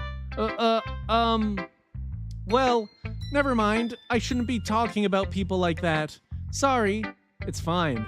I'm not sure if Yuri is apologizing to herself, to me, or to Natsuki. Do you mind if I read your poem now? Please do. I'd love to share my thought process behind it. Yuri smiles dreamily, as if that's a rare opportunity for her, which itself is kind of funny. After all, isn't this supposed to be a literature club? Ghost under the light. The tendrils of my hair illuminate beneath the amber glow. Bathing. It must be this one. The last remaining streetlight to have withstood the test of time. The last yet to be replaced by the sickening blue-green hue of the future. I bathe, calm, breathing air of the present but living in the past. The light flickers. I flicker back. That's a really good one. Good one, Yuri. I'm sorry I have such terrible handwriting. What? I wasn't thinking that at all. But it took you a long time to read. Well, I just don't read script very often. I actually think your handwriting is pretty. Huh? That's a relief. Also, I like the poem. Even though it's short, it was really descriptive. It wasn't too short? I usually write longer poems. Not at all. I'm really glad you liked it, I'll be honest. Since it's our first time sharing, I wanted to write something a little more mild. Something easy to digest, I suppose. Are you into ghosts, Yuri? Haha. Actually, the story isn't about a ghost at all, Brim. Really? I must have totally missed the point. Well, I suppose you did only glance over it after all. When you said that it took me so long to read it, and now you're saying that I glanced, oh, okay. But remember that poets often express their own thoughts, feelings, and experiences in their work. They usually do more than tell a simple story or paint a picture. In this case, perhaps the subject of the poem is only being symbolically compared to a ghost, lingering in her last remaining place of comfort, unable to let go of the past, and soon to be left with nothing. That's a lot more solemn, putting it that way. I hadn't even thought of that. That's impressive. It's nothing really. Well, it makes me happy that you think that. Just remember that it won't be long before you pick up on these things too. Yeah, maybe you're right. I guess I'll have to keep trying. I'm counting on you. And then I guess, only one left. Monica. Hi, Brim. Having a good time so far? Yeah. Good. Glad to hear it. By the way, since you're new and everything, if you ever have any suggestions for the club, like new activities or things we can do better, I'm always listening. Don't be afraid to bring things up, okay? Alright, I'll keep that in mind. Of course I'll be afraid to bring things up. I'm much better off just going with the flow until I'm more settled in. Anyway, want to share your poem with me? It's kind of embarrassing, but I guess I have to. Don't worry, Brim. We're all a little embarrassed today, you know. But it's that sort of barrier that we'll all learn to get past soon. Yeah, that's true. I hand Monica my poem. I like this one. It makes me think of something Sayori would like. Is that so? You and Sayori are really good friends, right? I wouldn't be surprised if you had those sorts of things in common. Ah, well, we may be good friends, but Sayori and I are actually really different. Well, that may be the case, but maybe there are also some similarities that you wouldn't expect. The way she talks about you, it sounds like the two of you really care about each other's well-being. Even if you show it in different ways, it ends up being more similar than you'd think. So I think that's the kind of vibe I get when reading your poem. You sure you're not reading into it too much? I could be. Oh gosh, I sound like Yuri. But in any case, Sayori's writing has kind of a gentle feel to it. I can tell that she likes exploring with emotions like happiness and sadness. Who knew that someone so happy would enjoy sad things too? Yeah, that's totally unexpected. Well, to each their own, and you shouldn't be afraid to experiment a little bit either. I'm sure I'll end up trying different things a lot. It could take a while before I feel comfortable doing this. That's okay. I'd love to see you try new things. That's the best way to find the kind of style that suits you. Everyone else might be a little bit biased toward their own kinds of styles, but I'll always help you find what suits you the most. So don't force yourself to write the way everyone else wants you to write. It's not like you have to worry about impressing them or anything. Anyway, do you want to read my poem now? Don't worry, I'm not very good. You sound pretty confident for someone who claims to not be very good. Well, that's because I have to sound confident. That doesn't mean I always feel that way, you know? I see. Well, let's read it then. Hole in wall. It couldn't have been me. See, the direction the spackle protrudes. A noisy neighbor. An angry boyfriend? I'll never know. I wasn't home. I peer inside for a clue. No, I can't see. I reel, blind, like a film left out in the sun. But it's too late. My retina's already scorched with a permanent copy of the meaningless image. It's just a little hole. It wasn't too bright. It was too deep, stretching forever into everything. A hole of infinite choices. I realize now that I wasn't looking in. I was looking out. And he, on the other side, was looking in.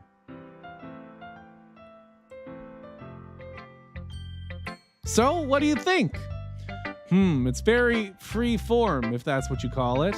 Sorry, I'm not really the right person to ask for feedback. It's okay.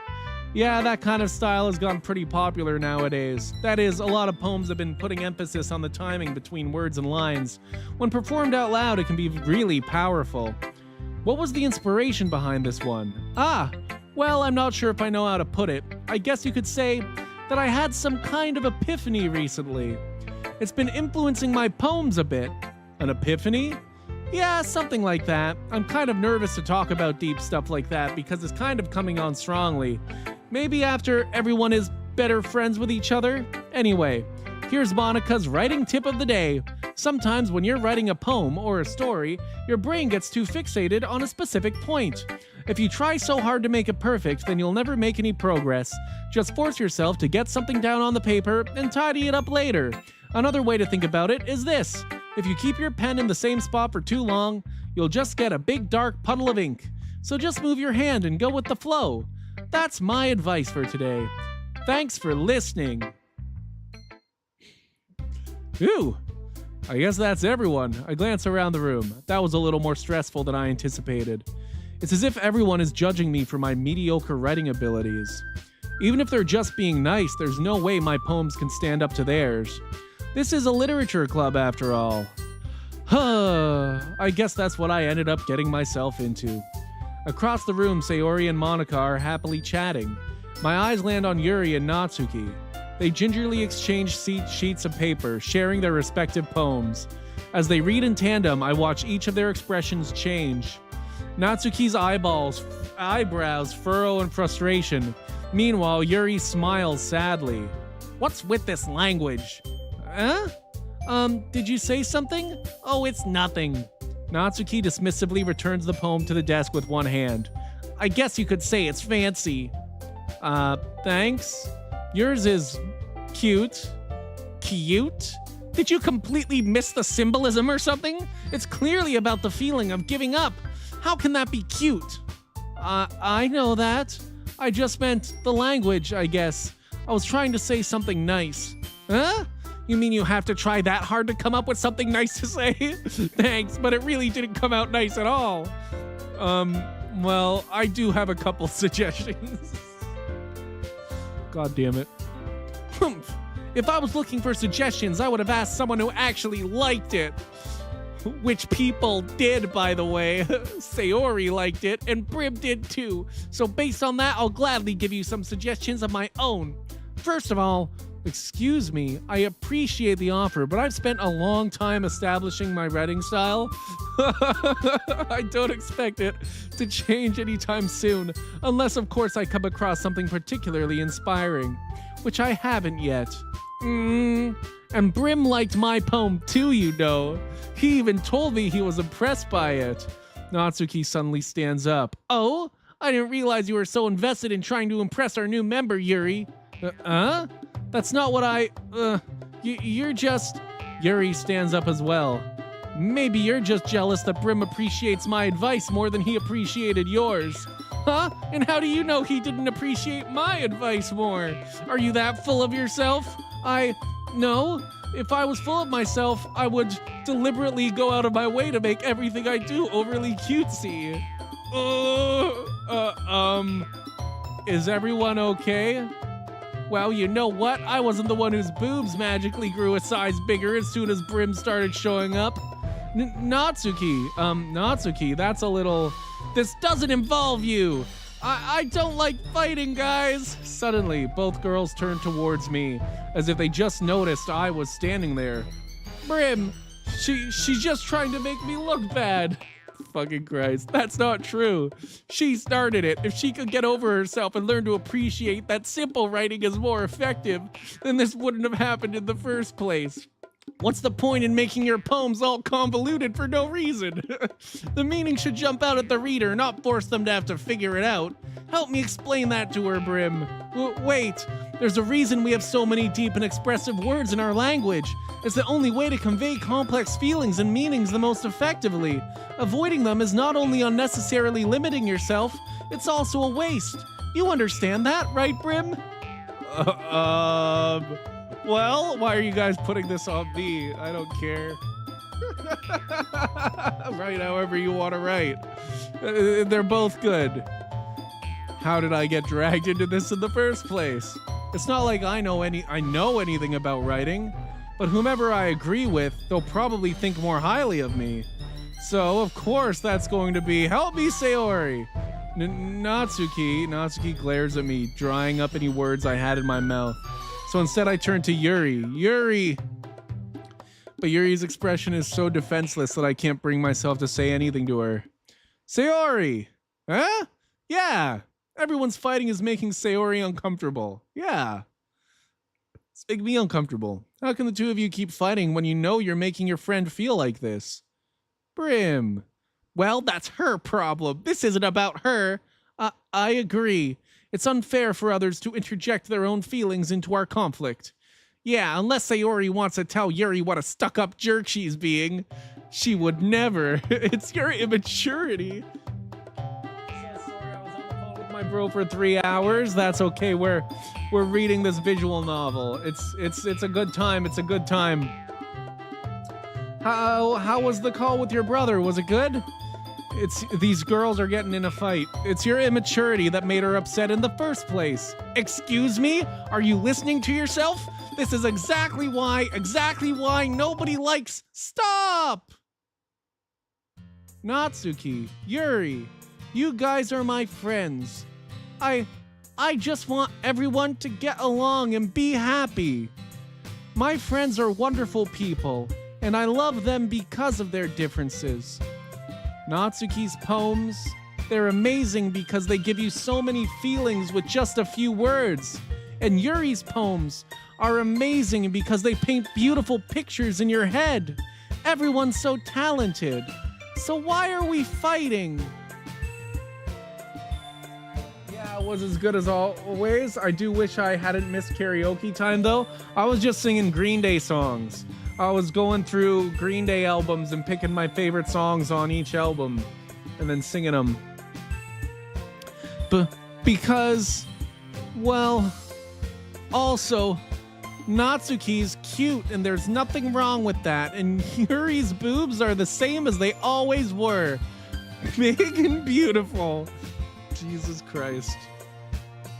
Sayori stands triumphantly. Monica stands behind her with a bewildered expression. I'll make some tea. Yuri rushes off. Yeah, but I love Green Day. I was watching but had the computer on mute. Yes. Well, at least you got to see the words. You got to see what songs I was singing. You got to see my favorite ones. I did a song from everything up to Warning. I didn't get to American Idiot because Death Stranding finished downloading. Natsuki sits down with a blank expression on her face, staring at nothing. So, this is why Sayori is vice president. I whisper to Monica. She nods in return. To be honest, I might come off as a good leader and I can organize things, but I'm not very good with people. I couldn't even bring myself to interject. As president, that's kind of embarrassing of me. Nah, it's not like I can blame you. I wasn't able to say anything either.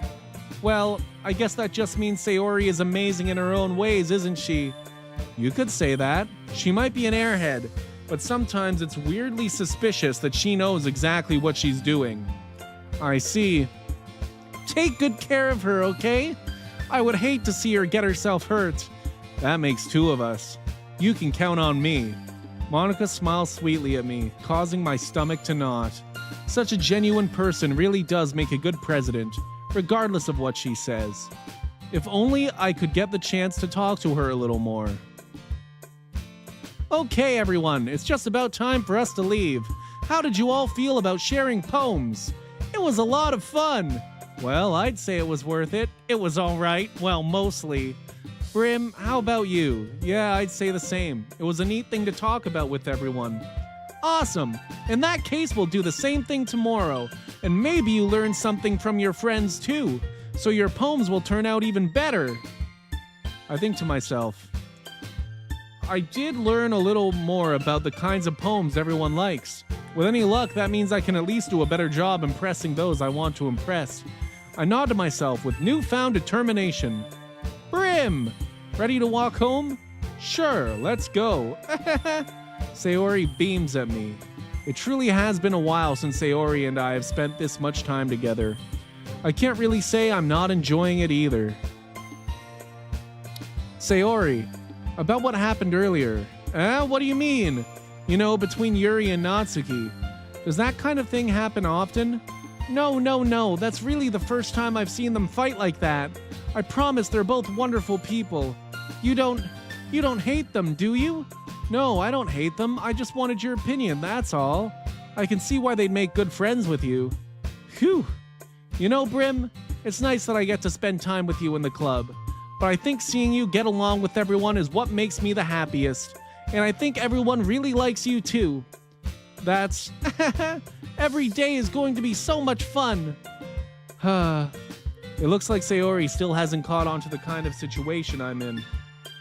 Sure, being friends with everyone is nice, but does it really need to stop there? We'll just have to see what the future holds, Sayori. I pat Sayori on the shoulder. I said that more to myself than to her, but it's easy to use Sayori as an internal monologue sometimes. Okay. Yeah, let's do this. Here we go.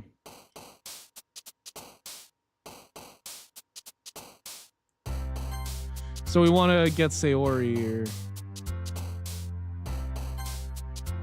So she just likes simple emotion words. Positive or negative, I think. Smile, yeah. Clouds could be Natsuki. Lipstick's gonna be Natsuki. No, Clouds what? Okay.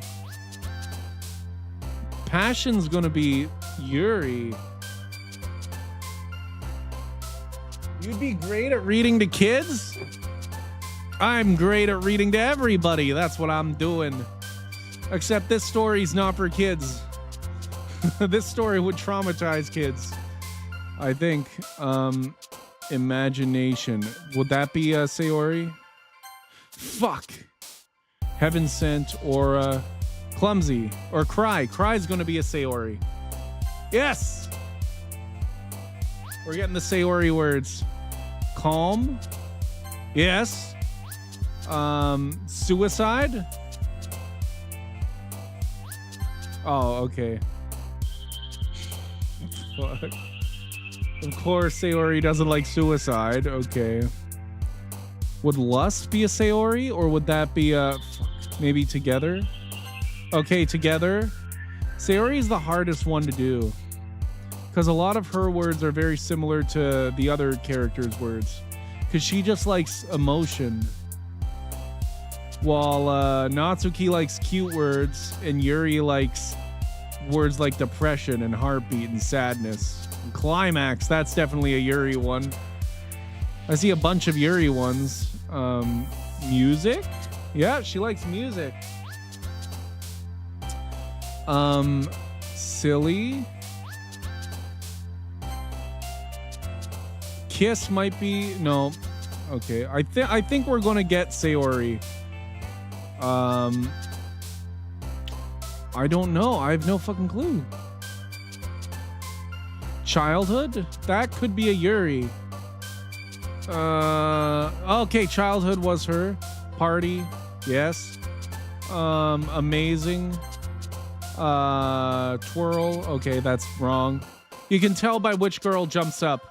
We want the girl with the bow in her hair to jump. Frightening, fireflies. Maybe frightening. No! That's emotional. Frightening. Oh, Sayori likes friends. Pure. Oh, okay, I guess that's a Natsuki. Love. I think we got Sayori. I just realized something. You told me earlier I can get my coffee later, and then I ended up forgetting to get it. It's kind of late to have a coffee at this point, unless you're used to coffee. I wouldn't drink a coffee at 9:17, or you're 8:17 or something, right? Are you an hour behind? Maybe you could let one. Maybe you could like fit one in. Another day passes, and it's time for the club meeting already. I've gotten a little more comfortable here over the past couple days. Entering the club room, the usual scene greets me. Hi, Brim! Yo, Sayori! Looks like you're in a good mood today. I'm just still not used to you being in the club, that's all. I see. That's a pretty simple thing to get you in a good mood.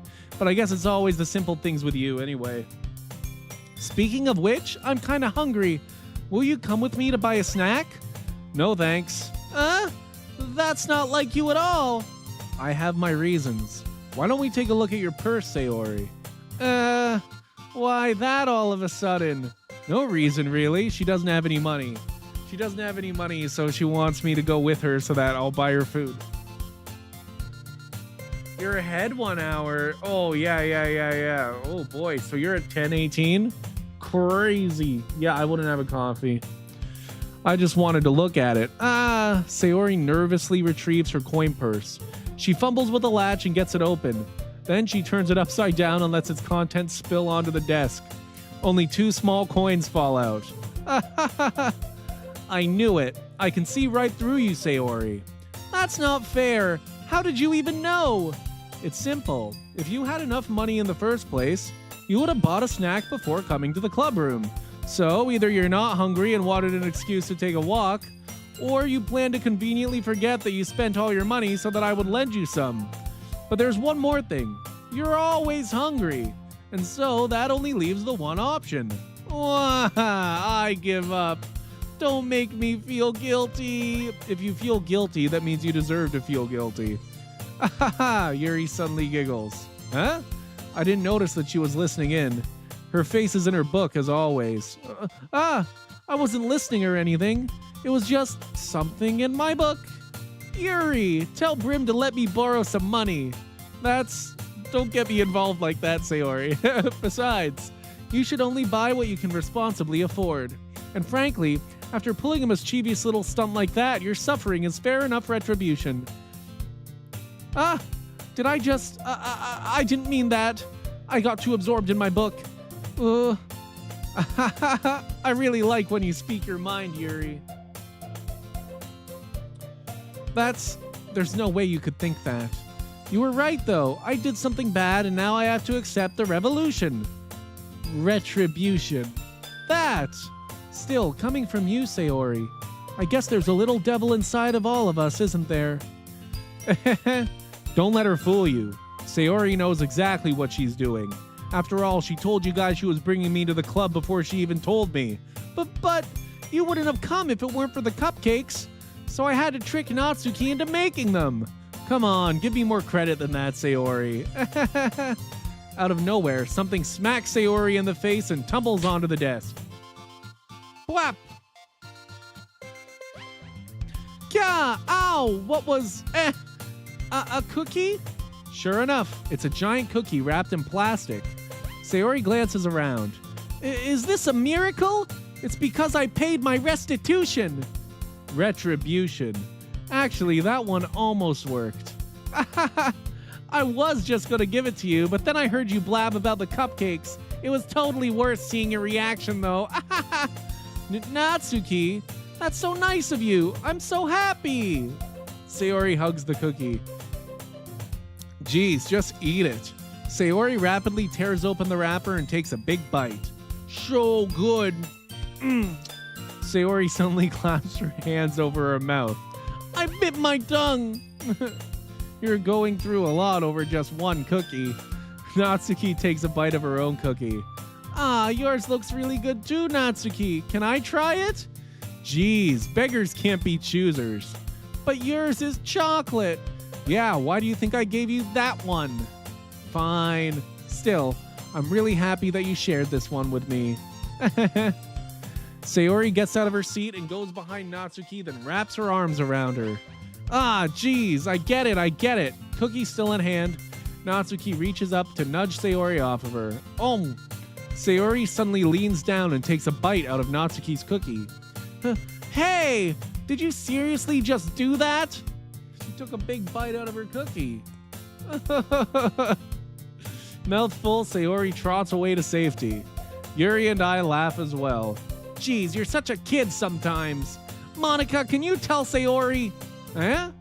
Natsuki glances around. Monica isn't in the club room. Huh? Where is Monica anyway? Good question. Have any of you heard anything about her being late today? Not me. Yeah, I haven't either. That's a bit unusual. I hope she's okay. Of course she's okay. She probably just had something to do today. She's pretty popular after all. You don't think she has a... I wouldn't be surprised. She's probably more desirable than all of us combined. That's true. Excuse me? Suddenly, the door swings open. Sorry, I'm super sorry. Ah, there you are. I didn't mean to be late. I hope you guys weren't worried or anything. Monica chose the club over her boyfriend after all. You're so strong-willed. Boyfriend? What on earth are you talking about? Monica quizzically glances at me. Never mind that. What held you up anyway? Well, my last period today was study hall. To be honest, I kind of just lost track of time. That makes no sense, though. You would have heard the bell ring at least. I must not have heard it since I was practicing piano. Piano? I wasn't aware you played music as well, Monica. I don't really. I kind of just started recently. I've always wanted to learn piano. That's so cool. You should play something for us, Monica. Monica looks at me. Maybe once I get a little better, I will. Yay! That sounds cool. I'd also look forward to it. Is that so? In that case, I won't let you down, Brim. Monica smiles sweetly. I didn't mean any pressure or anything like that. Don't worry. I've been practicing a whole lot recently. And I really love the chance to share once I'm ready. I see. In that case, best of luck. Thanks. So I didn't miss anything, did I? Not really. I choose to leave out Sayori's mischievous escapade. I'm sure Natsuki will end up complaining to her anyway. It looks like everyone is already settled down. Sayori somehow already finished her entire cookie. Yuri is back to her book and Natsuki disappeared into the closet. Brim! Sayori suddenly comes up to me. I'm gonna go get some supplies from another classroom. Wanna come with me? Supplies? What for? Well, you know how the festival is coming up? Me and Monica were gonna make some posters and stuff. So I need to go find some crayons and markers and glue sticks. I see. Sure, I'll go with you. Yay! Okay, Monica, we'll be back soon. Are you going with Brim to get the supplies? There's no need to trouble yourself. I'd be happy to go with him. But I wanted to go. It's so much fun exploring empty classrooms and stuff. Okay. It was just a suggestion. See if you can find poster paper too, okay? Okay, ready, Brim? Yep, let's go. Sayori and I exit the club room. I follow behind as Sayori hums and skips around the hallway. Honestly, it feels like I'm taking a kid to the mall or something. Sayori finds pleasure in the simplest things sometimes. Hey Sayori, what exactly are we doing for the festival anyway? I'm not sure how you would make an event out of literature. Me and Monica have it all planned out, don't you worry. Is that so? Yep, we're gonna do a poetry performance. A performance? Of what kind? Well, everyone is gonna take turns on stage and recite their favorite poems. Ah, that sounds kind of dull. Brim, you're not thinking about it the right way at all. It's not just about reading poems, it's about performing them. Like you say the lines of the poem like, between my feet, the last remaining flower beckons to me.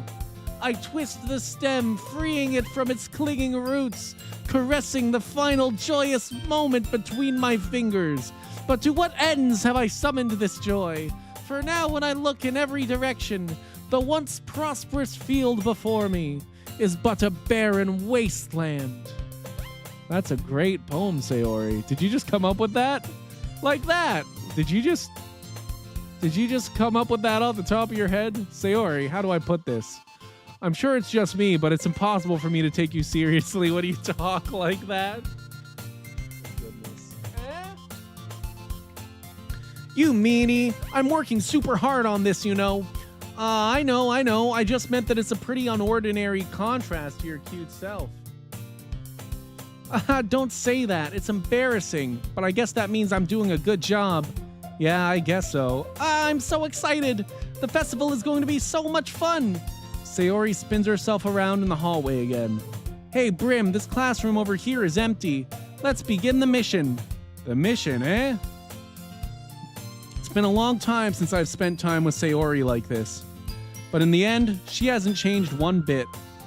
She's nothing but a ball of sunshine, drawing happy vibes from the world around her. It's a pretty nostalgic feeling for me. As the years went by, I began to hole myself up in my room more and more. So going adventuring with Sayori brings about a special sort of feeling I forgot I had in me. The two of us enter the classroom. Sayori heads straight to the closet and I follow. Let's see what we have in here. Crayons!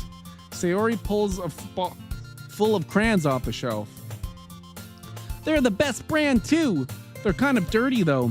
Sayori starts pulling various crayons out of the box, reading the color names. Alright, that's one down. Don't get distracted. We still need to find... Wait, I'm looking for my favorite color. Fine. Then at least move aside so I can look for the poster paper. I dropped one by accident. Kya! Sayori bends over and smacks her forehead right into the shelf. She falls to the floor and the crayons spill all over her lap. Ow! You okay? My forehead! Sayori clutches her forehead. Geez, Sayori. That's just like you, isn't it? Come on, let me see. Since Sayori is sitting on the floor, I grab her by the waist and pull her out of the closet. You have to move your hands, Sayori. But it hurts! Just do it for a second. Sayori slowly releases her hands from her forehead.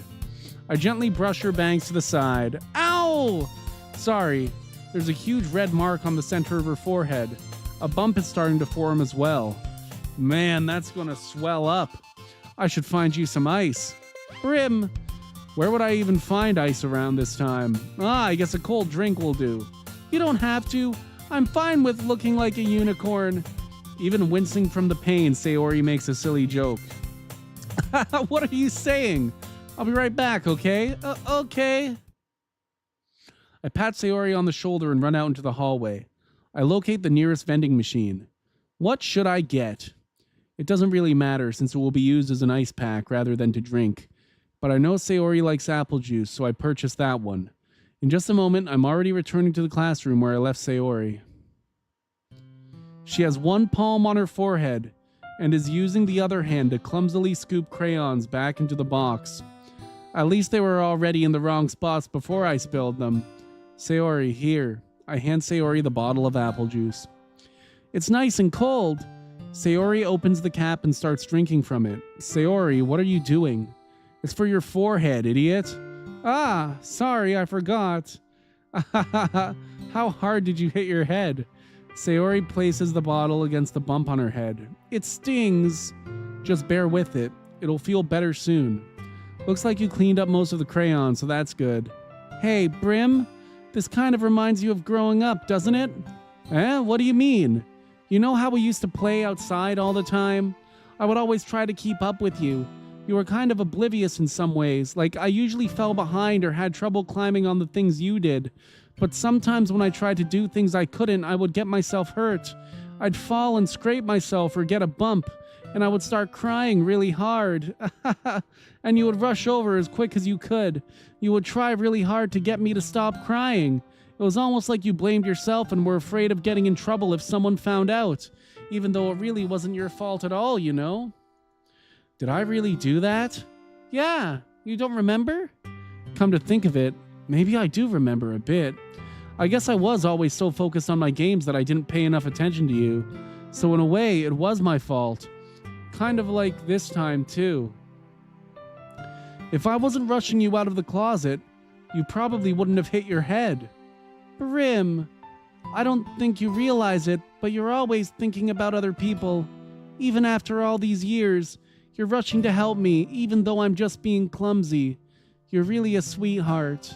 Don't call me that. And I don't really do this kind of thing. I guess when it comes to you, it just feels natural. Before I even know it, I'm treating you like that. I guess that's what happens when you've been friends for so long. Really? Maybe you're right. Brim, I'm so glad that nothing's changed between us. Do you think it'll be like this forever? Forever? If I'm honest to myself, there's no telling where we'll each end up for college or after that. So it wouldn't be fair for me to make any promises, but... well, I hope so. It's been this long already, right? I can't imagine you ever changing, so my hopes are up. I'm so happy! Sayori has a whimsical expression in her eyes. We remain silent for a moment. She's so silly and clumsy on the outside that when I see her deep in thought like this, it makes me not want to disturb her. I guess we should go back. I don't want to worry Monica, you know? Good luck with that. She's gonna see your forehead either way. Not if I hide it under my bangs. Sayori hops to her feet. Ah! She clutches her forehead again. Don't stand up so fast after hurting yourself. Well, I guess it's too late now. Anyway, let's go. I follow Sayori out of the classroom. Sayori plays with her bangs to try to hide the bump, but without much success. In a moment, we make it back to the club room. Ah, you're back! Good timing. I was just about ready to start with sharing our poems. Sayori, your forehead. She's fine, don't worry about. I was playing with the crayons and smacked my forehead into the shelf. Well, anyway, were you able to find everything we needed? I have it right. Did you guys get the glue sticks? Sayori frantically glances around herself. I forgot all of the stuff. Good job, Sayori. Calm down, Sayori. I have it all right here.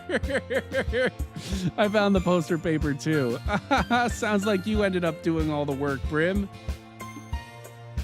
Well, Sayori. I failed to come up with an excuse for Sayori. I made it an adventure. Yeah, that. Okay. In any case, good work. I'll start working on the posters tonight. Me too. Okay, everyone. Are you ready to share your poems? Guess I should grab mine. After making sure the cram box is closed tightly, I return to my seat. Who should I show my poem to first? Let's go down the list.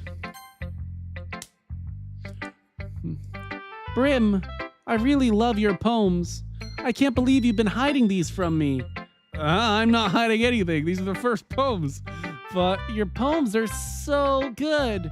Yesterday's and this one too. You can't tell me you haven't done this before. I mean, you're really the only one who feels that way, so... No way! Not even Natsuki? Well, I guess Natsuki is the least likely to admit how much she likes something. But I don't think it's that. What do you mean? Well, I guess I'll be honest about it. It's a lot easier to write poems when I'm thinking about you. Wah? Stop thinking weird things, idiot. I just mean that you're a really expressive person, I guess. How am I supposed to write poems about my own stupid life? But you somehow make everything in your life an adventure, even the little things. Like cooking? Let's not talk about that. So yeah, I guess what I'm saying is that I can feel more feelings through you than I can through myself. We have that kind of weird connection. It's your fault for getting in my business all the time. Huh? I don't know if I understand. Huh. You never understand when I try to explain things to you, do you, Sayori? I pat Sayori's head. Hey! I'm not a kid, you know. Are you sure about that? Maybe. Sayori starts fiddling with her pencil between her hands. Hey, Brim, will you give me your poem? I kind of want to keep it. Huh? Why? Because, well, it's the first time you've written something for me. Sayori, you completely misunderstood. I didn't write this for you. Sigh, are you even listening anymore? Well, whatever. I'll give it to you when we go home. Really? I broke my pencil. Sayori hastily bends down to pick up the piece she dropped, but being inattentive of her surroundings, she bumps right into me. Sorry. It's fine. I'll get it for you. I bend down and pick up the broken pencil. Sayori clutches the desk behind her to support herself, knees shaking. I'm a little clumsy today. Let's sit down, Sayori. Yeah? I grab Sayori's arm and help her sit at the desk. Anyway, I still haven't read your poem. Oh? Sorry, I forgot about that, but it's not as good as yours. Geez, don't worry, I'm sure I'll like it. Bottles. I pop off my scalp like the lid of a cookie jar. It's the secret place where I keep all my dreams. Little balls of sunshine all rubbing together like a bundle of kittens. I reach inside with my thumb and forefinger and pluck one out. It's warm and tingly. But there's no time to waste. I put it in a bottle to keep it safe. And I put the bottle on the shelf with all of the other bottles. Happy thoughts, happy thoughts, happy thoughts and bottles. All in a row. My collection makes me lots of friends. Each bottle a starlight to make amends. Sometimes my friend feels a certain way. Down comes a bottle to save the day.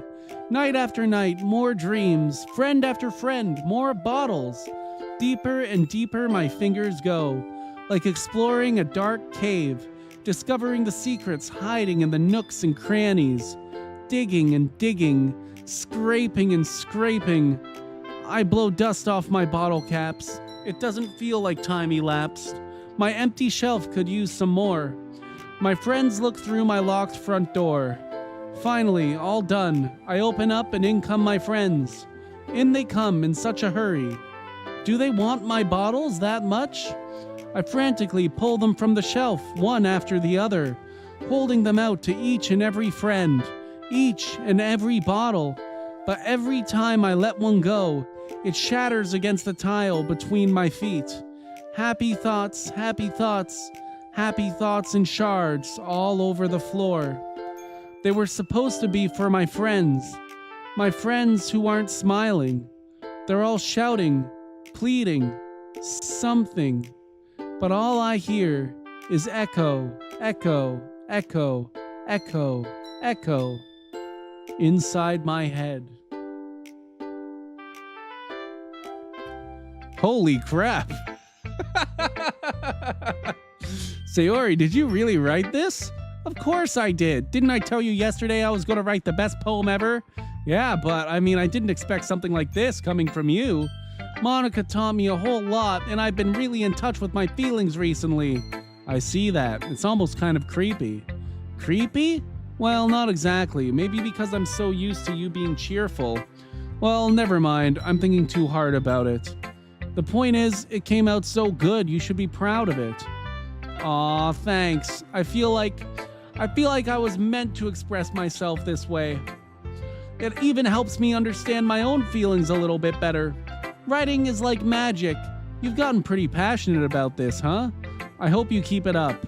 Yeah, writing's the best. I'm gonna keep writing until I die. Don't get ahead of yourself. Sayori's always had a habit of getting obsessed with something before dropping it no more than a week later. I wonder if this is one of those times. but seeing the passion in her eyes makes it hard for me to be pessimistic.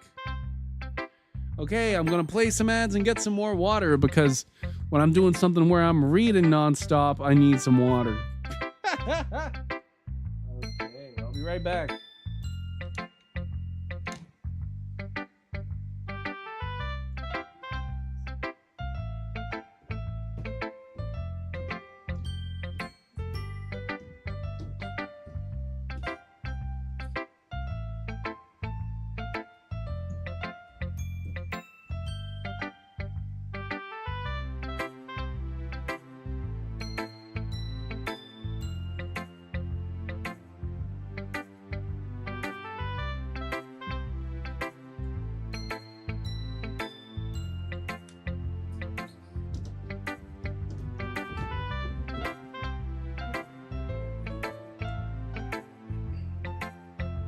And I'm already back.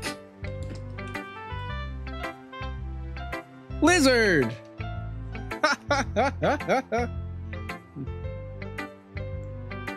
You liking the literature? I'm back. I'm gonna read more. Who should I show my poem to next? I am? Hell yeah. We're gonna just go down the list again. Natsuki. I hope that Natsuki and Yuri get in a fight again. Well, it's not really any worse than your last one. I guess that's a compliment. I didn't get any worse. But I can't really say it's any better either. Phew. Huh? Phew what? Well, anything that isn't a train wreck, I'll take as a win. And I get the feeling you're probably the most critical. The moist critical, did she... Charlie's been mentioned in the game. Hey, what makes you... Wait, maybe that was a compliment? Ahaha, glad to see someone recognizes my experience. Well then, keep practicing and maybe you'll be as good as me someday. That's, something tells me Natsuki completely missed the point. Come to think of it, this kind of reminds me of Sayori's poem from yesterday. You think so? Yeah, well, I guess if you've been friends with her for so long, you might be on the same wavelength. But you never really struck me as her type. Sayori as a type all of a sudden? Well, I don't know, but honestly, how can someone so, fluffy spend so much time with someone like you? It's not like she's dragging around a dead weight. That was a little unnecessary. But think of it this way, if it weren't for me, she would probably just fly away like letting go of a balloon. You could say we each take care of each other in our own way. Whatever it is, I don't get it. Oh yeah, I guess I'm supposed to show you my poem. Here. Amy likes spiders. You know what I heard about Amy? Amy likes spiders. Icky, wriggly, hairy, ugly spiders. That's why I'm not friends with her. Amy has a cute singing voice. I heard her singing my favorite love song. Every time she sang the chorus, my heart would pound to the rhythm of the words. But she likes spiders. That's why I'm not friends with her. One time, I hurt my leg really bad. Amy helped me up and took me to the nurse. I tried not to let her touch me. She likes spiders, so her hands are probably gross. That's why I'm not friends with her. Amy has a lot of friends. I always see her talking to people. She probably talks about spiders. What if her friends start to like spiders too? That's why I'm not friends with her. It doesn't matter if she has other hobbies. It doesn't matter if she keeps it private. It doesn't matter if it doesn't hurt anyone. It's gross. She's gross. The world is better off without spider lovers. And I'm gonna tell everyone.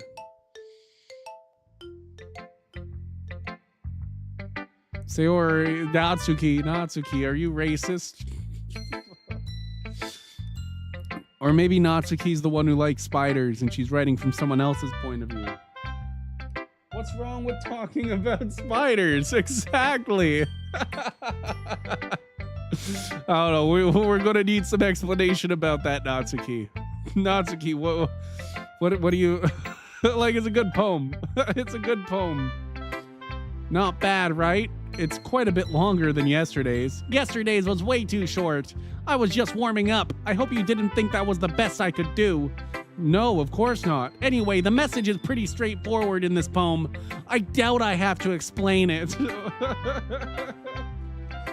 Well, I don't know. You gotta explain it, Natsuki. Sometimes you can explain complicated issues with much simpler analogies, and it helps people realize how stupid they're being. Okay, yeah. So she's saying it's fine to talk about spiders. She's writing from the point of view of someone who she disagrees with. Like, Natsuki thinks it's okay to like spiders, and she'll still be your friend. I love spiders. Now I need to make a new emote for my channel. Oh god, spiders are scary. Jewel, spiders are scary.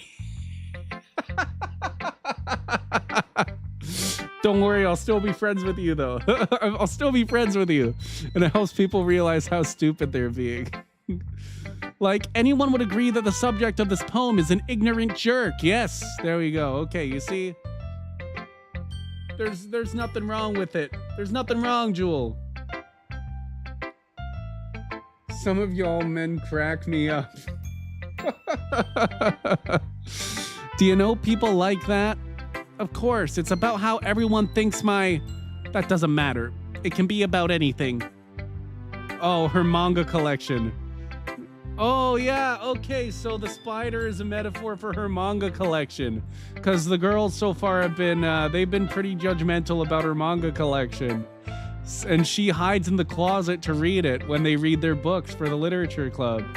So yeah, that's totally what it's about. The book's about her manga collection. But she's writing from the point of view of someone else. Saying they don't want to be friends with her because she reads manga. I wrote it to be easy to relate to. Everyone has some kind of weird hobby or guilty pleasure. Something that you're afraid if people find out they make fun of you or think less of you. But that just makes people stupid. Who cares what someone likes as long as they're not hurting anyone and it makes them happy? I think people really need to learn to respect others for liking weird things. Well, you're definitely right. At least I can relate to that, and I'm sure a lot of other people can too. It's what I do best after all. I don't like writing unless there's a good message to take away from it. Like, conveying emotions is important, but I want to make people think, not just feel.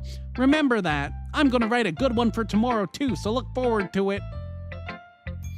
Who should I show my poem to next? Let's go, Yuri. Let's see what you've written for today. Well done, Brim. Your skills are already improving. Really? Thanks, Yuri. Coming from you, that means a lot. Huh? It's nothing. I'm just happy to help inspire fellow writers. I know you're new to this, so don't worry so much if it seems like you can't get your poem to feel perfect. You don't need to be afraid to be a little more daring. Metaphors can go a long way. Don't feel like you need to work your brain like turning a bunch of gears. Try letting your mind wander through your feelings and write down the things you see and hear. That's one way to truly enable your reader to see into your mind. It's a very intimate exercise. I see. That's a certainly interesting technique. Thanks for sharing. I have, well, an example of that if you'd like to read it. Of course. Is this the poem you wrote for today? Yuri nods and timidly hands me your poem. This will be a good one. The Raccoon. It happened in the dead of night while I was slicing bread for a guilty snack. My attention was caught by the scuttering of a raccoon outside my window. That was, I believe, the first time I noticed my strange tendencies as an unordinary human. I gave the raccoon a piece of bread, my subconscious well aware of the consequences. Well aware that a raccoon that is fed will always come back for more. The enticing beauty of my cutting knife was the symptom. The bread, my hungry curiosity. The raccoon, an urge. The moon increments its phase and reflects that much more light off of my cutting knife. The very same light that glistens in the eyes of my raccoon friend. I slice the bread, fresh and soft. The raccoon becomes excited. Or perhaps I'm merely projecting my emotions onto the newly satisfied animal. The raccoon has taken to following me. You could say that we've gotten quite used to each other. The raccoon becomes hungry more and more frequently, so my bread is always handy. Every time I brandish my cutting knife, the raccoon shows me its excitement. A rush of blood, classic Pavlovian conditioning. I slice the bread, and I feed myself again. Oh fuck. I just understood what this poem was about. That's... Oh god. I don't want to spoil anything for people, so I'm not going to say. It's pretty dark, though. This is starting to sound like a romance novel. It kind of is at this point. Like, the first couple hours of this game are meant to trip you out. I'm not going to spoil it, though. We're getting close. We're getting close to the switch up. I was a little more daring with this one than yesterday's. I can see that. It's a lot more metaphorical. I don't know if it's my fault, but I can't begin to imagine what this poem is about. I played this before and I know what the poem is about. It's won't tell you guys though. That's right. It's a bit closer to my preferred writing style. Using the poem as a canvas to express vivid imagery and conveying emotions through them. Yeah, if I take it at face value, then I can't even figure out what it's supposed to mean. Well, I think it's something that different people can relate to in their own way.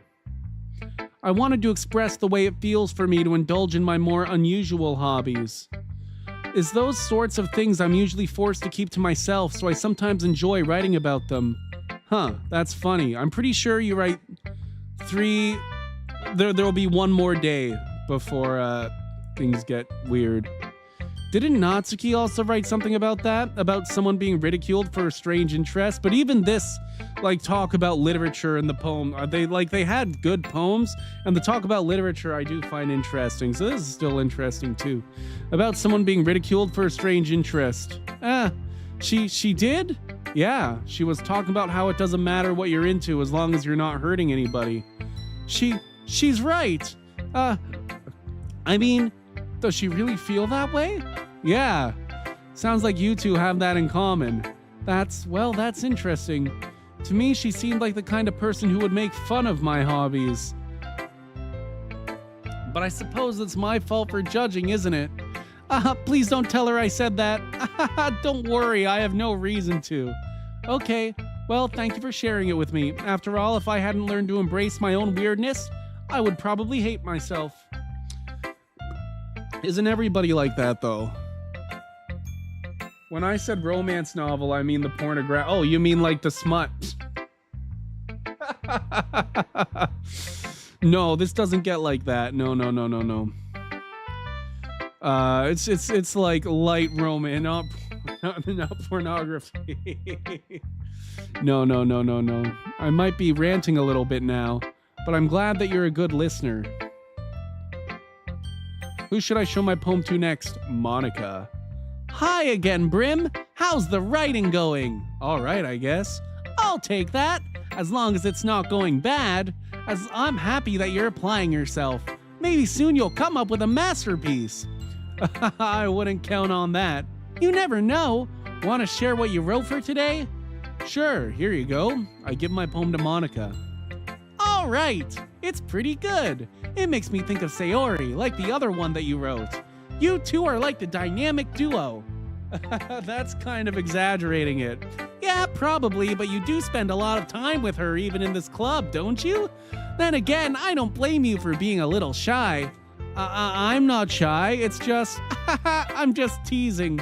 I know it takes a bit of time to make friends with everyone.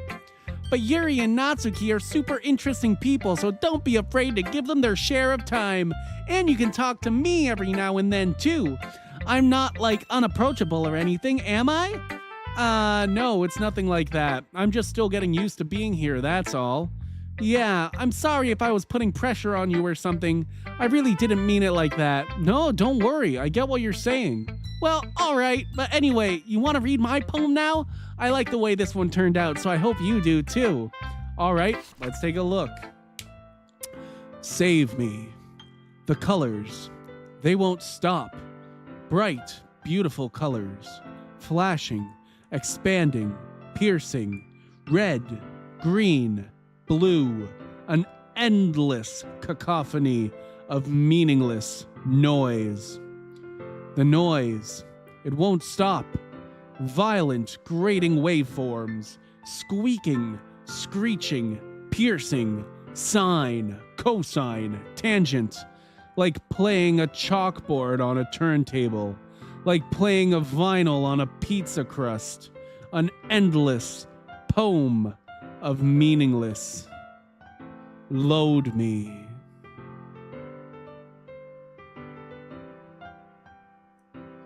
An interesting poem.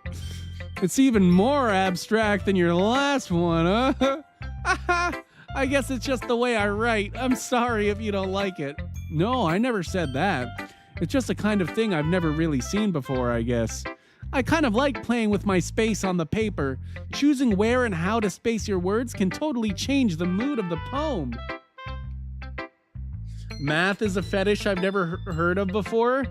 Even that poem makes sense once you know the truth of this game.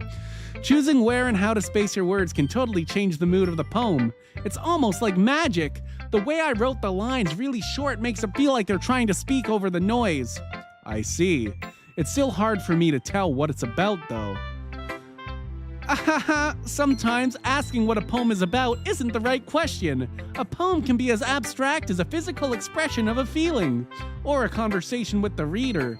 So putting it that way, not every poem is about something. Anyway, here's Monica's writing tip of the day. Sometimes you'll find yourself facing a difficult decision. When that happens, don't forget to save your game. You never know when you might change your mind, or when something unexpected may happen. Wait, is this tip even about writing?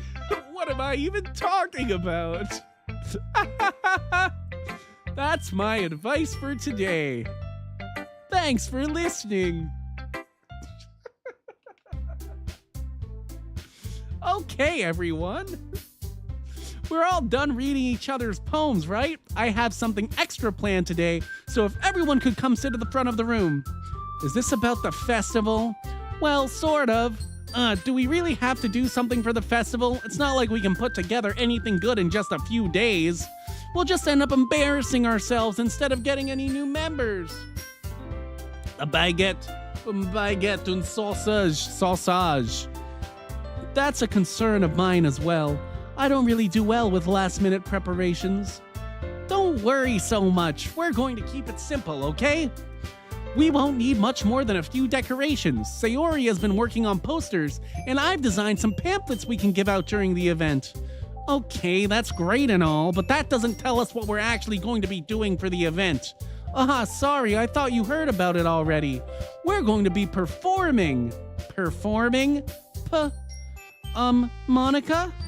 Yeah, we're going to be having a poetry performance. Each of us are going to choose a poem to recite during the event. But the cool part is, we're also going to let anyone else come up and recite poems too. Sayori's putting it all on the posters in case anyone wants to prepare ahead of time. Sayori, who's been coloring a poster, holds it up for us to see. Are you kidding me, Monica? You didn't already start putting those posters together, did you? Well, I did. Do you really think it's that bad of an idea? Well, no, it's not a bad idea, but I didn't sign up for this, you know. There is no way I'm going to be performing in front of a group of people like that. I agree with Natsuki. I could never in my life do something like that. Imagining it, Yuri shakes her head in fear. Guys? No, Sayori. No, Sayori. DJ Snack, thank you for the raid. We're reading Doki Doki. Acting everything too.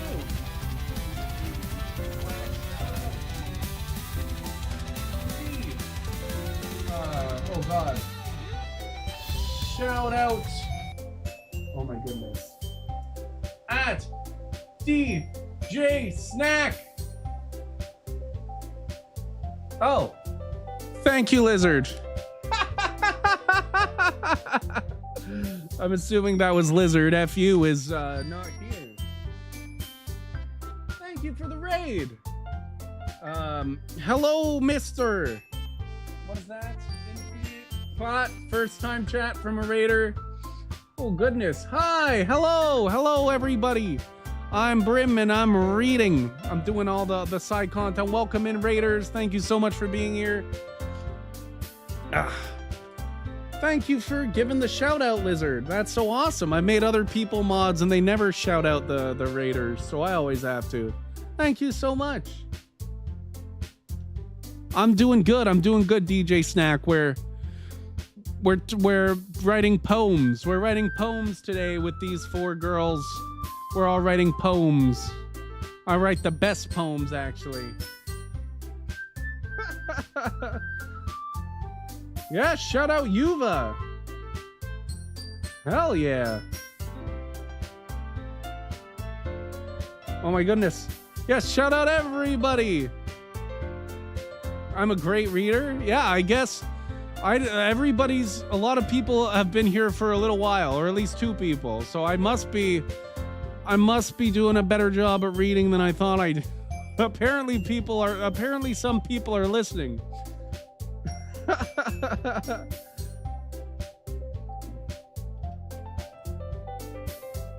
Hello, how am I? I'm doing good. How are you doing? I amateur, Popofi amateur. If my kids weren't adults, I'd let you read to them. This is a story for adults, so I like your singing too. I was singing Green Day earlier while we were waiting for Death Stranding to download. I did some Green Day karaoke.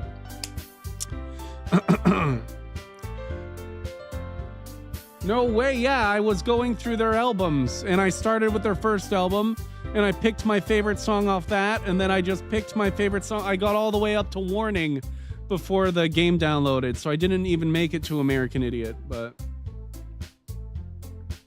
I could do it again. Sing one song, I sing one song. No, we're reading. Don't feel bad. I missed the audio for the karaoke, but watching was entertaining. Yeah, I'll do it again. I'll do more karaoke. Not right now though. I'm in the middle of this. You got me in the middle of something. Dude. This is already taking a toll. I've been reading out loud for a couple hours here. And then you want me to sing too? Oh my goodness. But yeah, tomorrow I can do more. Yeah, I don't think I want to do karaoke and then read more. I want to beat this game today. It's reading, it's a lot with the voice. Bien fabo. Good something. Yes, it's very good. Fichier, j'aurais pas du stream. J'aurais fichier. Voila. I don't know.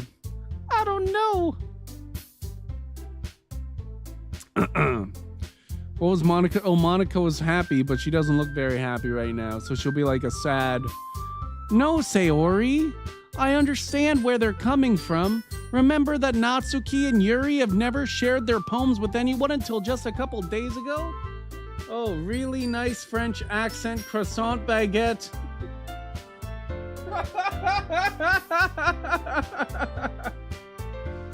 Iker mon paquet de go. Very welcome. Fuck yeah. It's okay. You can't be as bad as me at karaoke when I do Barbie Girl. I've done Barbie Girl before. There's at least 2 clips of me doing Barbie Girl, I think. At different times. I've done it twice at least. Yeah, no, it's not got anything to do with me sounding bad. It's got to do with my voice is going to be completely fucked by the end of this already. Better than me, faux show. I don't know about that, Yuva. You're a pretty good singer. Remember that Natsuki and Yuri have never shared their poems with anyone until just a couple days ago. It's a lot to ask for them to recite their poems out loud to a whole room full of people. I guess I kind of overlooked that, so I'm sorry. But I still think we should give it our best. We're the only ones responsible for the fate of this club. If we start the event and each put on a good performance, then it will inspire others to do the same. And the more people who perform, the better we'll be able to show everyone what literature is all about.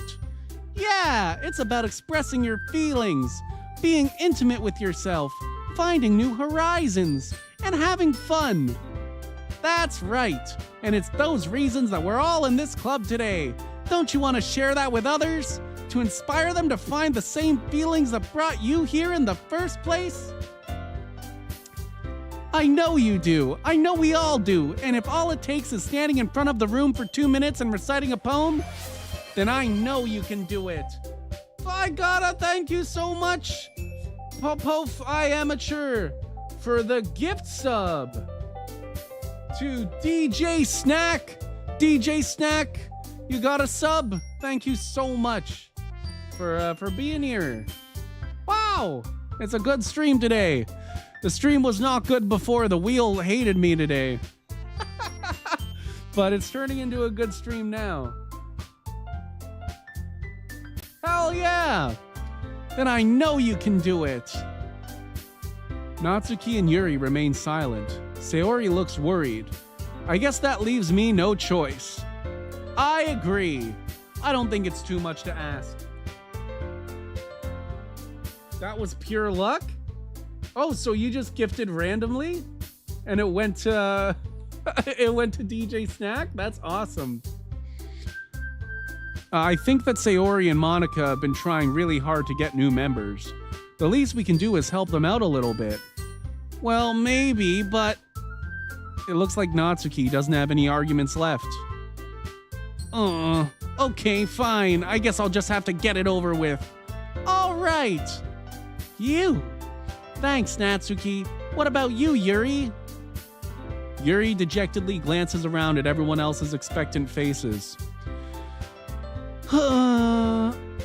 I guess I don't really have a choice. That's everyone. You're the best, Yuri. This club is seriously going to be the death of me. Oh gosh, you'll be fine, Yuri. But anyway, let's move on to the main event. I want each of you to choose a poem of yours. We're going to practice reciting them in front of each other. No way! Monica, this is too sudden. Well, if you can't recite your poem in front of the club, how do you expect to do it in front of strangers? Oh no. Don't worry, I'll start off to help everyone feel a little more comfortable. Can I go next? Aha, of course. Now, let us see. It was written before you even pressed the gift the sub button. It was written in the annals of history. I haven't seen them, but I hear that it was written there. That's what I was told. Gift sub for DJ Snack. Sorry guys, I need to go to sleep. Already 4 a.m. in France? I can't wake up too late? It's already too late. It's 4 a.m. You gotta get up at 3 to be healthy. Just kidding. I don't get up at 3. Have a good sleep, Yuva. You're awesome. And I love your karaoke. Everybody follow Yuva for his karaoke. Monica flips through her notebook to the specific poem she has in mind for herself. She then stands behind the podium. The title of this poem is The Way They Fly. Ahem. Monica begins reciting her poem. Her clear, confident voice fills the room. More than that, her inflection is pristine. She knows exactly how to apply emotion behind each line she recites, bringing the words to life. Is this something she's done before, or is she simply a natural? I glance around me. Everyone has their eyes on Monica. Sayori looks amazed. Yuri has an intense expression on her face that I don't understand. Finally, Monica finishes the recitation. The four of us applaud. Monica takes a breath and smiles. That was so good, Monica. Good night, Yuva. You'll stay longer next time? That's fine. You stay as long as you need to. Thank you very much. I was just hoping to set a good example. Are you ready to go next, Sayori? I'll go next. Wow, Yuri's fired up all of a sudden. Yuri clutches a sheet of paper between her hands and stands up. Keeping her head down, she walks quickly over to the podium. This poem is called... Yuri anxiously glances at each of us. You can do it, Yuri. It's called After Image of a Crimson Eye. Yuri's voice shakes as she starts reading the poem. Just a moment ago, she practically refused to do this. Why is she suddenly putting in so much effort? As Yuri gets past the first couple of lines, her voice changes.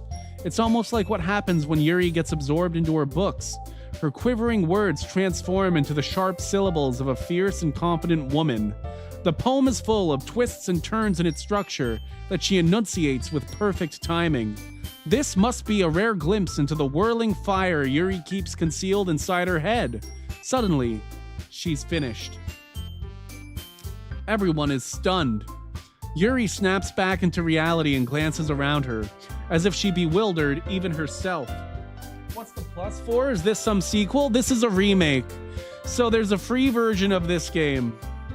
It's just Doki Doki Literature Club, and you can play it for free. But then this is the remake that they made, and you got to pay for this one, but it's got like extra stories.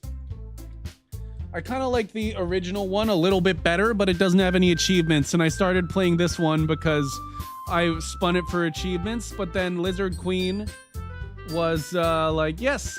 Oh, that's Kiryukaze as well. Hey, Kiryukaze.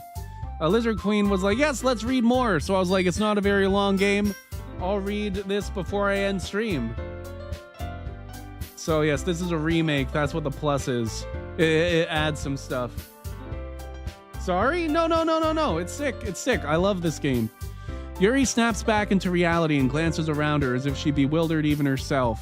It's up to me to save this situation. I'm the first to start applauding. Everyone joins me afterward and we give Yuri the recognition she deserves. It's not that we didn't want to applaud for her, but we were caught so off guard that we must have forgotten. As we applaud, Yuri holds the poem to her chest and rushes back into her seat. Yuri, that was really good. Thank you for sharing. Looks like Yuri is down for the count. Okay, I guess I'm next then. Sayori hops out of her chair and cheerfully walks to the podium. Sad thing to say, as a Yakuza fan, Yakuza might have the worst remakes, even excluding Kiwami 3. Yes, I agree there.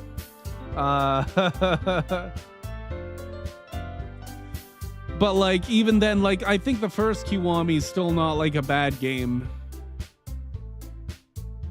Even if it's not as good as the first, it's a bad remake, right? Sayori hops out of her chair and cheerfully walks to the podium. This one's called My Meadow.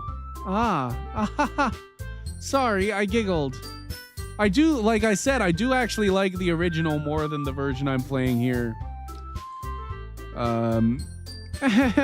Sayori, it's a lot harder than I thought. How did you guys do it so easily? Try not to think of it like... Try not to think of it like you're reciting to other people. Imagine you're reciting it to yourself, like in front of a mirror or in your own head.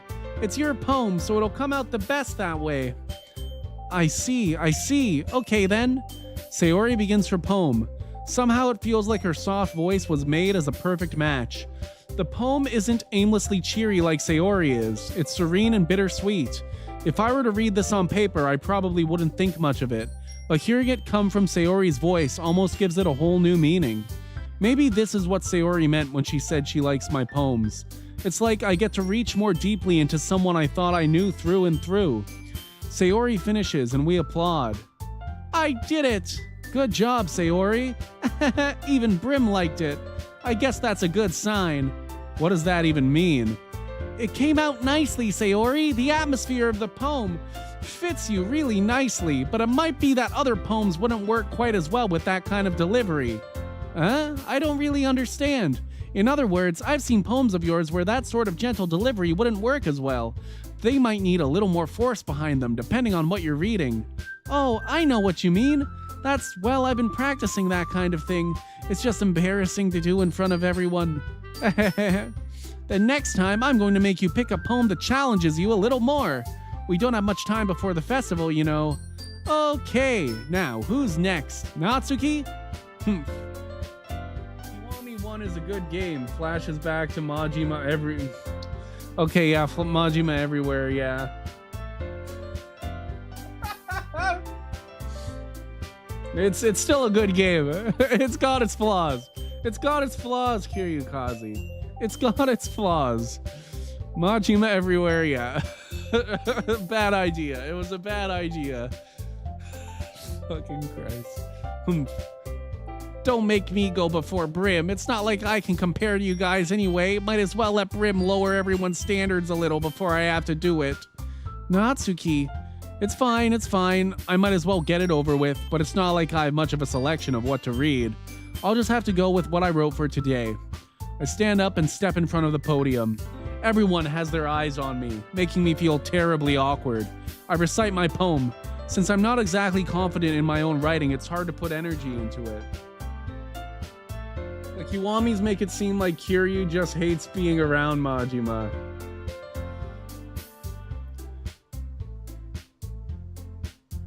I hated being around Majima the first time I played Kiwami. That was the first game I ever played of the Yakuza series, was Kiwami 1. Maybe that's why I say it's like, because like, I don't know, I liked it. It got me into it. But yes, I didn't like Majima at all the first time I played it. It wasn't until the second time when I came back and tried it, and I actually did the Majima everywhere, and by the end, I started liking him. But yeah, no, I hated Majima the first time I played Kiwami. I'll tell you that much. Since I'm not exactly confident in my own writing, it's hard to put energy into it. Despite that, once I finish, I receive applause anyway. Sorry, I'm not really as good as everyone else. Don't worry about it so much. I think it's less about your abilities and more about your lack of confidence in your writing. That's something that'll improve over time, though. Yeah, maybe. All right, then. That just leaves you, Natsuki. Yeah, I'm going. Natsuki begrudgingly gets out of her seat and makes her way to the podium. The poem is called... Why are you all looking at me? Because you're presenting. Anyway, the poem is called Jump. Natsuki takes a breath. Once she starts reciting the poem, her sour attitude disappears a little. While she's still a little unenthused, her poem has a rhythm and rhyme to it. It's Natsuki's trademark style, and it works surprisingly well when spoken aloud. The words feel like they bounce up and down, as if giving life to the poem. Natsuki finishes and everyone applauds. She huffs back to her seat. That wasn't so bad, was it? Easy for you to say. You'd better not make me do that again. Ah, well, do you at least feel prepared enough to recite a poem in front of other people? I mean, doing it in front of other people will be way easier. I can put on whatever face I want for other people, but when it's just my friends, it's just embarrassing. That's a surprise, Natsuki. I think it would be the other way around for me.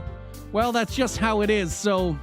I'm more like Natsuki, I think. I'd be much more comfortable giving a speech in front of a crowd of people than just giving a speech in front of a few friends.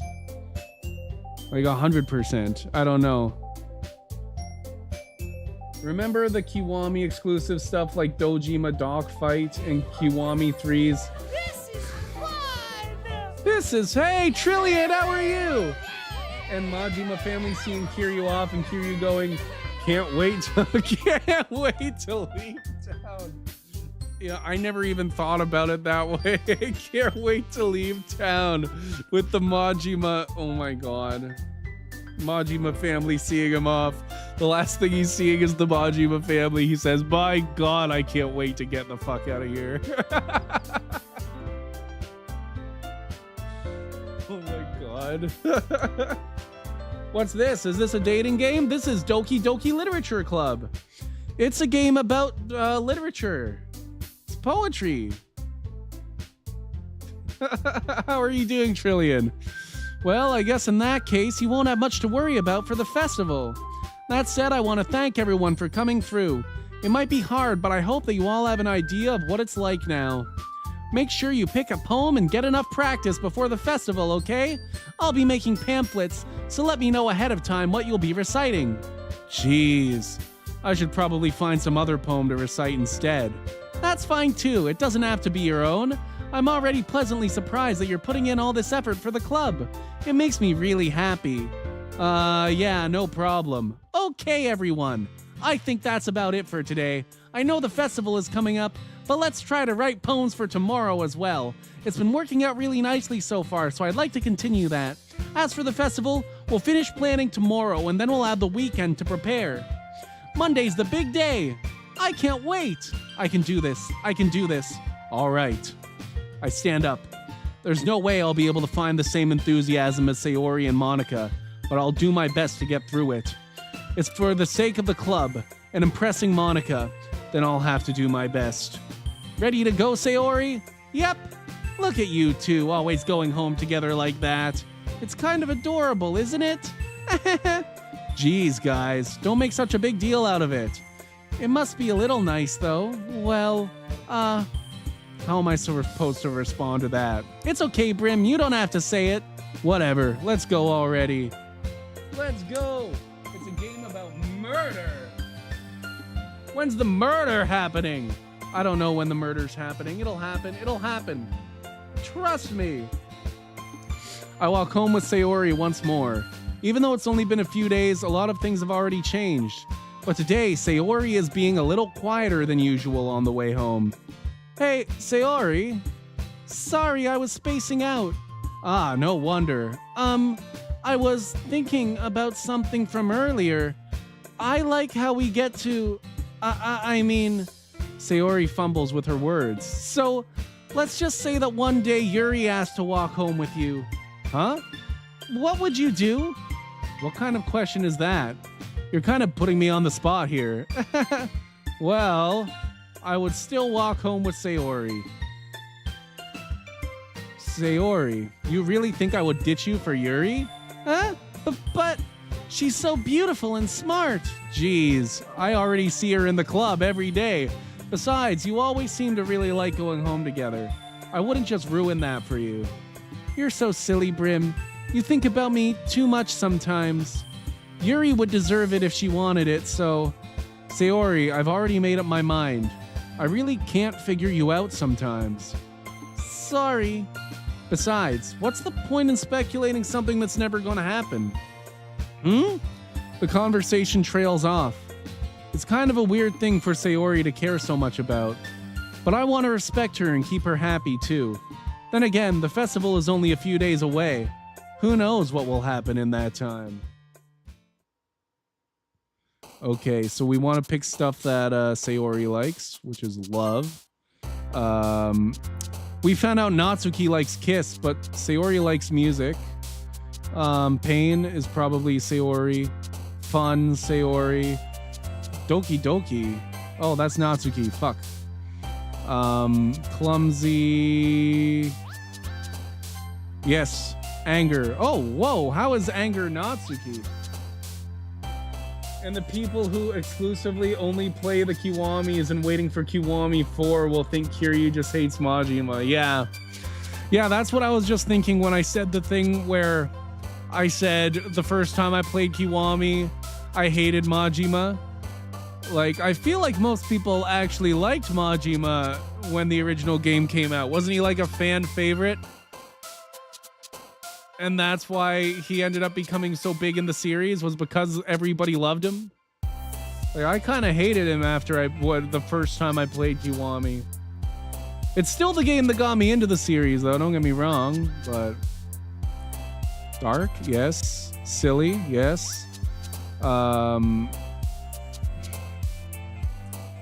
Wrath? No, fuck you, Sunny. Fear. Forgive? Sweet. Comfort?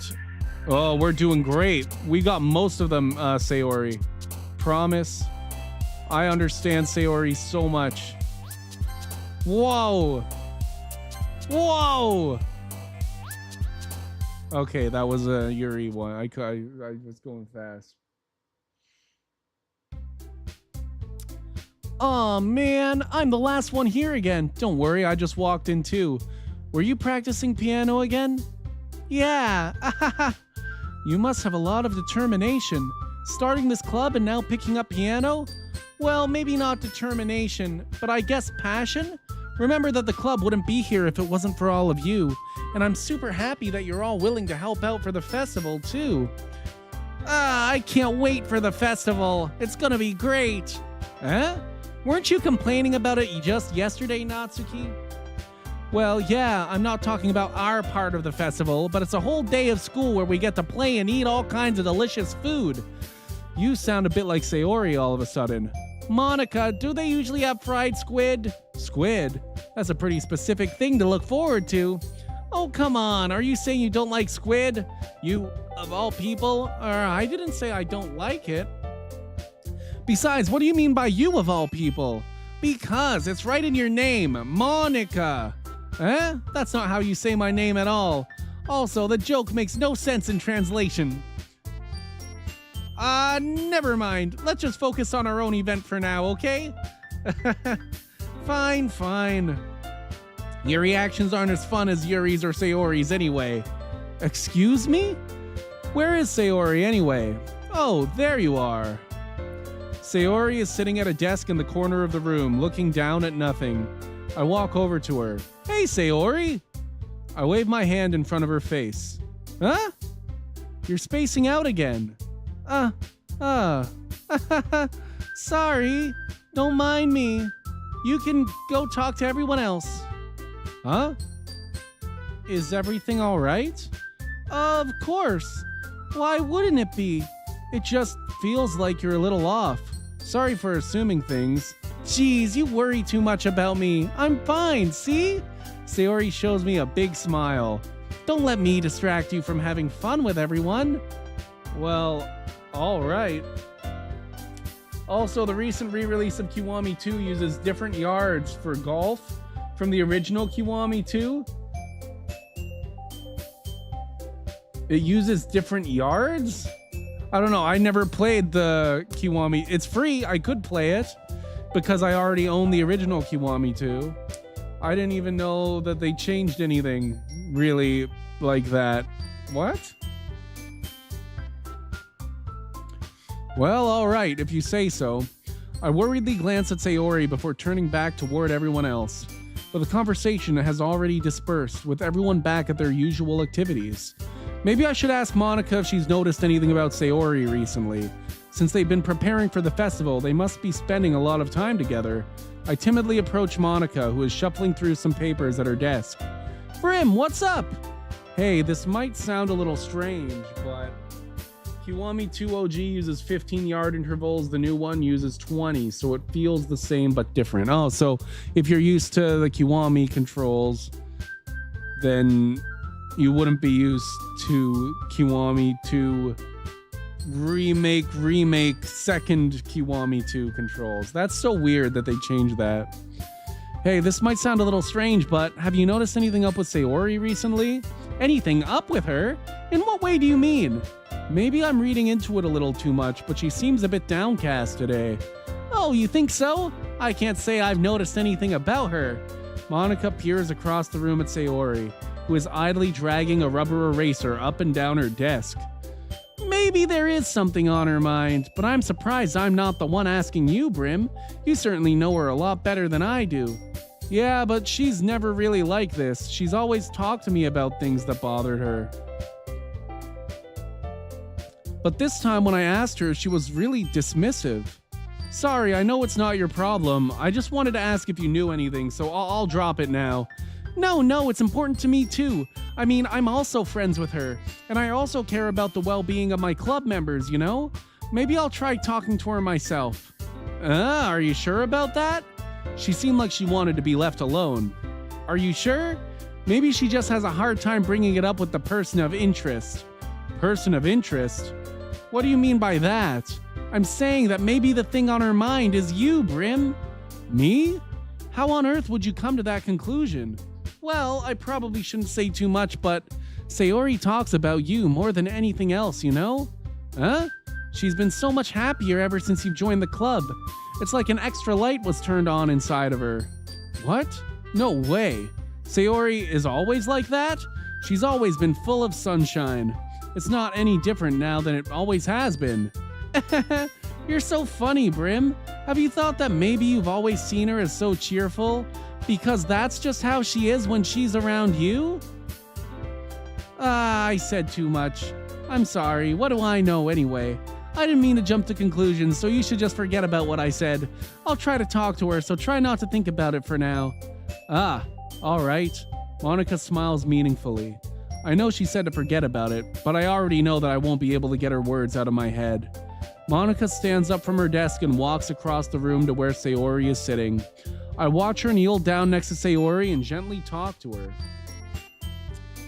Monica versus Mita, an evil stalker girl corrupting your computer.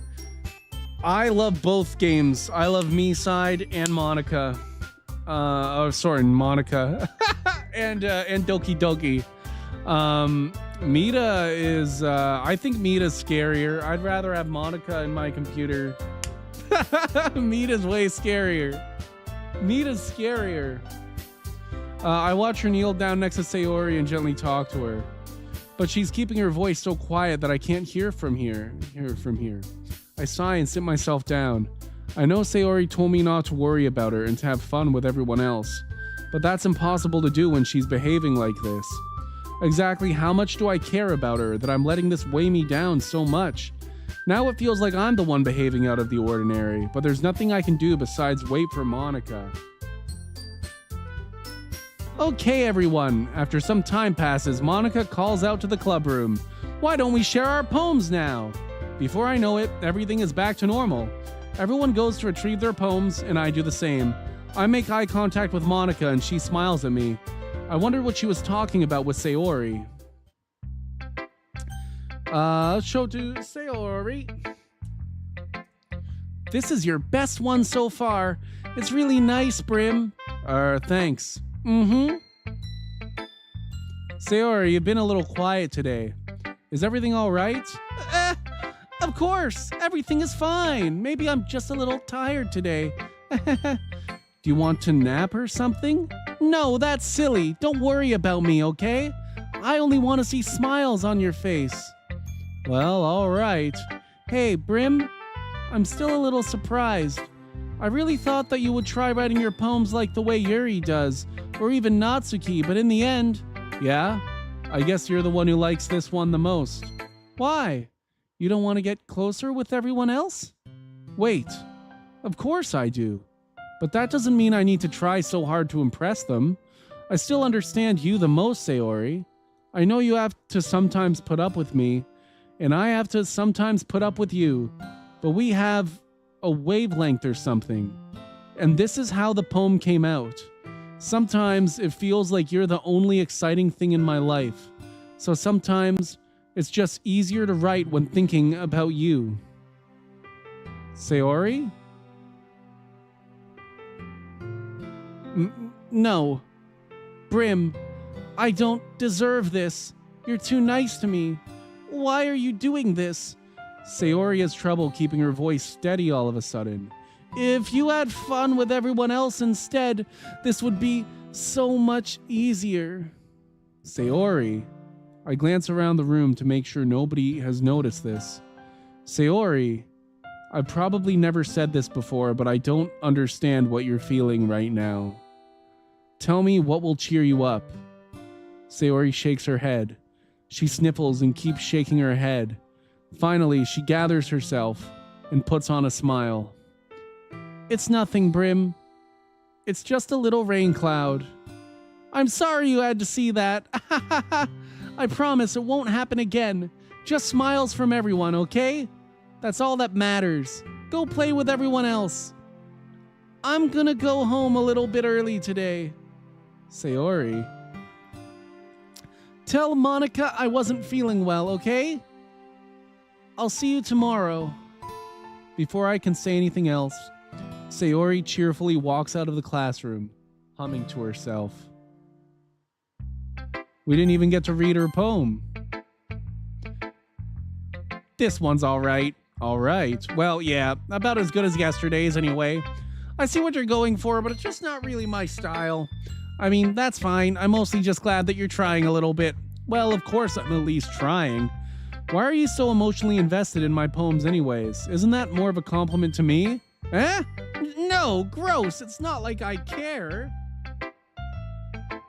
Oh boy, not this game. What's up, Rim? Poppy knows this game.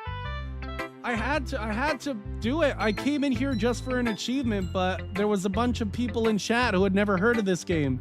So I was like, okay, we're gonna do the whole thing because it's not that long of a game. It's like, people haven't experienced this before. Let's experience this. Poppy knows. It's not like I care. It's just that one of us in this club has to make sure you're not slacking off. Really? Well, what if you ended up just scaring me away? That's, it's not like you would actually do that. You played this like 5 years ago? Yeah, this is the Doki Doki Plus. Hey, puppy! Yeah, you're right. It's kind of fun to hang out here, even if I have to put up with you. Gah! Natsuki's elbow connects with my stomach. Oh, maybe I won't mind scaring you away after all. I was just joking. Oh, I know. Don't worry. I was too. How the hell do you call that a joke? Yeah, she just elbowed me. That seriously hurt. Well, maybe it was funny to her. I guess that's kind of the point. I should really just watch my mouth around Natsuki.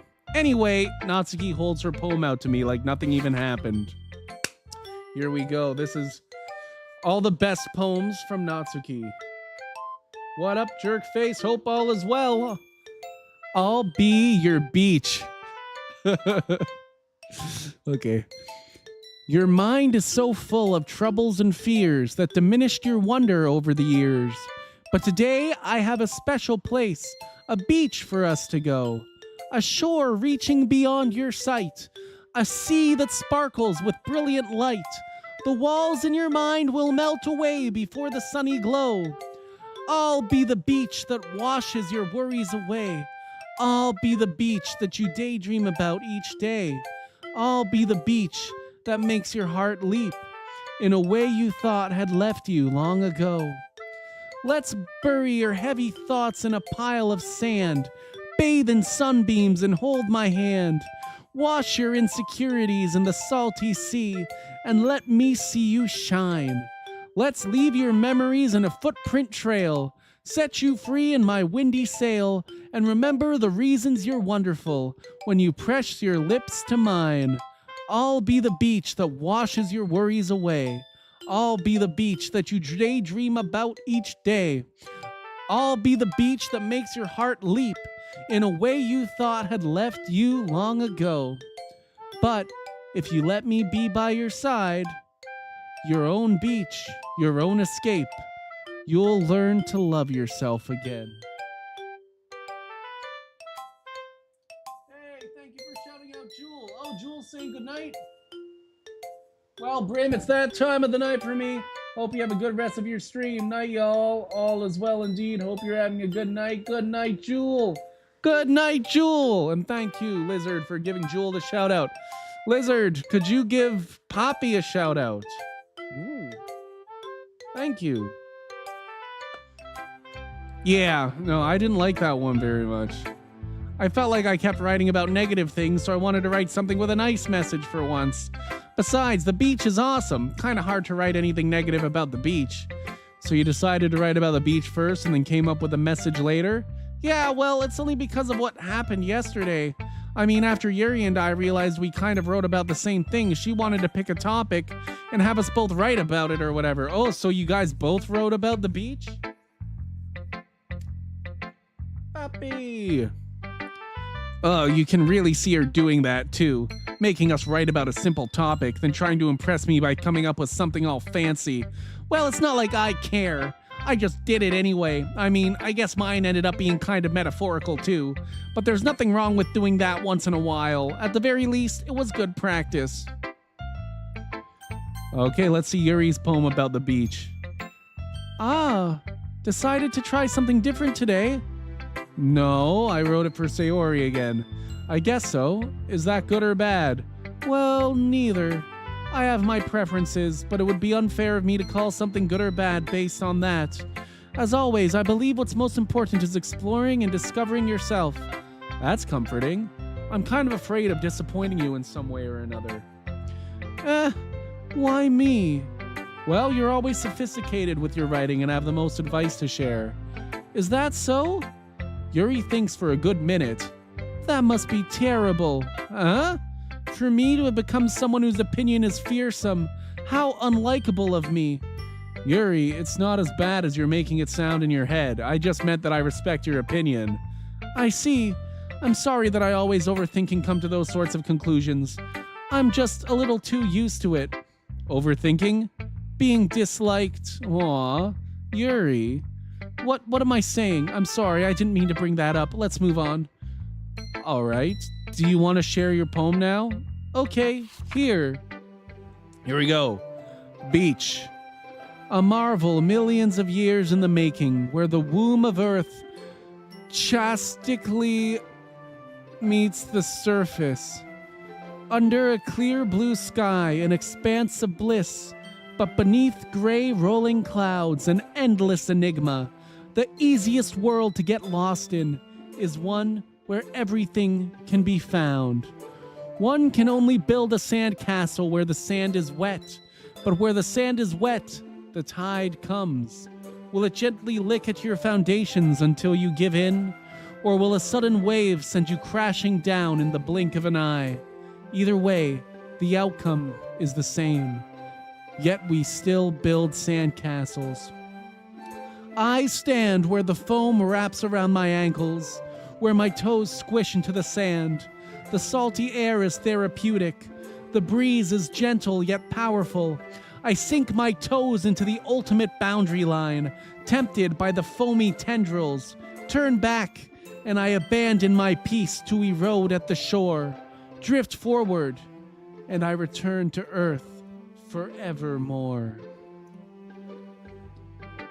I'm aware that the beach is kind of an inane thing to write about, but I did my best to take a metaphorical approach to it. It was better than Natsuki. Yeah, Natsuki already told me about it. She did? She didn't say anything weird, did she? She just wanted us to write about the same topic again. What? She said that you said that. I suppose to better compare the differences in our writing styles or thought processes. Anyway, it was her idea. Knowing her, it's no surprise that she'd want to do something like that. She probably just wants to show off. It's not like I have a particular interest in her writing style. I just went with her request. But, well, I suppose it's not so bad to write about something simple on occasion. It can be refreshing, you know? It's good for me to calm my thoughts once in a while. Yeah, I think I agree. Thanks for sharing. And then we get Monica. Hi, Brim. Have you thought about what you want to submit to perform at the festival? Well, being in this club is one thing, but performing in front of a bunch of people, I'll have to give it some more thought. Okay, no pressure, but whatever you do, I'm sure it'll turn out great. It would also make me happy to see. Anyway, let's take a look at today's poem. Sure. I let Monica take the poem I'm holding in my hands. It's kind of funny. How so? No, not the poem. I mean, it's funny how your poems and Sayori's poems have been getting more and more similar to each other every day. We didn't even get to read Sayori's poem today. I'm surprised you're so in sync with her. Then again, you've been spending a lot of time together lately, haven't you?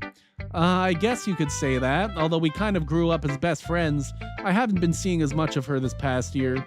But since I joined the club, we've been spending a lot of time together again. I see. That reminds me about how Sayori's been a little bit off today. Yeah, did she tell you something? Well, Brim, you haven't been flirting with her, have you? Of course not. I've been treating her like I always do. All right, just making sure. I know how much you care about her. It would be terrible if something bad happened to her, so keep an eye on her. Sayori's been acting so much happier ever since he joined the club. What could have happened all of a sudden? Well, never mind. This really isn't the time to be talking about this. Anyway, I'll share my poem with you now, alright? Alright. The Lady Who Knows Everything. An old tale tells of a lady who wanders Earth. The lady who knows everything. A beautiful lady who has found every answer. All meaning, all purpose, and all that was ever sought. And here I am, a feather, lost adrift, the sky, victim of the currents of the wind. Day after day I search with little hope, knowing legends don't exist. But when all else has failed me, when all others have turned away, the legend is all that remains, the last dim star glimmering in the twilit sky, until one day the wind ceases to blow. I fall, and I fall and fall and fall even more, gentle as a feather, a dry quill, expressionless. But a hand catches me between the thumb and forefinger, the hand of a beautiful lady. I look at her eyes and find no end to her gaze. The lady who knows everything knows what I am thinking. Before I can speak, she responds in a hollow voice. I have found every answer, all of which amount to nothing. There is no meaning, there is no purpose, and we seek only the impossible. I am not your legend. Your legend does not exist. And with a breath, she blows me back afloat, and I pick up a gust of wind. You know, I feel like learning and looking for answers are the sorts of things that give life meaning. Not to get too philosophical or anything, but it was kind of on my mind, so that's what I wrote about. I see. I never really put much thought into it. In a way, it's almost paradoxical, because if we had all the answers, wouldn't the world start to lose its meaning? You know, there's one thing I noticed. It seems like everyone in the club prefers writing about things that are more sad than happy. Are you surprised? I mean, if everything was okay, we wouldn't really have anything to write about, would we? Humans aren't two-dimensional creatures. I think you'd know that better than anyone. You mean one-dimensional? Humans aren't two-dimensional creatures? Humans aren't what? Yeah, that. Anyway, here's Monica's writing tip of the day. Are you ever too shy to share your writing because you're afraid it's not that good? It can be really disheartening to get a lukewarm response to something you put so much into. But if you find other people who enjoy writing, then sharing becomes a lot easier. Because instead of just telling you that your writing is good or okay or bad, they'll want to focus more on everything that went into it and the things you can work on. It's much more encouraging that way, and it will make you want to continue improving. It's almost like having your own little literature club, don't you think? That's my advice for today. Thanks for listening. Okay, you three, we're all done sharing poems, right? Why don't we start figuring out... Hold on a second, is it just me or did you say something strange just now? Huh? Something did sound a bit unusual. That's right, you deviated from your usual catchphrase when addressing the club. Catchphrase? I don't have a catchphrase. Jeez, why is the mood so weird today? Look, even Yuri isn't immune to it. Stagnating air is common foreshadowing that something terrible is about to happen. In your books, maybe. Look, the only thing different is that Sayori isn't here. Ah, it seems you're right. Sayori always helps lighten the mood a little bit, doesn't she? It's almost always like everyone's balance is thrown off a little when she's not around. Where the heck did she run off to anyway? I thought she just went to pee. Natsuki, please show some decency. Oh, come on! She actually wasn't feeling too well and went home early. Is that so? I hope she's alright. Seriously, of all the times to not go home with her, you pick the time she's not feeling well? So much for you two being all lovey-dovey. No. First of all, stop misunderstanding my friendship with Sayori. And second, she's kind of been avoiding me today, so I didn't want to force it. Oh... That curious expression coming from Yuri, of all people. Calm down, guys. I talked to her earlier and everything is fine. What did she say? Anyway, we need to figure out the rest of the festival preparations, so let's decide what everyone will be doing this weekend. I already know what I'm doing. That's right, Natsuki will be making cupcakes, but we need a lot of them in different flavors. Can you handle that all by yourself, Natsuki? Challenge accepted. And as for myself, I'm going to be printing and assembling all the poetry pamphlets. Sayori will be helping me design them. And as for Yuri, you can, guys, can you help me come up with something for Yuri? I'm useless. No, that's not it at all. You're the most talented person here, you know. Now Natsuki's pouting too. Jeez, even I can tell now. I guess I never gave Sayori enough credit, but I can tell things are even harder on you when she's not around. Ah, that may be the case, but if I can't also be a leader on my own, then I won't grow as a person. So, Yuri, you have beautiful handwriting, you know? So you should make some banners and decorations to help set the atmosphere. Atmosphere? About that, I love atmosphere. Yuri's expression suddenly changes as she stares at her desk in focus and starts nodding to herself.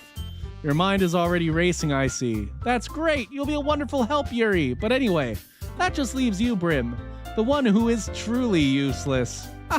Don't say that. In fact, both Natsuki and Yuri have some pretty heavy tasks to handle. It'll probably go a long way to give one of them a hand. You could always help me out as well. I would be really appreciative of that. Is Monica suggesting I spend the weekend with one of my club members? How on earth are they going to respond to a suggestion like that? I suppose I wouldn't mind a bit of help. Well, even if you don't know how to bake, there's always some dirty work I could give to you. It's not like Monica's going to give me a choice, and you shouldn't be sitting on your butt anyway. Natsuki tries to mumble a bunch of excuses like that. If I recall, Natsuki, you mentioned that you would like to handle the baking on your own. Brim may not like to be around if you only make him out to be a nuisance, so therefore, he may be more suited to assisting with the decorations. Hold on, I never said that. How hard could it be to make a few decorations anyway? Sounds more like you're just making excuses for Brim to... What are you saying? It will be extremely meticulous work, and baking isn't? Just what do you think? Guys, let's settle down for a moment. In the end, I think it's up to Brim to decide how he'd like to contribute. Besides, he hasn't really gotten the chance to spend any time with me yet, you know? So I'm sure he's interested in... You literally just said. I'm surprised as well. So, sorry. I was just saying, though. Jeez. Can we just settle this already? Yeah. Brim, you're okay with this, right? In the end, it's up to you. Of course. Very well. In that case, everyone looks straight at me. But of course, I'm gonna go with... Sayori. I mean, if it's going to be anyone, then I prefer helping Sayori. I mean, we're already neighbors, but Monica said that Sayori was helping her. Jeez, do you really hate us that much? No. Sorry, I didn't mean for this to be difficult. Just think of the club, okay? Monica.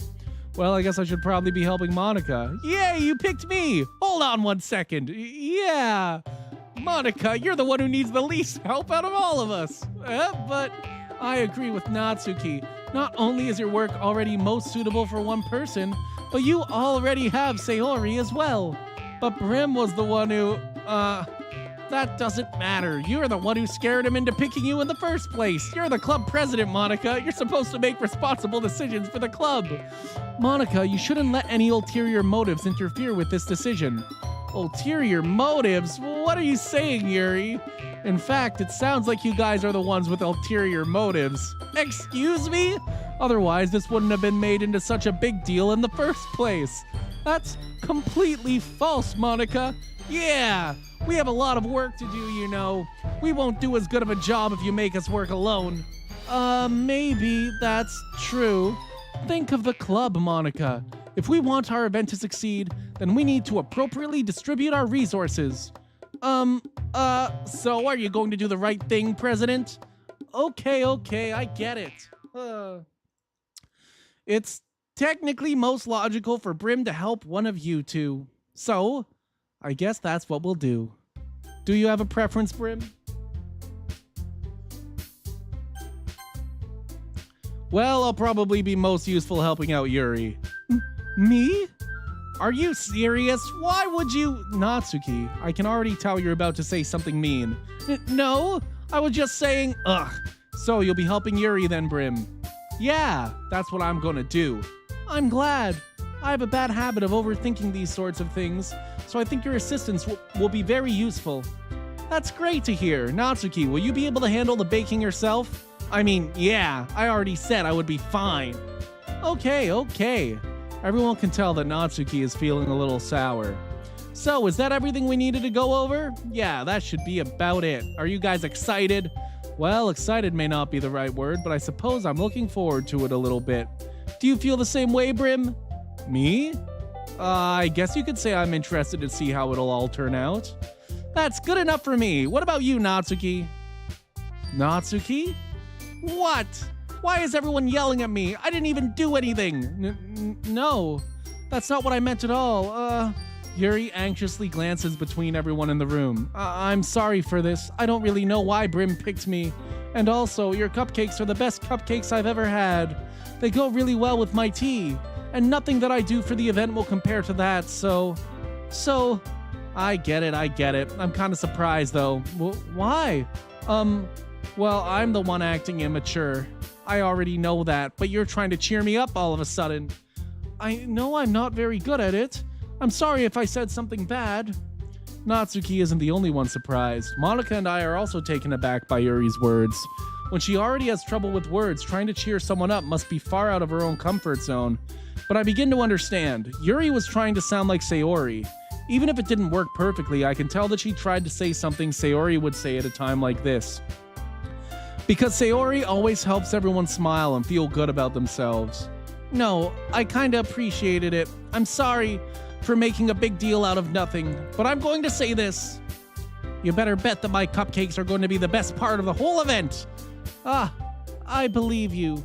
Yeah, I hope to see everyone do their best. But with that, there's nothing more for today, so I guess it's time for us to head out. All right, let's get out of here then. Everyone packs up their things. I start to follow Monica and Natsuki out the door as they chat between each other. Huh? I turn around. Sorry. I realize that I don't have any way of contacting you this weekend. Oh, you're right. I can't believe that slipped my mind. Should I give you my phone number? I think that would be the best way, yes. All right, then. Yuri and I exchange phone numbers. Okay, then I'll be stopping by your house on Sunday. My house? Is that a problem? No, not at all. I just thought that I would be the one going to your house since I'm the one helping you. I suppose that makes sense, but if you don't mind, I think I would prefer going to your house. All right, in that case, it won't be a problem. I decide not to press Yuri for a reason. It's not like it should matter much either way, so I'll just need to make sure my room is clean. I hope I manage to make myself useful in some way. I'm not nearly as creative as you are. Don't underestimate yourself, Brim. I think that we'll make a very productive team, even if you only chose me because you felt bad or something. Wait, you don't actually think that, do you? I don't know. It's difficult to come up with any other reason you may have chosen me. You're forgetting the one reason with the most common sense. I chose to help you because that's what I want to do. But... Yuri thinks to herself with an extremely tense expression. Yuri, you're overthinking this. You wanted me to point out when you're overthinking, right? Huh? I didn't realize. I'm telling you, I want to. That's all there is to it. Do you believe me? Yuri thinks really hard again. She looks straight into my eyes for a long while. I believe you. As if it took her tremendous effort, Yuri finally says that and relaxes her expression. And I'm really looking forward to Sunday.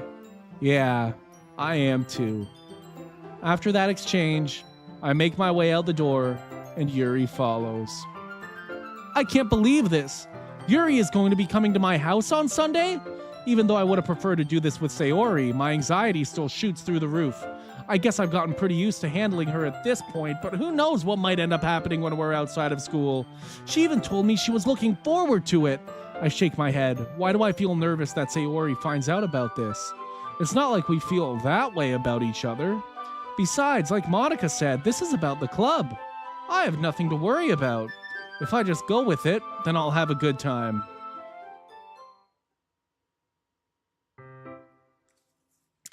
I'm gonna play some ads. I need some water. You can probably already hear it in my voice. I need some water. I've been holding it off because I wanted to get more reading in because I was talking to people.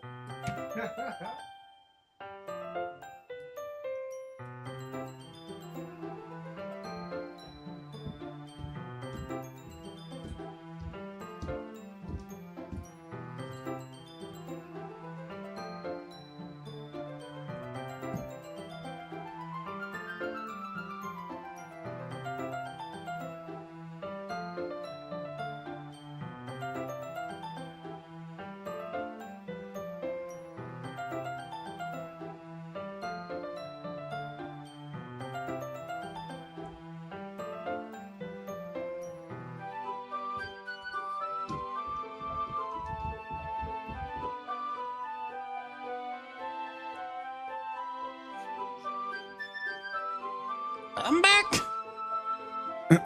I'm back. I'm back. It's already Sunday. I've been getting increasingly anxious about Yuri's upcoming visit. I keep telling myself there's no reason to be nervous, but it doesn't help much. Yuri is clearly an introvert and also an intimate person in general. There's no doubt that she'll open up a little bit when it's just the two of us. Meanwhile, we've even been texting occasionally. She was extremely apprehensive at first, but it wasn't long before I was already learning more about her. But putting Yuri aside, I haven't heard a thing from Sayori since she left club early the other day. It's not like we text each other all the time or anything, but I've been worried about her in the back of my mind. Between what Sayori said and what Monica said, is it really okay for me to put Sayori's feelings aside when she might need me? I decide to visit Sayori before Yuri comes over. Rather than asking, I simply tell her I'm coming over, much like we've done in the past. Once I reach Sayori's house, I knock on the door before entering it myself. Again, we used to play so often that we've made it a habit of simply entering each other's houses like we were family.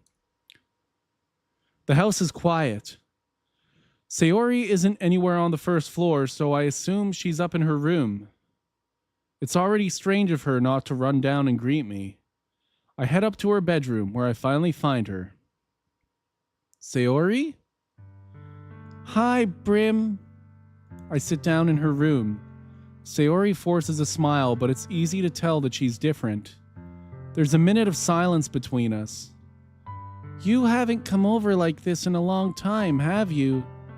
Ah, I guess you're right. It has been a long time. Not much has really changed, has it? Sayori's room is as messy as it's always been. I also recognize the same stuffed animals and wall decorations that she's had for years now. If you came over more often, it wouldn't be such a mess. That's because I end up cleaning it for you. How come you suddenly wanted to come over today? Aren't you supposed to see Yuri today? Yeah, but... Wait, how did you know that? Sayori had already left by the time we decided that last meeting.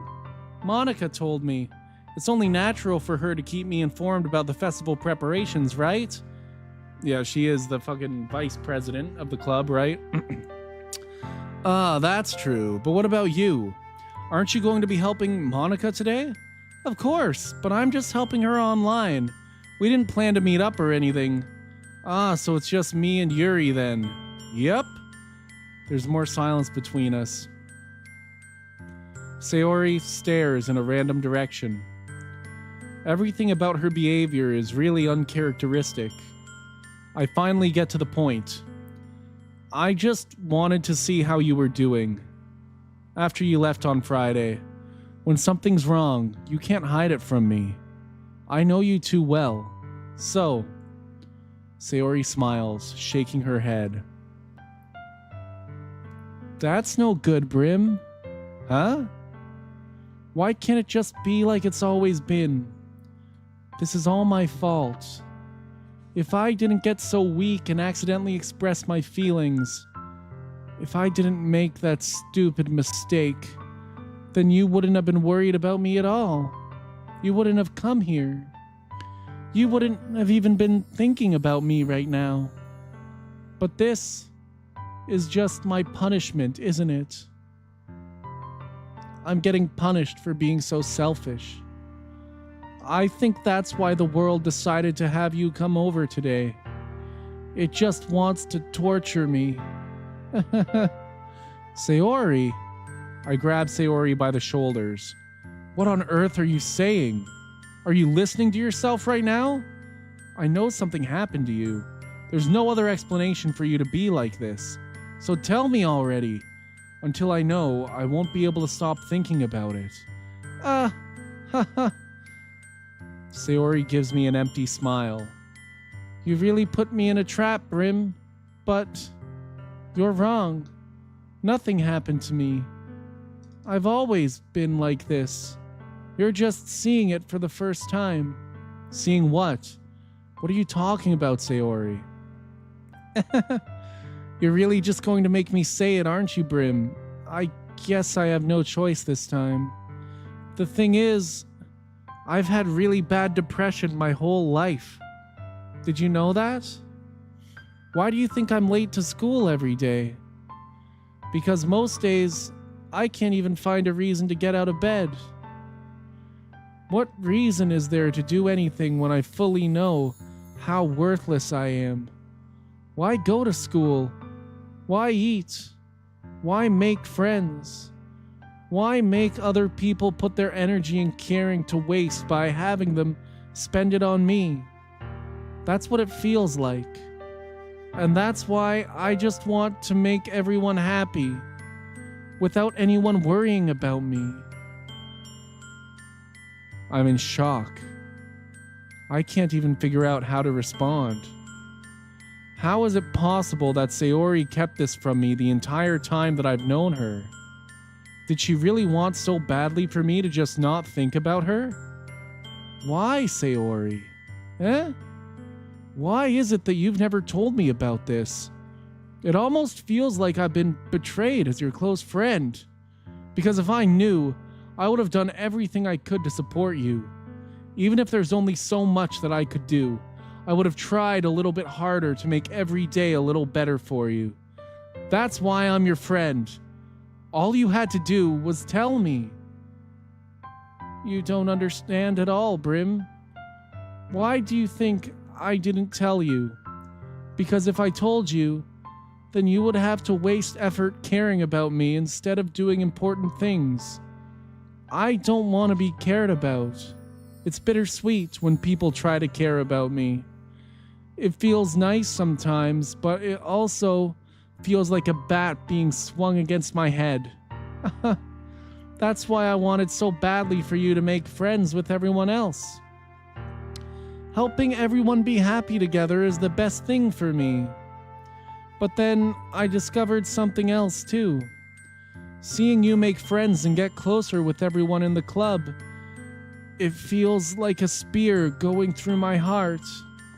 So that's why I decided the world just wants to torture me. Every path leads to nothing but hurt. You're right that I don't understand. I don't understand your feelings at all, Sayori, but I don't need to understand. Whatever it takes for me to help you stop hurting, that's what I'll do. No, Brim, there's nothing. Nothing at all. The only thing that could have helped is if everything could be like it always was. But I was selfish. I finally showed you what a horrible person I am. Tears streaked down Sayori's face. I made you join the literature club because I was selfish, and I was punished by my heart hurting in a way that I couldn't understand. And now you came here, and I made you hurt too. I'm just weak and selfish. That's all I am. And that's why I'm going to accept these punishments, because I deserve every last one. Without thinking, I once again grab Sayori's shoulders. This time, I pull her into a tight embrace. Brim. Sayori, I don't care if you feel selfish. I'm really happy that you convinced me to join the club. Seeing you every day makes it worthwhile enough.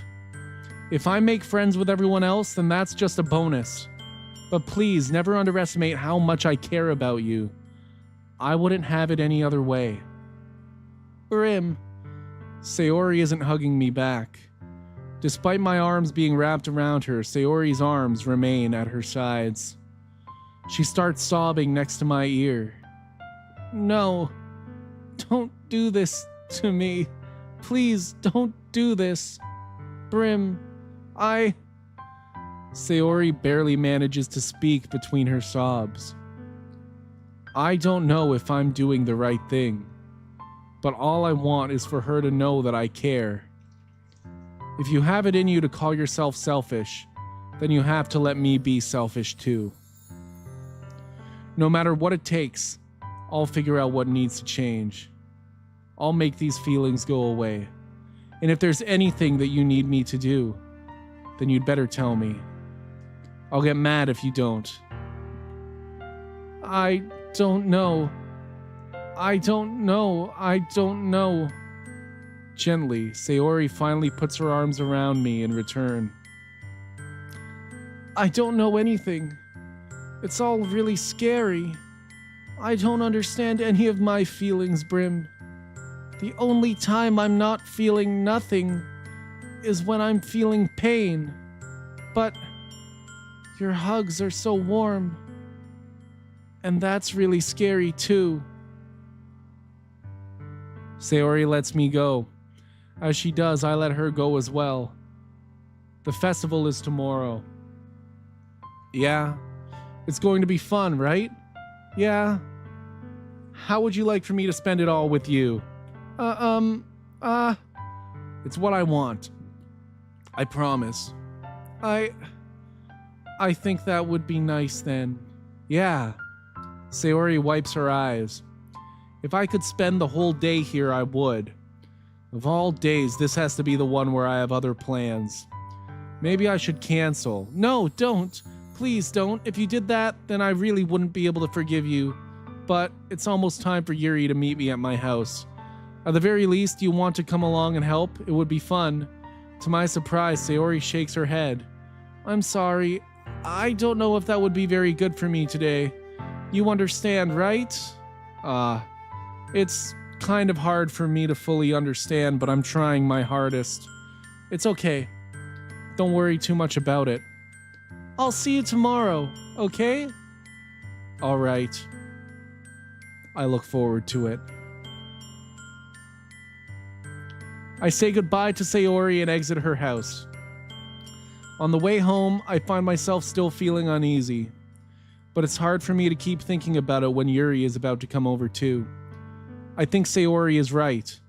I shouldn't be worrying too much, and we're definitely going to have a great time tomorrow. I should just focus on what's ahead of me. As I approach my house, I see something that makes me feel a moment of panic. Yuri? Thank goodness. You're a little early. I'm sorry I wasn't home yet. Were you waiting for a long time? No, I just got here. But I started to get really nervous when nobody answered the doorbell. You always could have texted me. There are no parents. There are no parents in this universe. These kids, they live in these houses, all on their own. That's funny.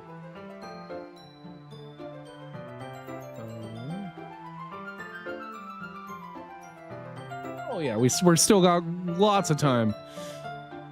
If I had known, I would have reassured you and hurried more on my way home. I suppose that's true. I didn't think of that for some reason. It should be common sense to do that, but I decide to ignore it. Anyway, let's go inside. I see you brought a lot of stuff with you. That's right. And did you manage to find everything I asked you to buy as well? Yeah, pretty much. At least I hope I got everything right. I'm sure it will be fine.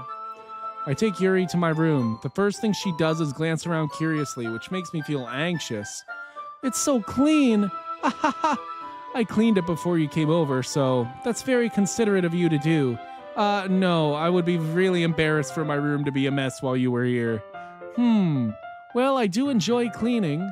I would have gladly helped you clean. We're supposed to be working on the fucking thing, though. Yeah, that would be even more embarrassing. Wait, don't look in there. I snatch Yuri's wrist, which is in the process of opening a desk drawer of mine. I'm sorry. I wasn't thinking for some reason. I was just spacing out. It's fine. It's fine. I let go of Yuri's wrists. She puts both of her hands firmly in her lap, as if making sure she's keeping track of them. So, should we get started? Yes, I have a few things planned that you can help with. Decorations and other atmospheric enhancements. Atmospheric enhancements? You know, mood lighting, aromatherapy candles. Oh, wow. I didn't know you planned on taking it that far. Of course. I want to help take our guests to a faraway place. Although many will stop by just out of curiosity, and for cupcakes, I guess. I'm determined to provide an experience that will leave them wanting more. That's great. It's easy to forget that you're a pretty intense person. Intense? I guess that's the best way to put it. Is that a bad thing? No, not at all. It's something that I like about you, actually. Is that so? That makes me feel relieved and kind of happy. Yeah, no need to be so anxious. You can relax a little. Relax?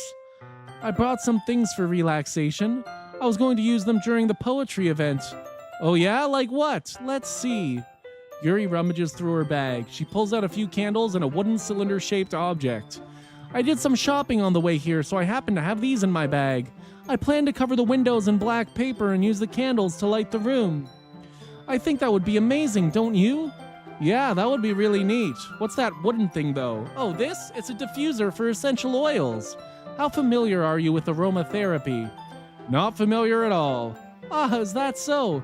It's one of my favorite contributions to a positive atmosphere. Depending on the oils or herbs you choose, you can change the mood of the air itself. You can even feel it permeate through your body. Relaxation, positive energy, romance, reflection. It's almost like magic. Yuri takes the cylinder and pushes a switch on the bottom. In just a moment, a thin ray of vapor begins to spout through a small hole in the top. Wow, that smells wonderful. What kind of mood is that one for? This is a jasmine essential oil. It smells a little sweet and flowery, right? Yeah, that's a good way to describe it. I chose jasmine for the event because it provides more than relaxation. Jasmine enhances your emotions and helps you feel them flow through your body. You feel warmer and your heart pounds more heavily. Don't you think that will be perfect for sharing our poems? It does sound suitable, but you seem to know a lot about this, so I'll trust your opinion with anything. Yuri smiles gently, clearly enjoying herself. She again reaches into her bag and pulls out several spools of thin ribbon. What are those for? Well, did you purchase the origami paper I asked you to get? Yeah, I have it over here. We won't be using the paper for folding origami. What I'd like to do is write a different word on each paper. We'll need about 100 of them. Oh yeah? What will those be used for? Well, I'm going to cut pieces of ribbon to hang from the doorway of the classroom. Then we can fasten the paper onto the ribbons to carry a doorway curtain. Wouldn't that be beautiful? It would also catch the eye of those passing by the room. It may attract some to peek inside. That's really creative. I had no idea you'd be so good at this, Yuri. Is that so? Well, I suppose I do get a little intense, as you put it. Yuri giggles with red cheeks. Is it just me, or is she more relaxed when it's just the two of us? Or maybe it's the excitement she feels from sharing something that she enjoys. Here's a marker, Brim. You can write any characters you want. I'll help you once I finish cutting the ribbons. All right. Sitting on the floor together, the two of us get to work. I carefully draw a different character on each paper, doing my best to manage my bad handwriting. Yuri unravels a long strand of red ribbon to her desired length. Then she reaches into her bag once more and pulls out a pocket knife. Eh? The knife is strangely beautiful. The silver handle has an intricate pattern of waves etched into it. The blade itself is gently tinted blue. That's no ordinary pocket knife. This is a knife. It looks really fancy.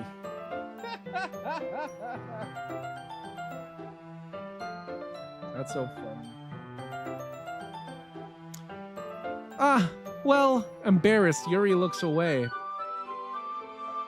What is it? You're going to think it's weird. Yuri, whatever it is, I have no reason to judge. To each their own, you know? If you promise you won't be weirded out, yeah, I promise. All right. The thing is, I'm kind of into knives. They're just so pretty. I can't help it. I don't know what it is. The combination of craftsmanship and feeling of danger, maybe. Oh, what am I saying? Please don't think I'm weird for this.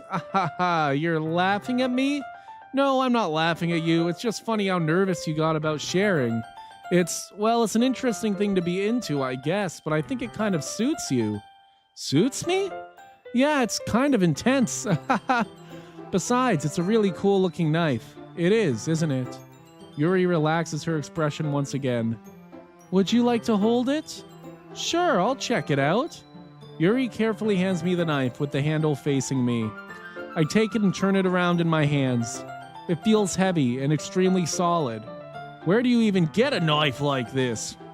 Curious of its sharpness, I feel the point of its knife with my index finger. Ow! Brim! Why did you do that? I didn't expect it to be that sharp. I barely touched it at all. It's my fault. I should have warned you. This knife is extremely sharp. It can cut through skin like it's paper. Oh no! A small drop of blood trickles down the side of my finger. Yuri takes my hand and gives the wound a closer look. Ah. She stares at it and noticeably fidgets. If you're squeamish, I'll go wash it off now. Without warning, Yuri puts my finger in her mouth and licks the wound. I feel her tongue curl around my finger. Startled, I instinctively pull my hand back. Please forgive me. I wasn't thinking. Yuri lowers her head, her face burning up. Yuri, that's the most embarrassing thing I've ever done. How could I do something like that? I'm sorry. Sure, it was a little weird and it took me by surprise, but I guess she was trying to help, right? Yuri, I think you're overreacting a little. She doesn't lift her head. What if she doesn't recover from this for the rest of the afternoon? All right, you know what? This might be a stupid thing to do, but I do it anyway. I take Yuri's hand. No, don't do that. What about Sayori? And lick her index finger in return. Brim, did you really just do that? Now we're even. Yuri just looks at me like I did something wrong. I knew that would be a bad idea. If not for the sweet aroma of the jasmine oil, the air would be extremely heavy right now. You're so weird, Brim. Yuri giggles shyly. Eh? Yuri calling me weird? I have no response to that. Where do you keep your bandages? I don't think I need one, actually. It was a tiny cut. Look, it already stopped bleeding. I see. That's relieving. The tension is quickly lifted. We each resume our respective activities.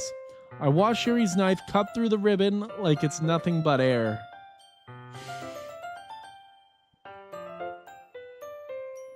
Meanwhile, I'll continue to make progress on the paper. After we finish attaching the paper to the ribbons, we lay them all out side by side. It looks better than I expected and will be very effective as a door curtain. It looks great. Good thinking coming up with this, Yuri. Thanks. It's just something I saw online, really. Are you ready to move on to the next task? Yeah, let's do it. What do you have in mind? I'd like to create a banner. That's why I asked you to buy the paint tablets. Ah, that's right. One of the items Yuri had asked me to buy was a kit of watercolor paint tablets. We'll need about 6 cups of water to put each of the tablets in. Do you mind fetching those for us? Of course not. 6 cups of water. I'll be right back in a minute. Thank you very much. Oh, and just a little bit of water is okay. If you feel the cup's too much, it will be too diluted. Lurk, thank you for the lurk, Collie! Taking Yuri's advice, I decided to use small plastic bathroom cups rather than full-size glasses. I put them on a plate to catch any paint that drips, then bring it back into my room. Yuri? Yes? Shout out Collie! Thank you so much! I come in to see Yuri quickly unrolling her sleeve, pulling it back over her arm. Nothing. Your face is a little red. Is it too hot in here or anything? No, not at all. There's nothing wrong, so let's mix the paint. Yuri hurriedly dismisses me and takes it upon herself to unwrap the tablets, dropping them into the cups. So, I thought we would do something simple that would look very nice. I'd like to paint a gradient across the banner, starting with the colors for sunrise, then daytime, then sunset, and nighttime. Once it dries, I'll write an inspirational quote across the banner. We can hang it on the wall behind the podium at the front of the classroom. Ah, neat. What are you going to write? Well, it will be more fun to surprise you. Yuri smiles at me. If you say so.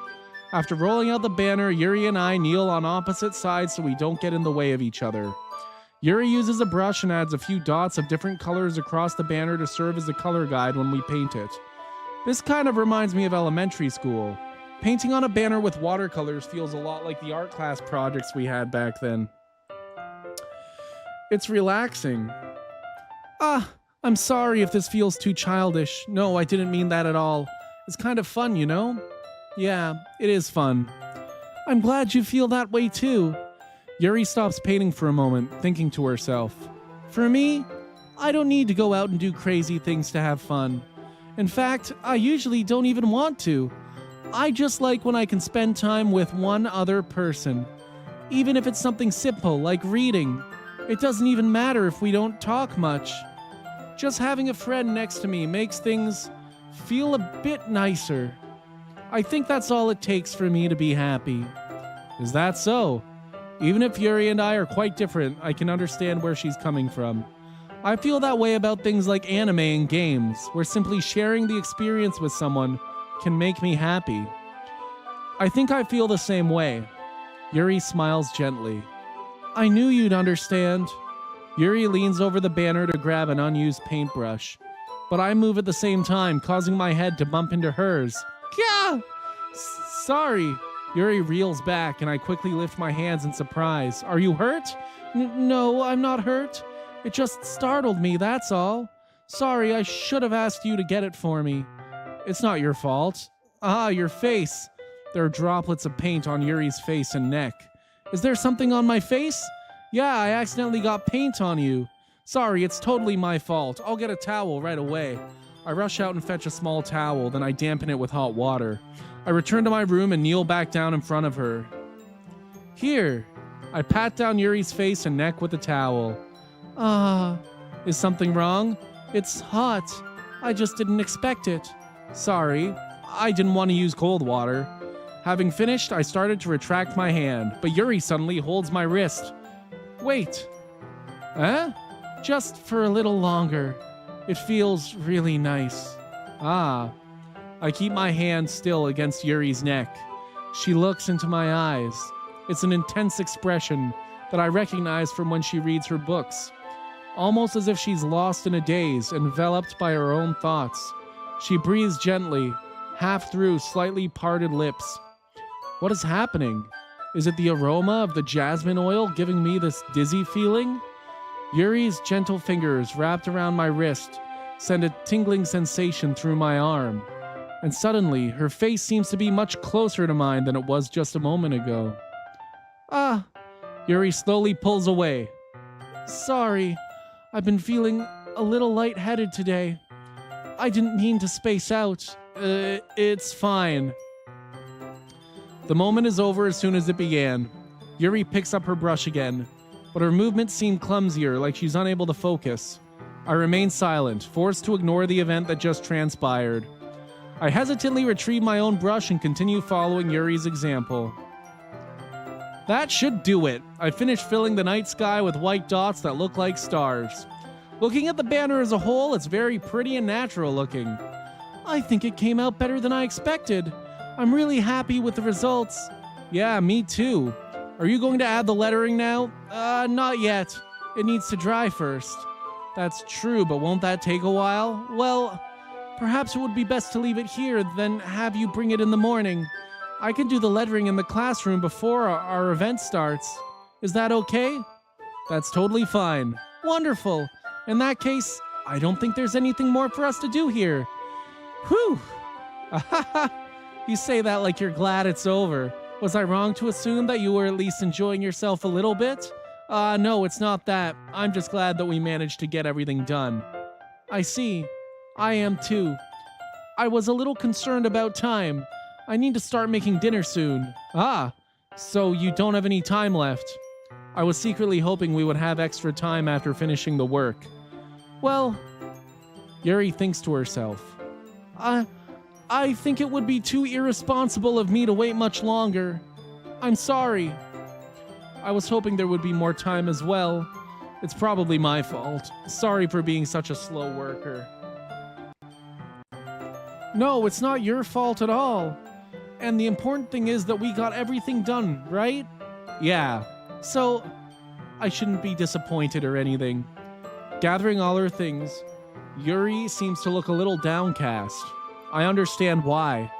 It sounded like she rarely gets the opportunity to spend time with friends in a relaxed environment. But that doesn't mean this is the last time it can happen. Once Yuri packs up, I walk her out the front door. Thank you very much for having me today. No problem. I'm glad I was able to help. Just let me know if there's anything else you need me to bring tomorrow. I will. Well then. Yuri fidgets. I guess I'll see you tomorrow.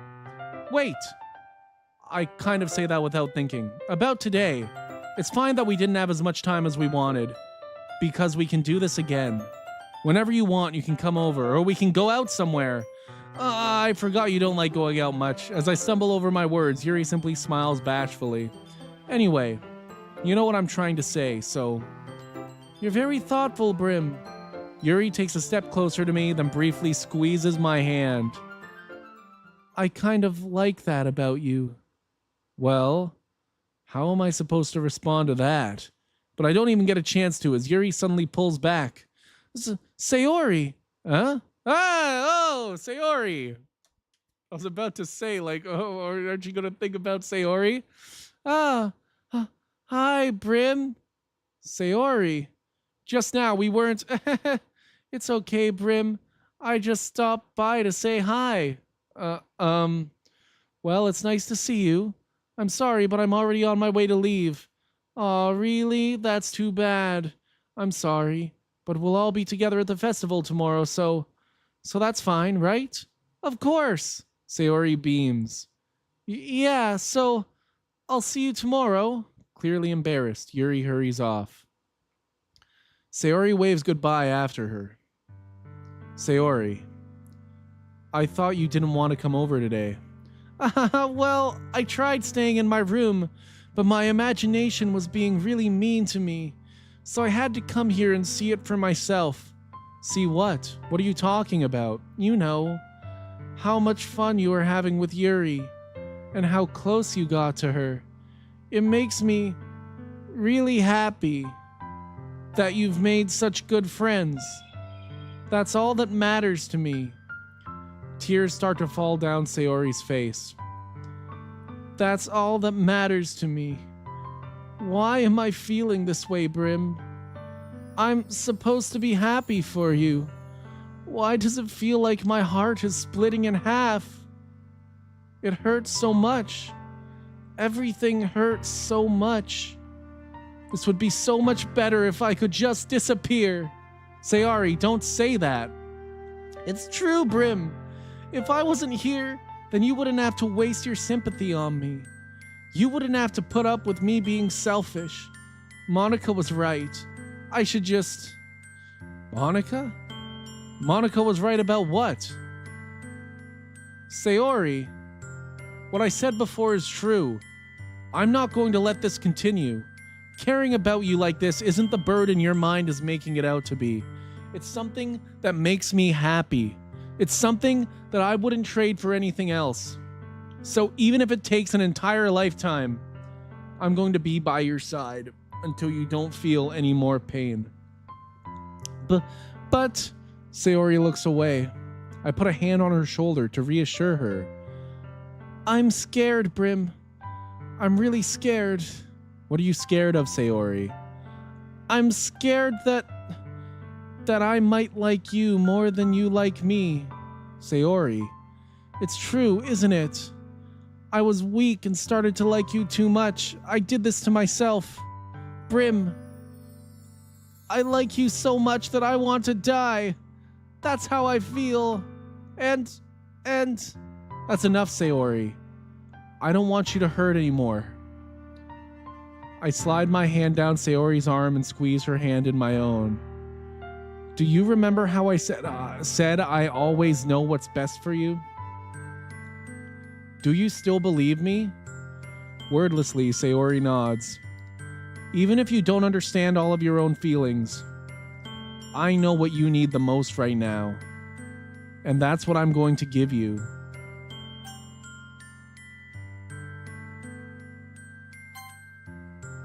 I love you.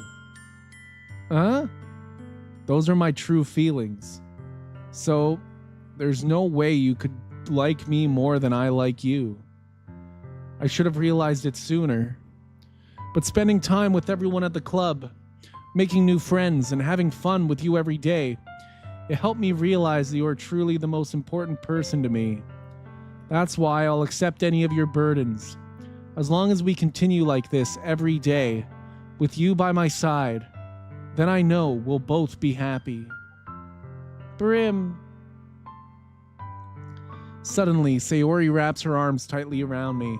Brim, is this really okay? Yeah. I hold Sayori in my arms and pull her closer. You'll never have to let go of me again. I love you, Brim. I want to be with you forever. Me too. I feel Sayori's grip around me weaken a little bit. What is this? Sayori? I'm supposed to be happy right now. I always thought this would be the happiest moment for me. But why? Even now, why won't the rain clouds go away? They're not going away at all, Brim. It's okay, Sayori. It might take some time for things to get better again, but no matter how long it takes, I'll be there every step of the way. That's all that matters right now. Okay. I trust you.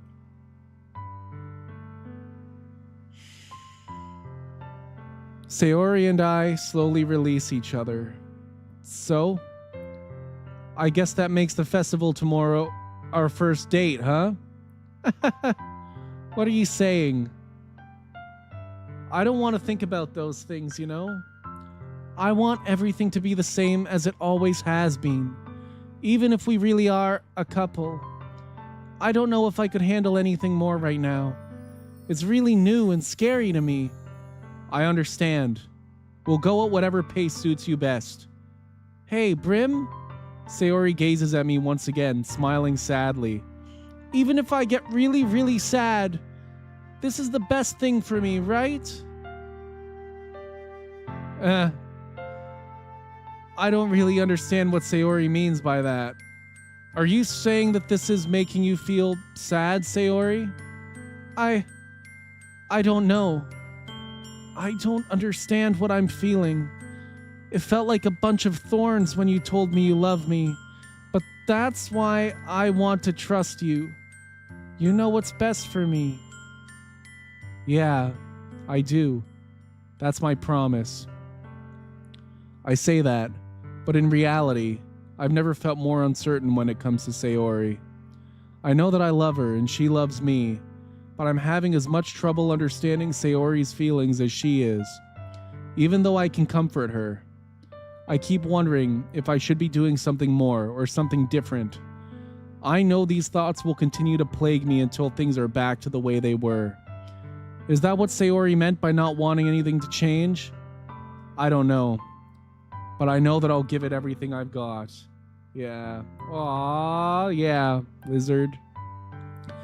Sayori is the most important person to me, and I'll do whatever it takes to have a happy future with her. It's the day of the festival. Of all days, I expected this to be the one where I'd be walking to school with Sayori, but Sayori isn't answering her phone. I considered going to her house to wake her up, but decided that's a little too much. Meanwhile, the preparations for the event should be nearly complete. The banner Yuri and I painted is dry, and I gently rolled it up to take with me. She sent me a pleasant text reminding me not to forget anything, and I reassured her. Funnily enough, I probably feel the same way as Natsuki about the event. I'm more excited for it to be over so I can spend time with Sayori and Yuri at the festival. But knowing Monica, I'm sure the event will be great too. Brim! You're the first one here! Thanks for being early. That's funny, I thought at least Yuri would be here by now. Monica's placing little booklets on each of the desks in the classroom. They must be the ones she prepared that have all the poems we're performing. In the end, I found a random poem online that I thought Monica would like and submitted it. So, that's the one I'll be performing. I'm surprised you didn't bring Sayori with you. Yeah, she overslept again. That dummy. You'd think that on days this important she'd try a little harder. I say that, but I suddenly remember what Sayori told me yesterday.